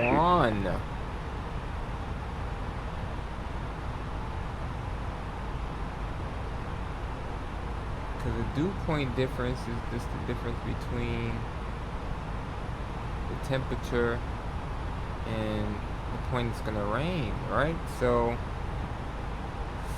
well, France 455, tournez à gauche, cap 090. It might be 2. À gauche 090 à France 455 000. It might be 2.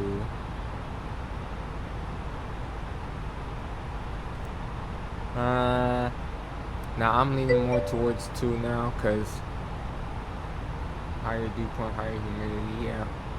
Yeah, I'm sold.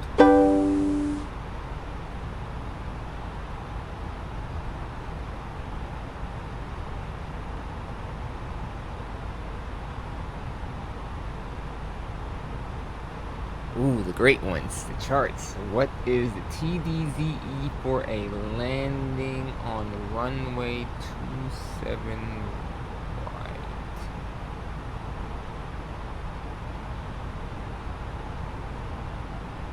Okay, that was simple.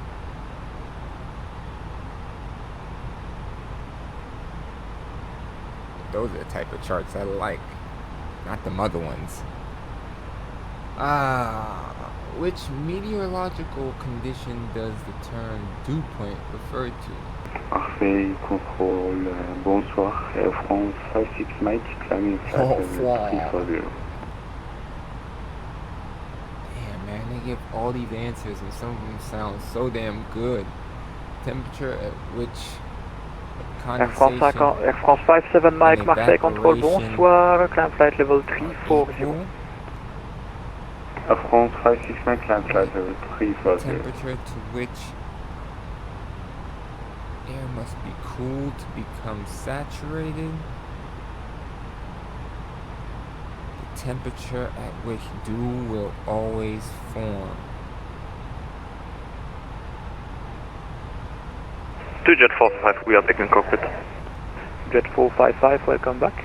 Lots of bait out there, that's what I'm saying, man. I'm like, golly.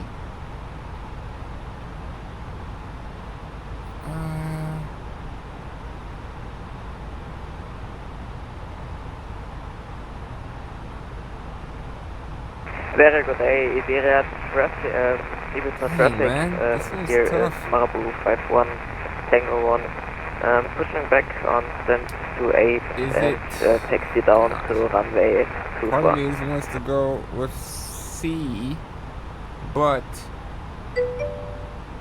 I feel like air must be cool to become saturated.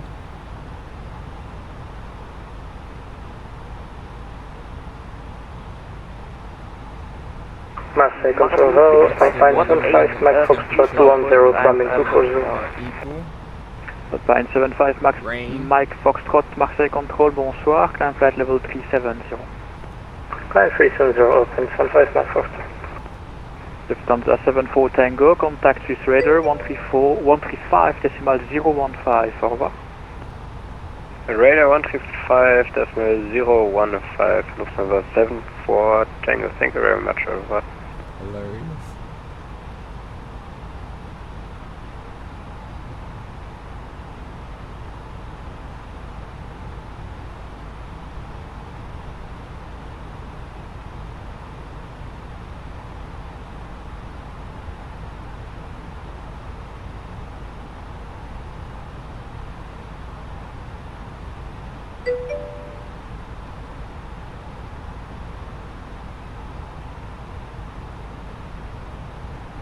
Alright, so I've narrowed it down to B and C.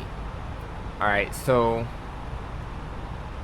my simplified mind is thinking C, and then my over analytical mind is thinking B. Marseille Control, bonsoir, Iberia 34 Lima Lima, flight level 360. Iberia 34 Lima Lima, Marseille Control, bonsoir, squawk 1000. Meteorological conditions as Squawking 1000, Iberia 34 Lima Lima. It's not really asking what dew point is, but what is it referring to?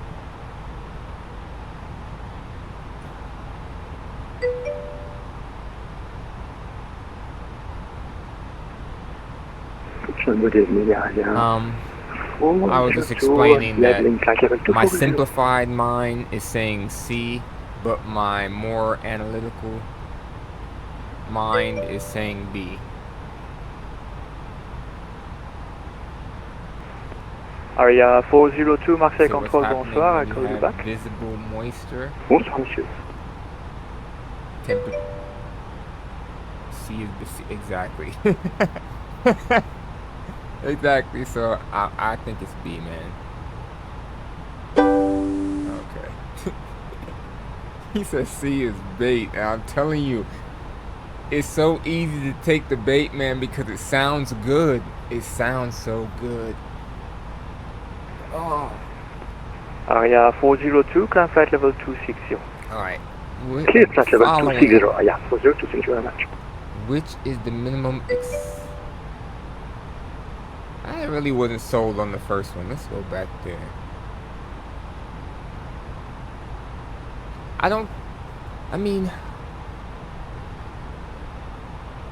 In my mind, I never thought of it as condensation and evaporation are equal, so I don't know. I've never looked at it that way. Is that really what's going on? If so, fuck. I've never really looked at it that way.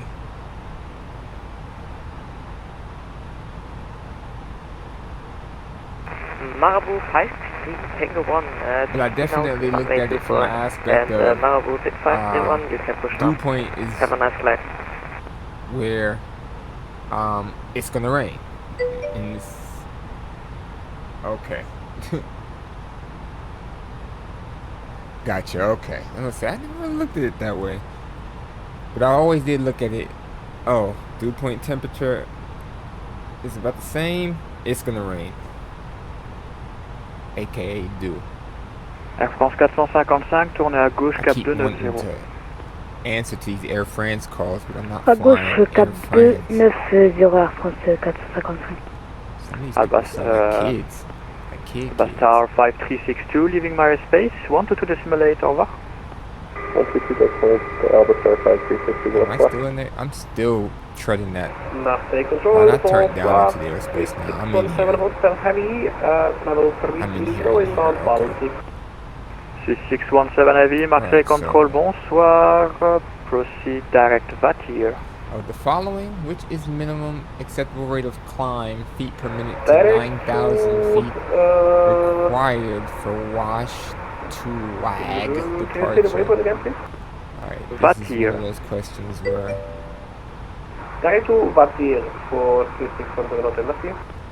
Privilege 678, leaving my space, 122.8, au revoir. Copy. Privilege 678, monitor Unicom 122.8, au revoir. Cloud fog, whatever. He said cloud. Alright, so... Departure... Good evening, this is the 14 Yankee Kilo with the flight level 350. Okay, so... Easy 14 Yankee Kilo, Marseille Control, bonsoir. Clear for an SR7 Romeo arrival. Wag departure. Clifton SR7 Romeo, Easy 14 Yankee Kilo. Marabout Factory, Air France 455, à gauche, cap 280. At a ground speed of 150. Gauche cap 280 Air France 455. So it says minimum climb rate at Privilege 678, monitoring Unicom. Bye-bye, thank you. Control France Delay 18, Mike Romeo requesting 5 minutes out of cockpit. Russell 18 Mike Romeo approved, report back. And the other day, Reno was looking at some of these with me, 455, contact Swiss Raider, I think he understood these a little bit better than I did. 135015, Twidget 45, thank you, bye-bye. Aria 402, contact Swiss Raider 119.75, au revoir. 400 feet. 119.75, monsieur, merci beaucoup. Aria 402. Nautical mile, sorry. Aria 402, my mistake. Swiss Raider is on 135.015. Then the chart here says minimum climb rate at 400 feet. 135.015, merci beaucoup. To 9,000. Très bonne soirée. So, No one. Charlie, casting of the 3 feet. Milan 1 Victor Charlie, Marseille Control, bonsoir, climb flight level 110. Climbing flight level 110, no one confirmed. right? 150. And Swiss 617 Hotel request to 10, 10 minutes out of cockpit if possible. Swiss 617 Hotel, approved, report back. Merci, will call Swiss 617 Hotel. Easy 14 Yankee Kilo, when ready, descent flight level 250. When ready, descent 250. I was looking at that like, what? Vous pouvez prévoir le SAMU au sol, s'il vous plaît, à France 455 Amélie, s'il vous plaît. I got C'est you. reçu.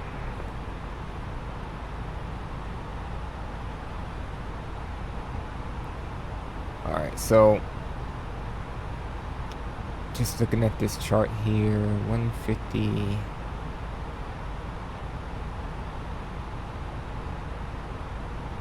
So how does that, like, this is vertical path angle. So hold on.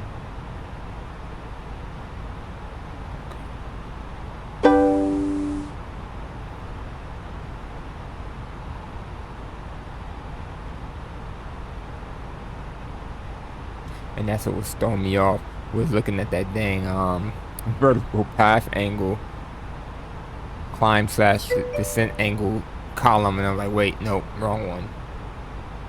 Yep, I caught myself. Definitely caught myself.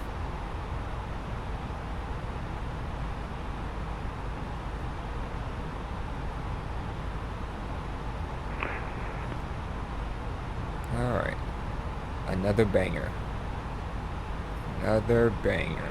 Marseille Control, bonsoir, Lufthansa 02 Whiskey, passing flight level 352 for flight level 380. Approach while flying the Hotel ILS 02 Whiskey, Marseille Control, bonsoir, identified. Down. What frequency should you expect to contact regional approach control?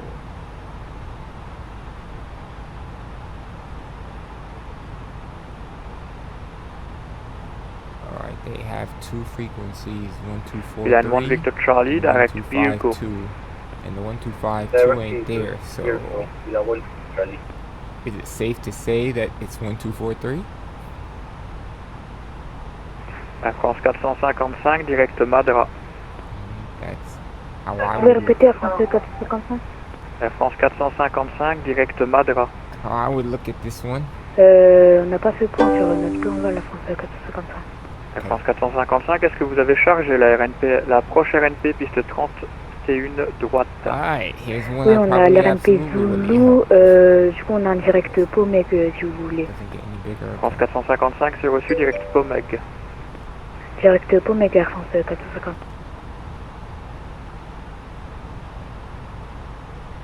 True. What did I say? Hold on, I'm going back to it. Okay, yeah. Vidan 1 Victor Charlie, clear for Diogo 7 Romeo arrival. That was your heading north, or if you're positioned north, so obviously it's position.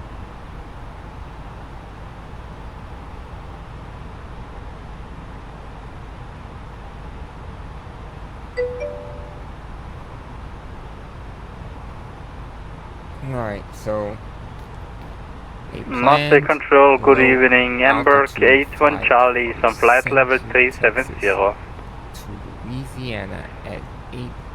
Embark 81 Charlie, Marseille Control, bonsoir, identified. Air France 455, descendez 3000 pieds.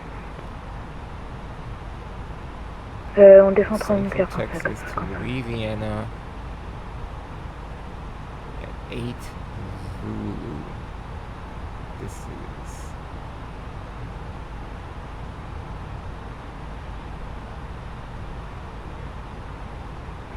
Et puis les voilà 7751 leaving Mare Space, monitor Unicom 12.8, au revoir. On est autorisé à l'approche Air France 455. 455, je vous rappelle.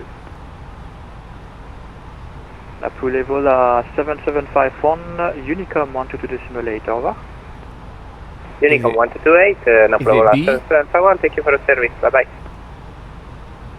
Air France 455 depuis Pomeg, autorisé à approcher RNP Zulu, piste 31 droite. Autorisé RNP Zulu, piste 31 droite, Air France 455. Yeah, that's what it sounds like. Cossack. Marseille Control, good evening. Connect 61 Papa Kilo, flight level 350, direct Madrid. Connect 61 Papa Kilo, you will fly outside of our space. Your next frequency is Geneva Center. Roger, Geneva Center, Connect 61 Papa Kilo.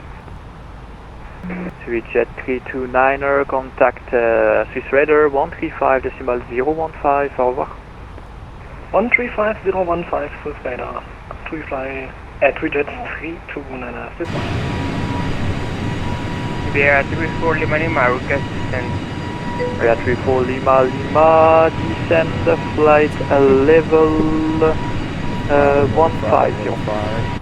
You know, let me go look at the radar and see if I see that. 150 34 Lima Lima. It is kind of Marseille, bonsoir, Ryanair 4 Alpha Charlie, flight level 370 inbound volt. Ryanair 4 Alpha Charlie, Marseille Control, bonsoir, identified. Marseille radar, just to notify, I'm going to switch on to text, headset needs a charge. Roger. Easy 14 Yankee Kilo, contact Marseille 119.75, au revoir. 11975, Easy 14 Yankee Kilo. Line 1 Victor Charlie, contact Nice approach 134.475, au revoir. Contacting Nice approach, I don't see one that look like that. Marseille Control, France Soleil 18, Mike Romeo back in cockpit. Welcome back. Iberia 34 Lima Lima, any standard arrival for us in Geneva? Iberia 34 Lima Lima, Geneva, Swiss Radar will give it to you. Copy, thank you.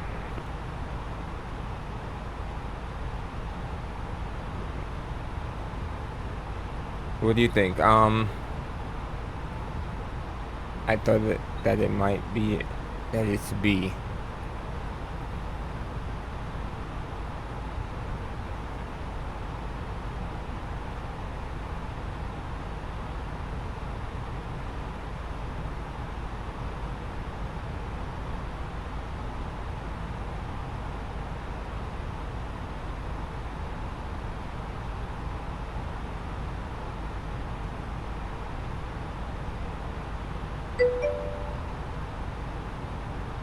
Iberia 34 Lima Lima, clear for Belus 3 Romeo arrival. Negative. Clear Belus 3 Romeo arrival, Iberia 34 At least Lima Lima. from what I can see, no. But you might see something else. Well, actually, now I look at it, I'm going to say no. Fuck it. Blue 6 Hotel Hotel back. Welcome back.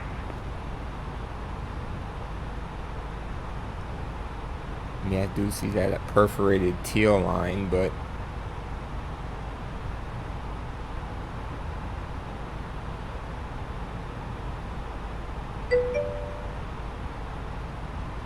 okay. I didn't know if they overlapped or not. They kind of do overlap, though. You see what I'm saying? It's weird. Marginal VFR area. Okay.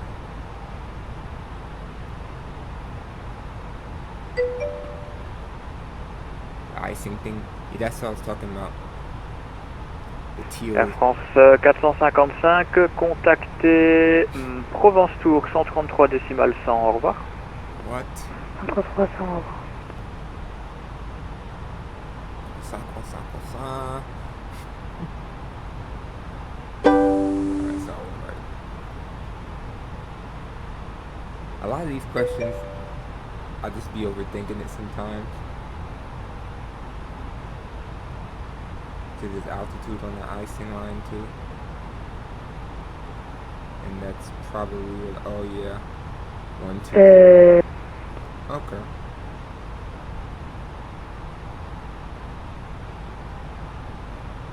Okay.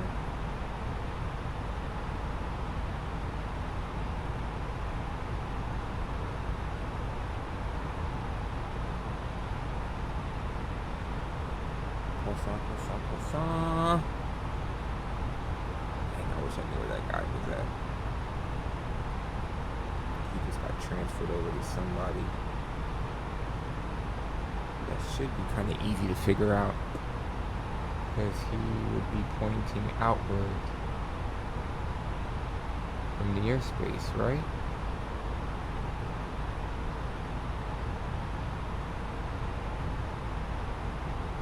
In theory, but I don't see anybody that looks like that.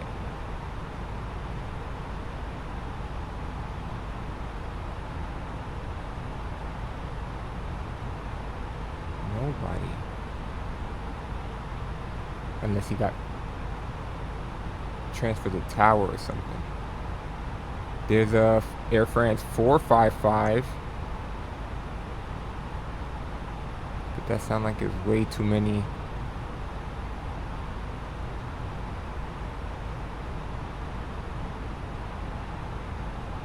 Yeah, I don't know. I'm gonna have to humbly bow out on that one. Iberia 34 Lima Lima, contact Geneva approach 136.255, au revoir. 136.255, Iberia 34 Lima Lima, au revoir. Okay, what is the minimum? Lufthansa 02 Whiskey, contact Swiss Radar 134.850, au revoir. In class G? Lufthansa 02 Whiskey, contact Swiss Radar 134.850, au revoir. Two? Contact Swiss Radar 134.850, Swiss correction, Lufthansa 02 Whiskey. Thank you, bye-bye. This chart, so is 2 day and Panair 1 1807, night. contact Swiss Radar 134, One is decimal just class 850, E, okay. au revoir. Why is it set up like this?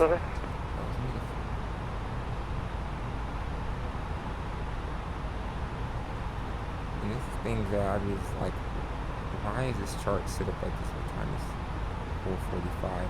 Perfect.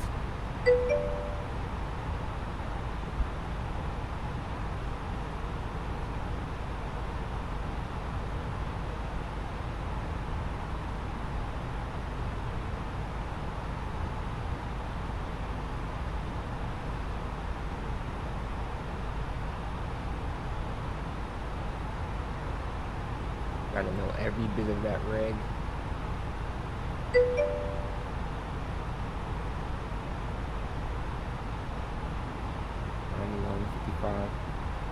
Off the top of my head,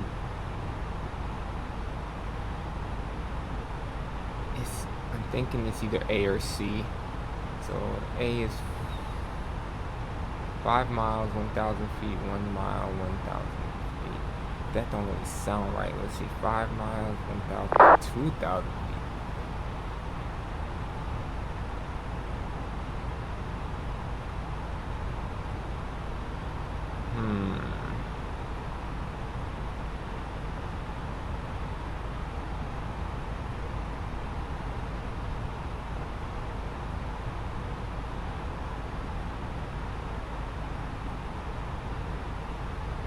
Meatloaf, Tomjet 9 Delta, passing flight level 200, flight level 240, and we're direct max off.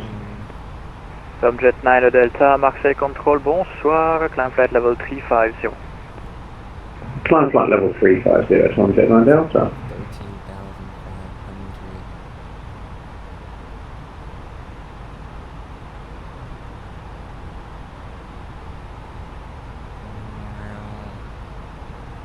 I'm gonna go with A. Can you tell me if I'm right or wrong? Just tell me if I'm right or wrong, and then if I'm wrong, I'll go look it up.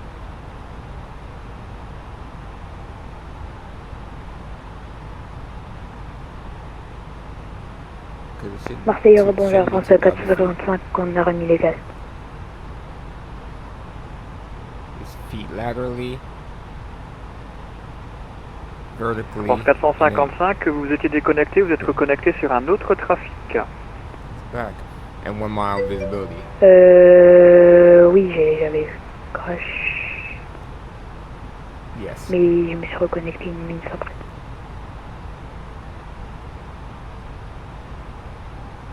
France 455, tournez à gauche, cap unité 80. À gauche, cap unité 80, France 455. Air France 7335, bonsoir, on vient de décoller de la piste 31 droite en montée initiale vers 5000. France 7335, Marseille Control, bonsoir, vous pouvez juste ne pas faire attention au trafic qui s'est connecté sur vous. Identifié, montée niveau 320. On monte au niveau 230, il n'y a pas de souci pour le trafic, juste super. Air France 7335, c'est niveau 320. 320, pardon, Air France 7335.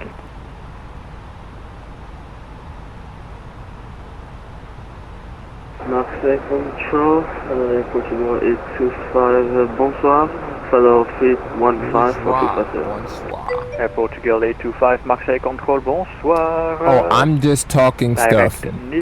I'm not saying anything important. Direct, I think it's A. What do you think? I thought it was A or C, but then I was like 2,000. Tuner 283, leaving my space, monitor Unicom, 1 to the simulator, over.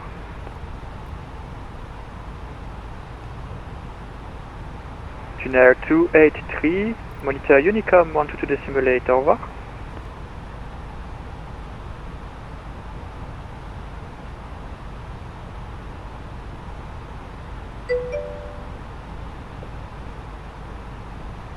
I muted, he in the zone.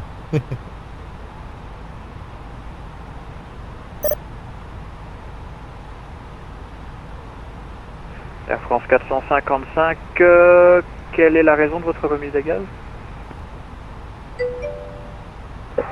France 455, nous étions trop haut, on a besoin de capter notre RNP. Ok, c'est reçu, Air France 455, le QNH est de 1009, prévoyez la RNP Zulu, piste 31 droite. There's no way. 1009, on prévoit RNP Zulu, piste 31 droite, Air France 455 000.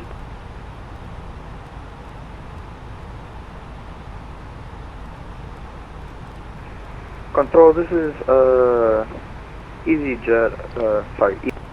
He told me I could transfer to Unicom.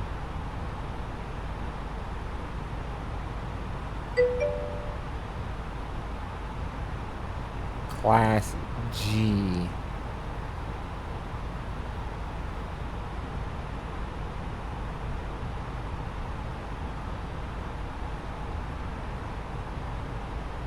Okay.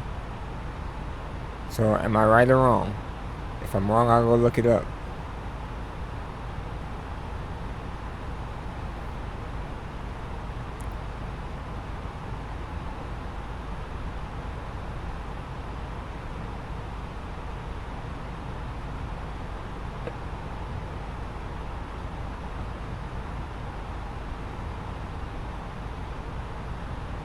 Could it be 3 miles? Now you got me thinking.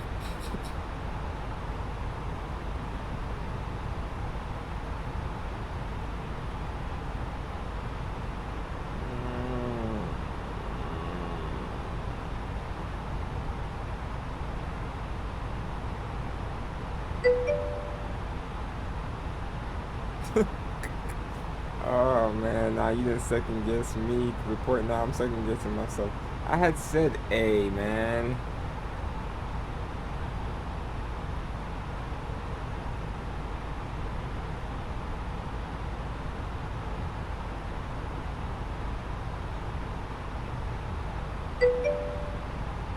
Okay. I'm like, You keep asking questions, man. Then you start to make me feel like, oh, God. Alright. Whew.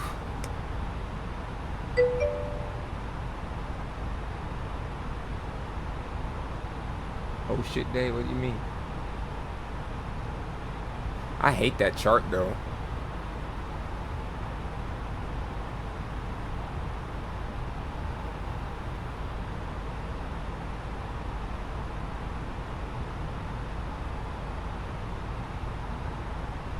Alright, so in the northern hemisphere, surface wind spirals. You never seen? Okay, yeah, that shit looks so stupid. I'm like, what? Surface wind spirals clockwise and outward from high pressure and counterclockwise and inwards low pressure. Where would wind not be consistent with this concept? So in. In, out. Shit. Over mountains, terrains, over plains, over water. I can't say I know this one. I would have to be taking a very large guess. I don't know. I don't even have the slightest clue. I don't think so.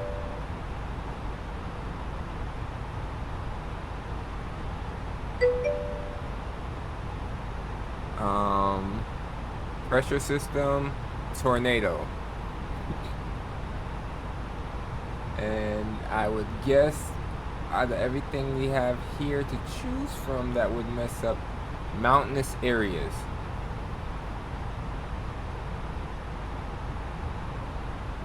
Final answer? We're pretty close to top of descent too.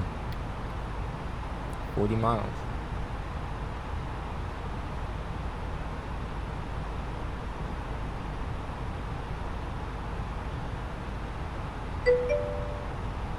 Okay.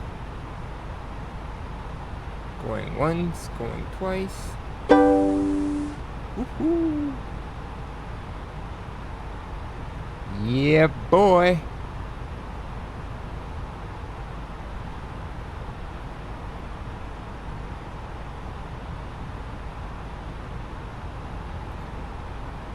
particular instrument departure procedure requires a climb rate of 2,210. Alright, man, later. Thanks for the help. Climb rate of 210 feet per nautical mile to 8,000 feet. If you climb with a ground speed of 140, what is the rate of climb required? Okay, so 140 is in between both of these. And what? 210 is right here, okay. So between 425 and 530.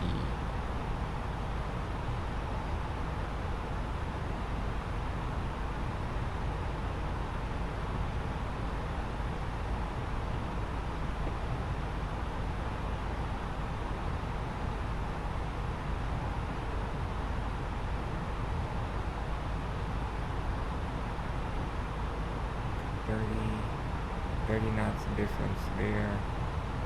425 and 530. It's not 490.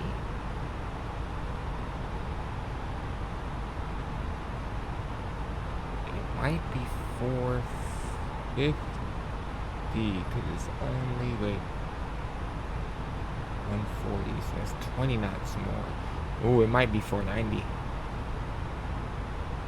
It might be 490.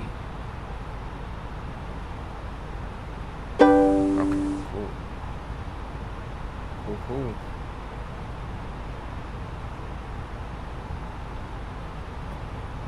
When installed with the ILS and specified in the approach procedures, DME may be used in lieu of visibility requirements.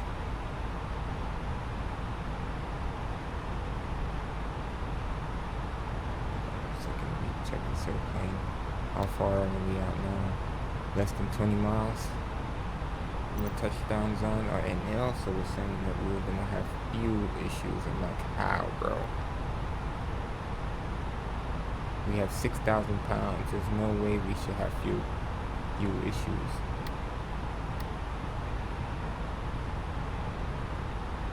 Alright, 3201125.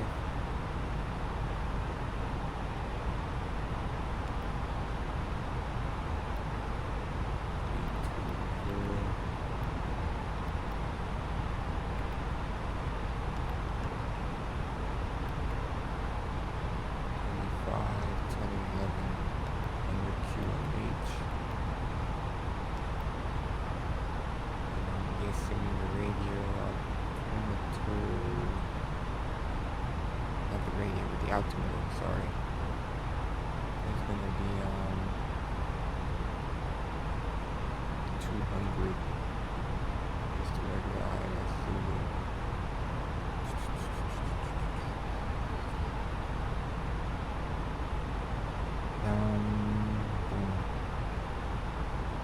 It's 3 degrees. 250. Proved me wrong.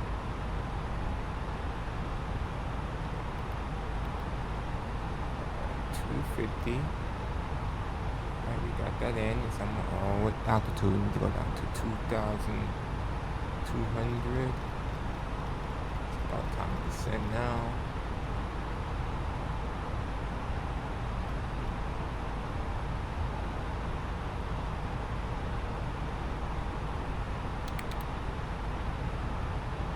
Let's descend. I gotta use the bathroom. I'll be right back.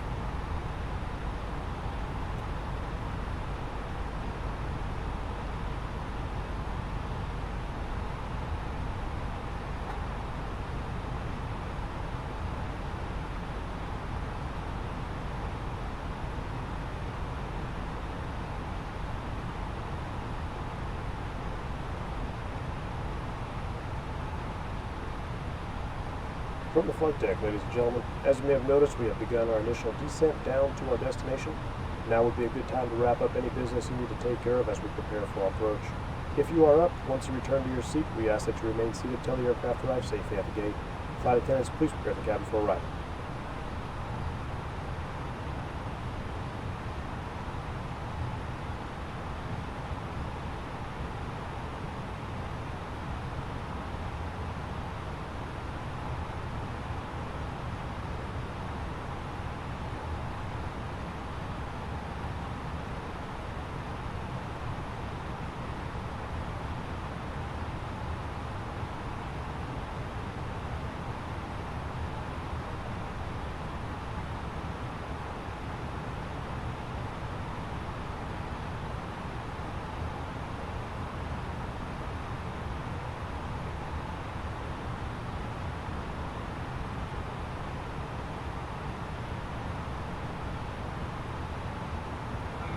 And she's accelerating.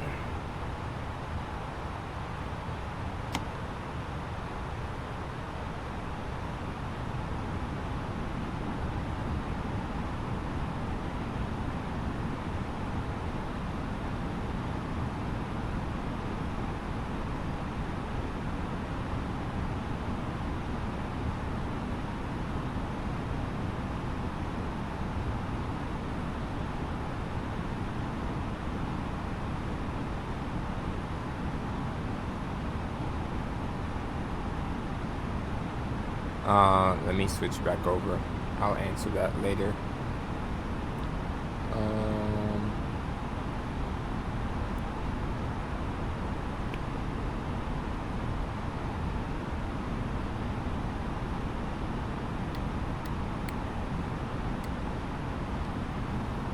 All right. So we don't need the speed brake right now anymore.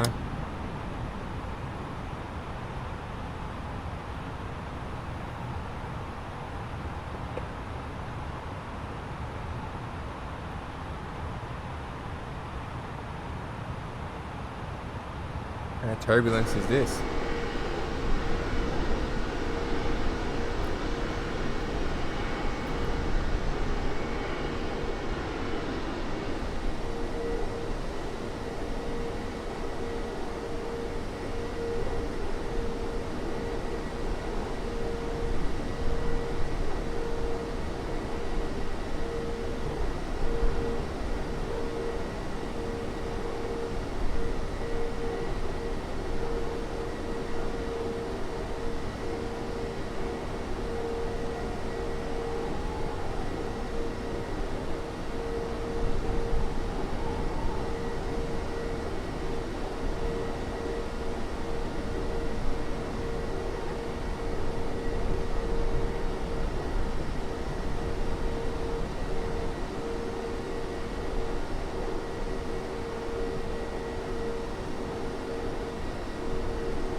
Yeah, I tell you, turbulence is crazy, man. You missed my landing at Toulouse. It was 300 something. A lot better than the 800 from last time. I don't know why. I think I'm gonna just let this thing auto land, because I know my controls are kind of set up for the Phoenix, and I don't think the fly-by-wire likes whatever my settings are.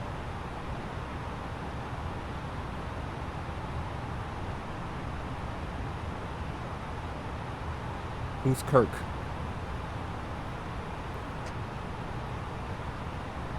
Is Kirk a storm?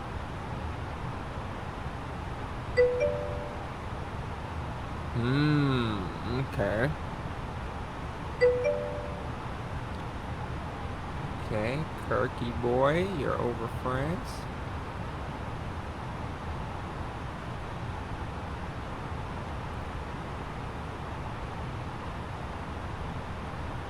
Let's see.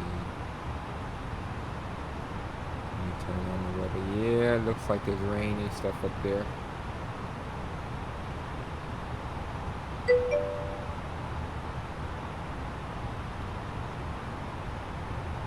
Zoom weather. I'm on flight radar right now. I'm just looking at the different airports and what they're... Everything in Paris is raining. Even all the way up to like, let me see, it's raining up there too, yeah. Up to, I can't think of the dang airport right now. Amsterdam, shoot.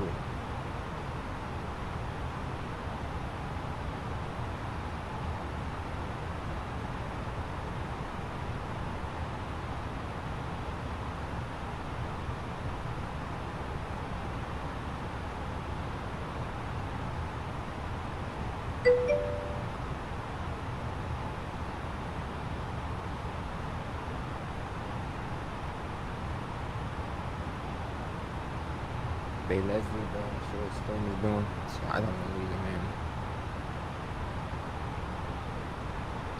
I don't know.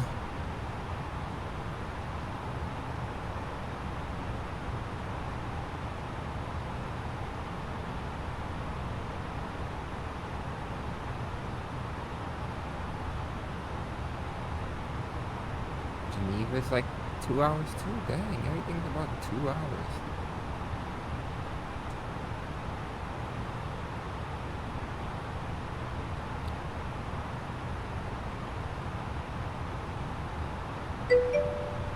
Oh yes, I could fly to Phoenix for that.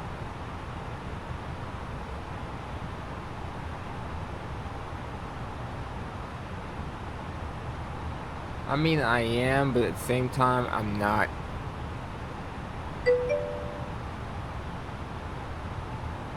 And not these last couple of days has went by, I have not once jumped in the sim and said, let me go fly in Florida right now because of what's going on down there. Not once. So, I don't know. I'm just at that age, I guess, where a lot interests me, but very few or very little excites me anymore.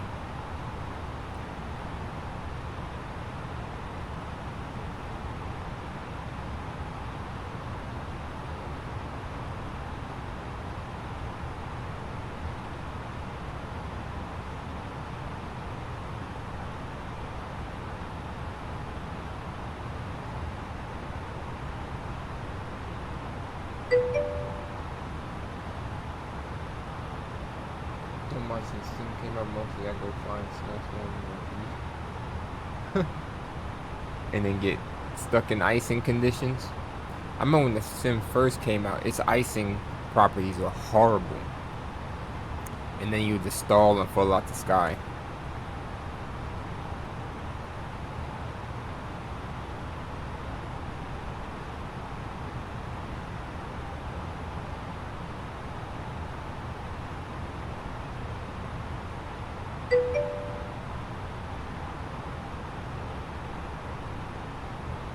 Have you ever been to Vostochny in Russia?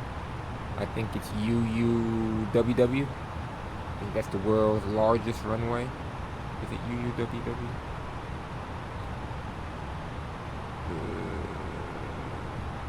No, that's not it. Let me see. It's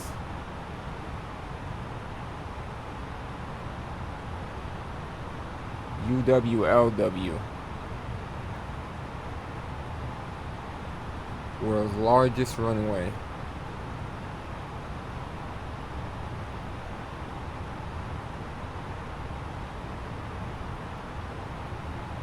(344 feet wide, 16,000 feet long. Anatolia, Russia with politics.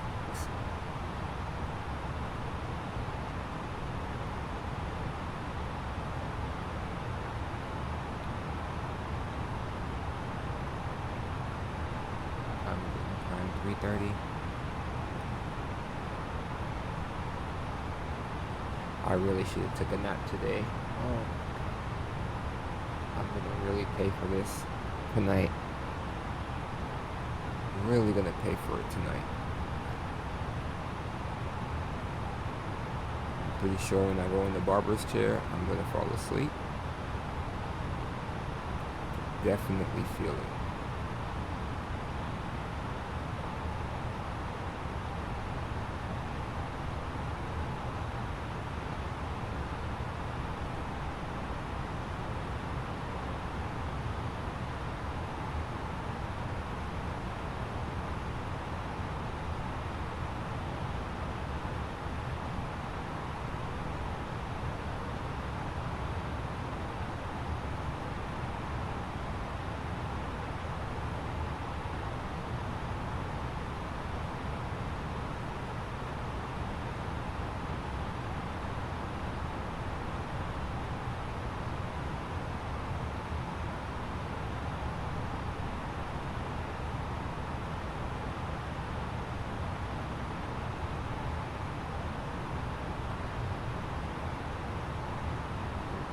12,800 for 2,200.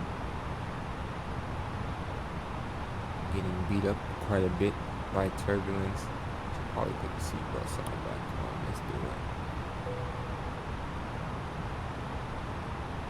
And we have no arrivals, so we're basically just gonna come in, hit a right base to final, and be done with it.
Slow down. Let me help you out.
I'll do it so my engine shut off.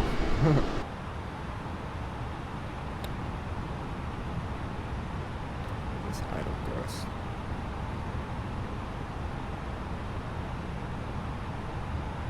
Yeah, I don't know what he was talking about. We're probably gonna have about 4,000, 5,000 pounds by the time we land.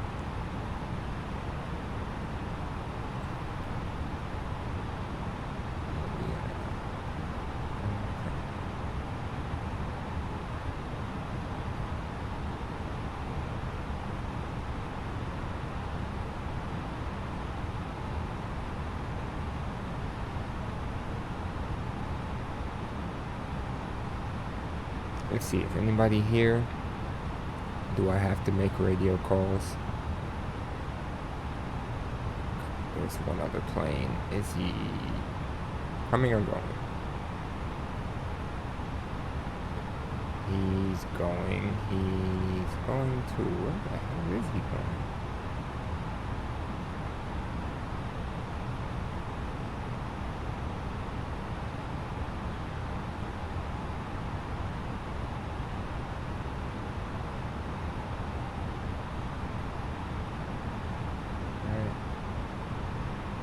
So I make a call because he's departing.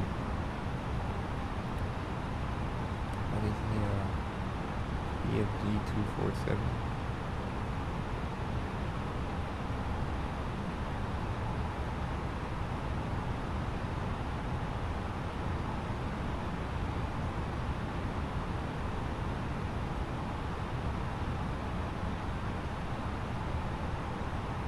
Position altitude.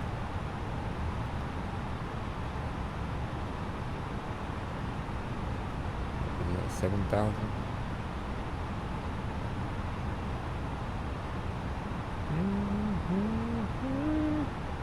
6,000.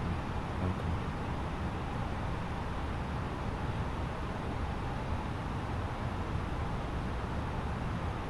Should go straight to Marsa, to be fair. And that will split us a lot better. We can do that. Let's do this. MARSA. Yeah. Let's do that.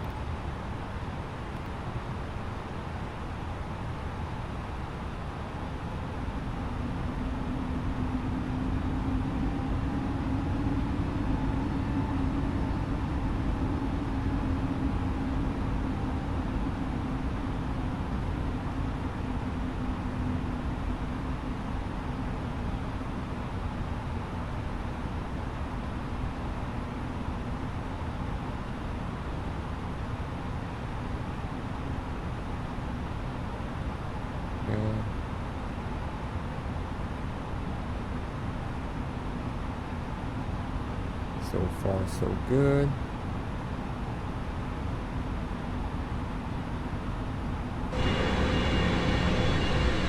I mean, I really didn't have to make this turn, but I wanted to, just to kind of make it not be such an exaggerated turn on final. I don't want to get in the cockpit with it flickering.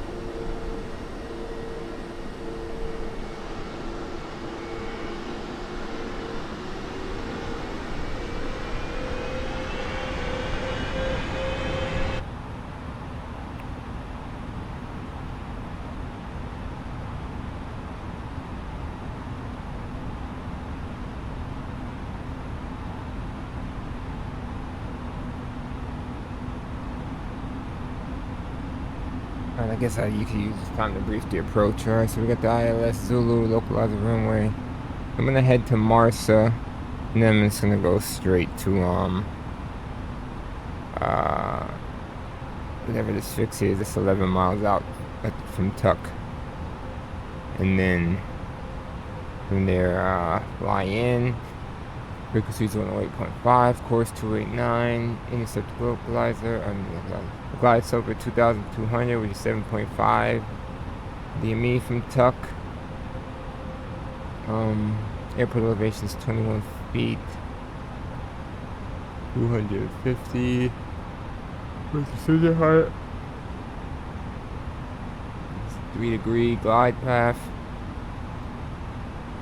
Glide slope, sorry. Missed approach, climb straight ahead to 7 DME at Tuck, then turn right to intercept the radial 299 at Tuck and join holding at 3,000. Then it was directed, max 220 knots.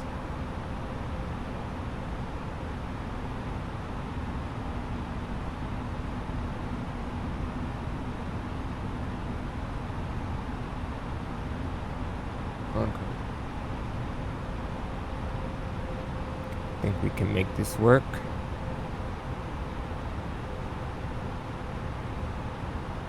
We're on a right base.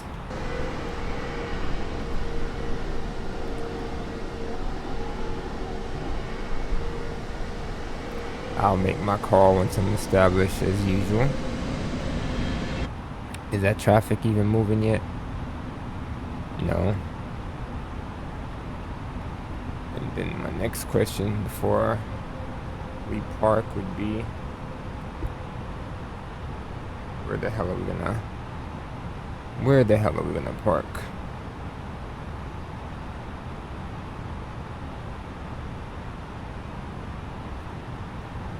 Let's see here. Oh, right back in the spot where we was at. F26 maybe? F25? We're at 3,600 for 2,200.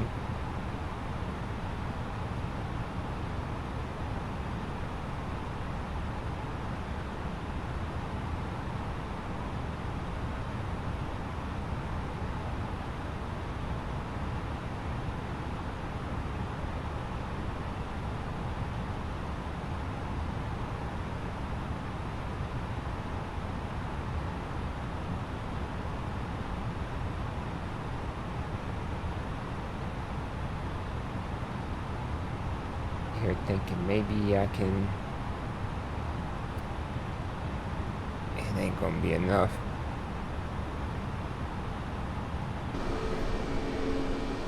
We down here though.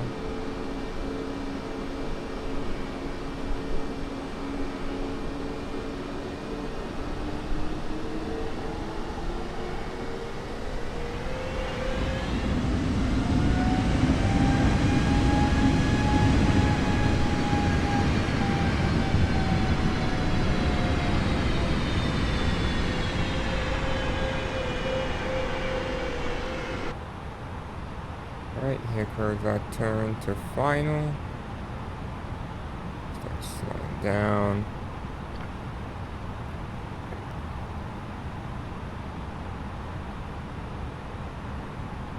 Use flaps 1.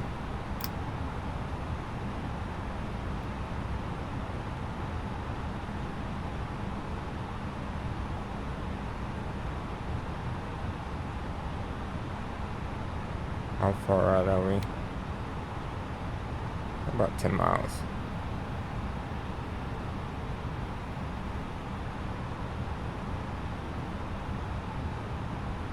Flaps 2, gear down.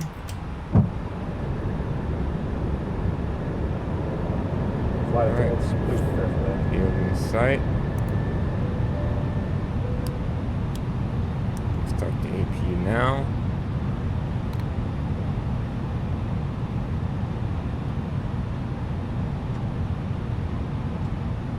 Flaps full.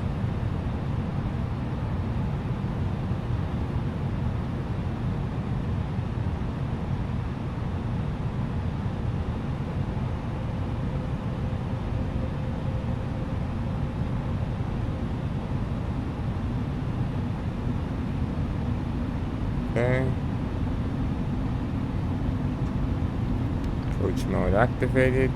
Part of me is like to let this thing land itself, because I have no luck. I repeat, no luck pulling this off.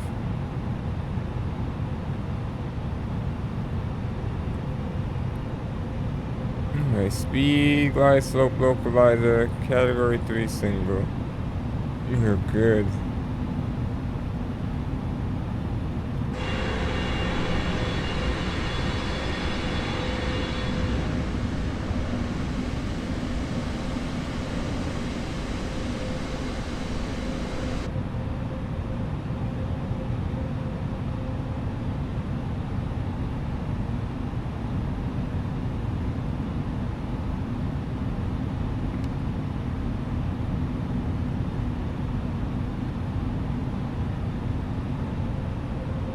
Let's see if it'll land itself.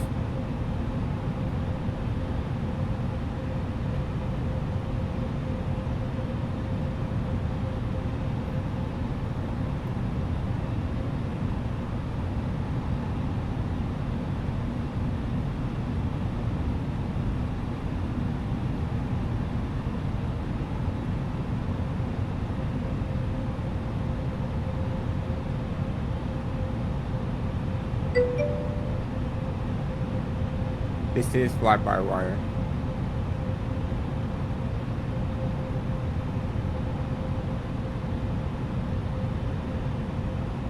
We're about to be 1,000 feet off the ground.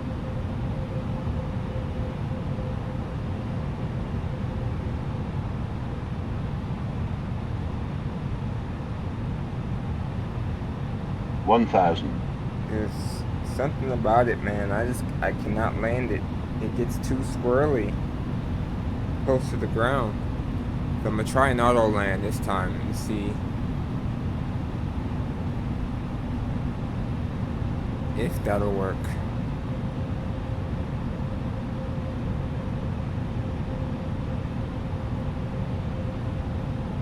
See if an auto land will do me some justice.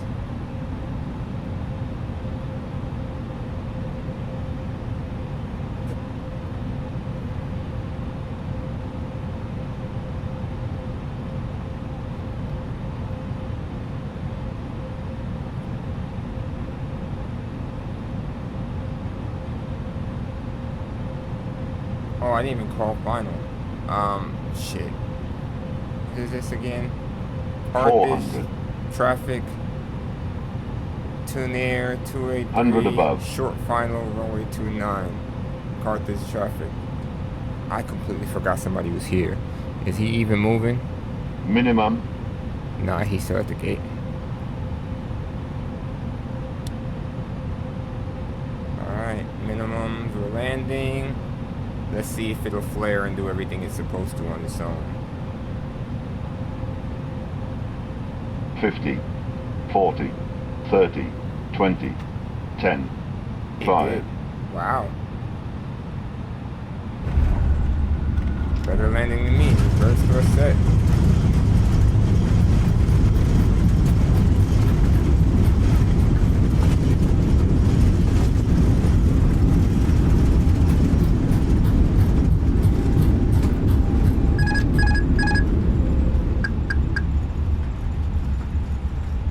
That was cool.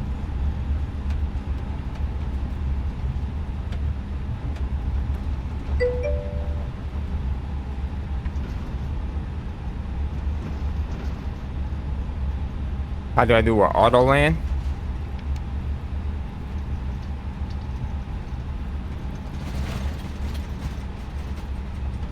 If that's what you're asking. Carthage traffic, Tunis 283 is clear of the active Carthage traffic. Oh, man. Can't see where I'm turning right there.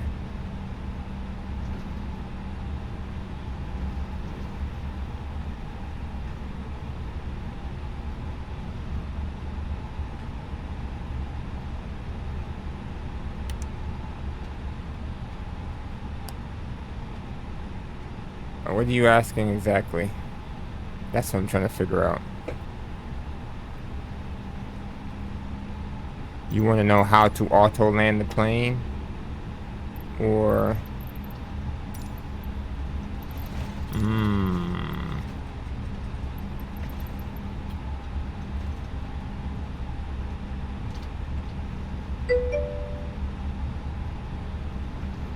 Oh, okay. The auto land. It's not extremely difficult. When you just have to make sure that your plane is remotely close to the glide slope and localizer, and you hit the approach button, which is, it says APPR right here. This button that I'm pushing right here, you have to hit that button.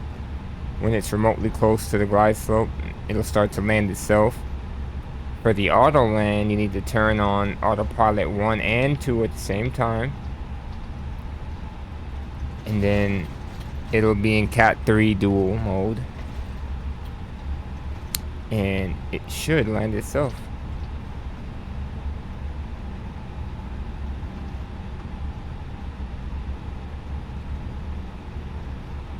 It's a Thomas Cook 320. 321.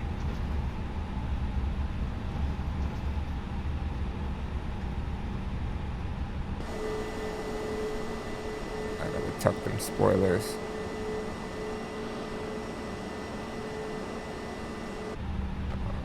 Alright.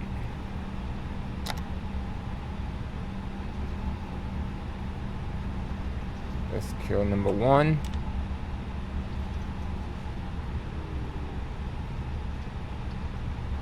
I gotta figure out. I thought the spot was like Foxtrot something, but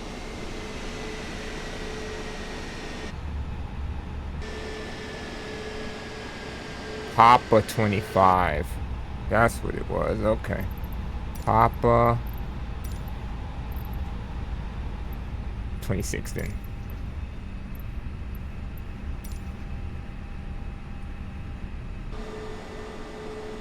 Okay, there they go right there.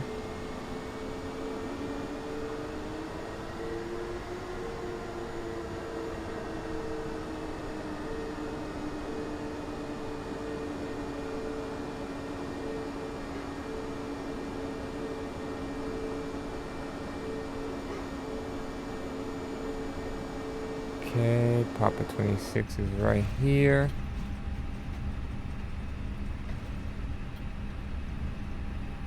Use differential braking as well as asymmetrical thrust.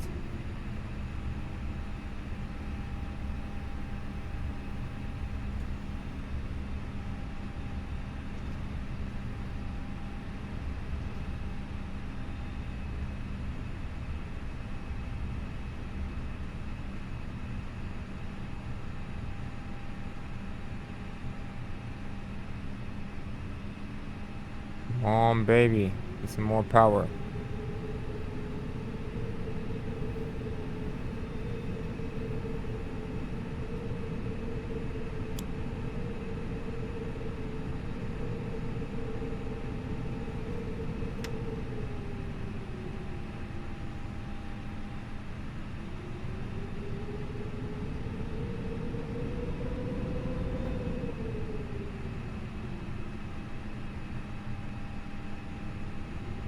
Come on, baby.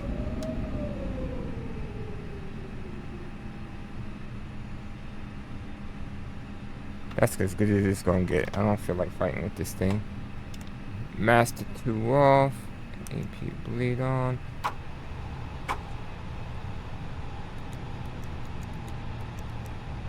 Seatbelt sign on.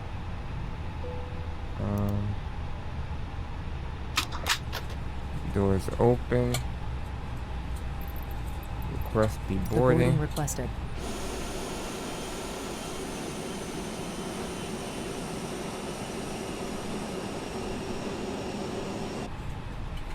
And the beacon off.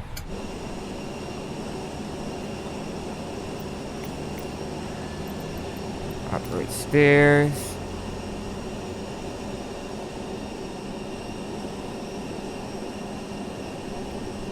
Okay. So then the next thing I need to do is check my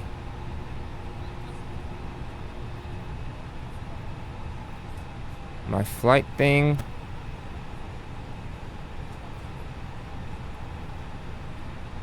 How did I miss another point again? Was that on the climb? Oh, off before 10,000 feet. Passenger's bus is coming.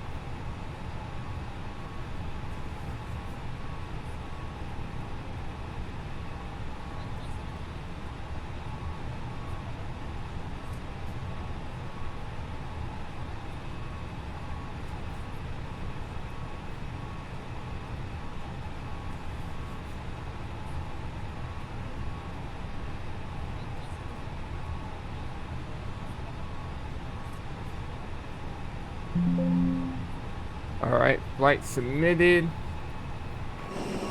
People are getting off.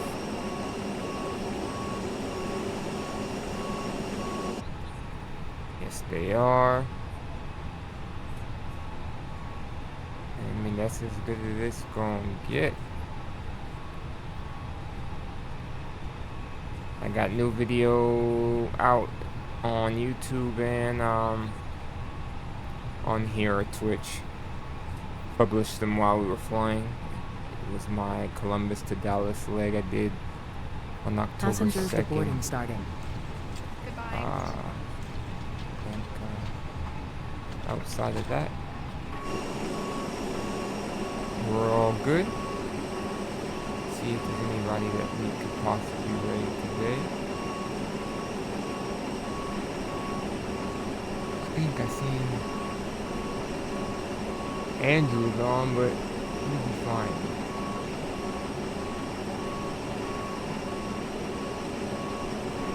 He's flying Concorde, but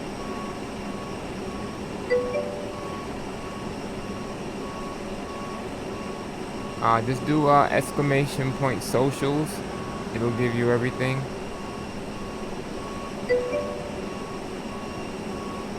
Or yeah, I think it is down there too. Did he just take off? How long he been here? He's been streaming for 4 hours. So he's probably getting ready to land. But yeah. Let's raid.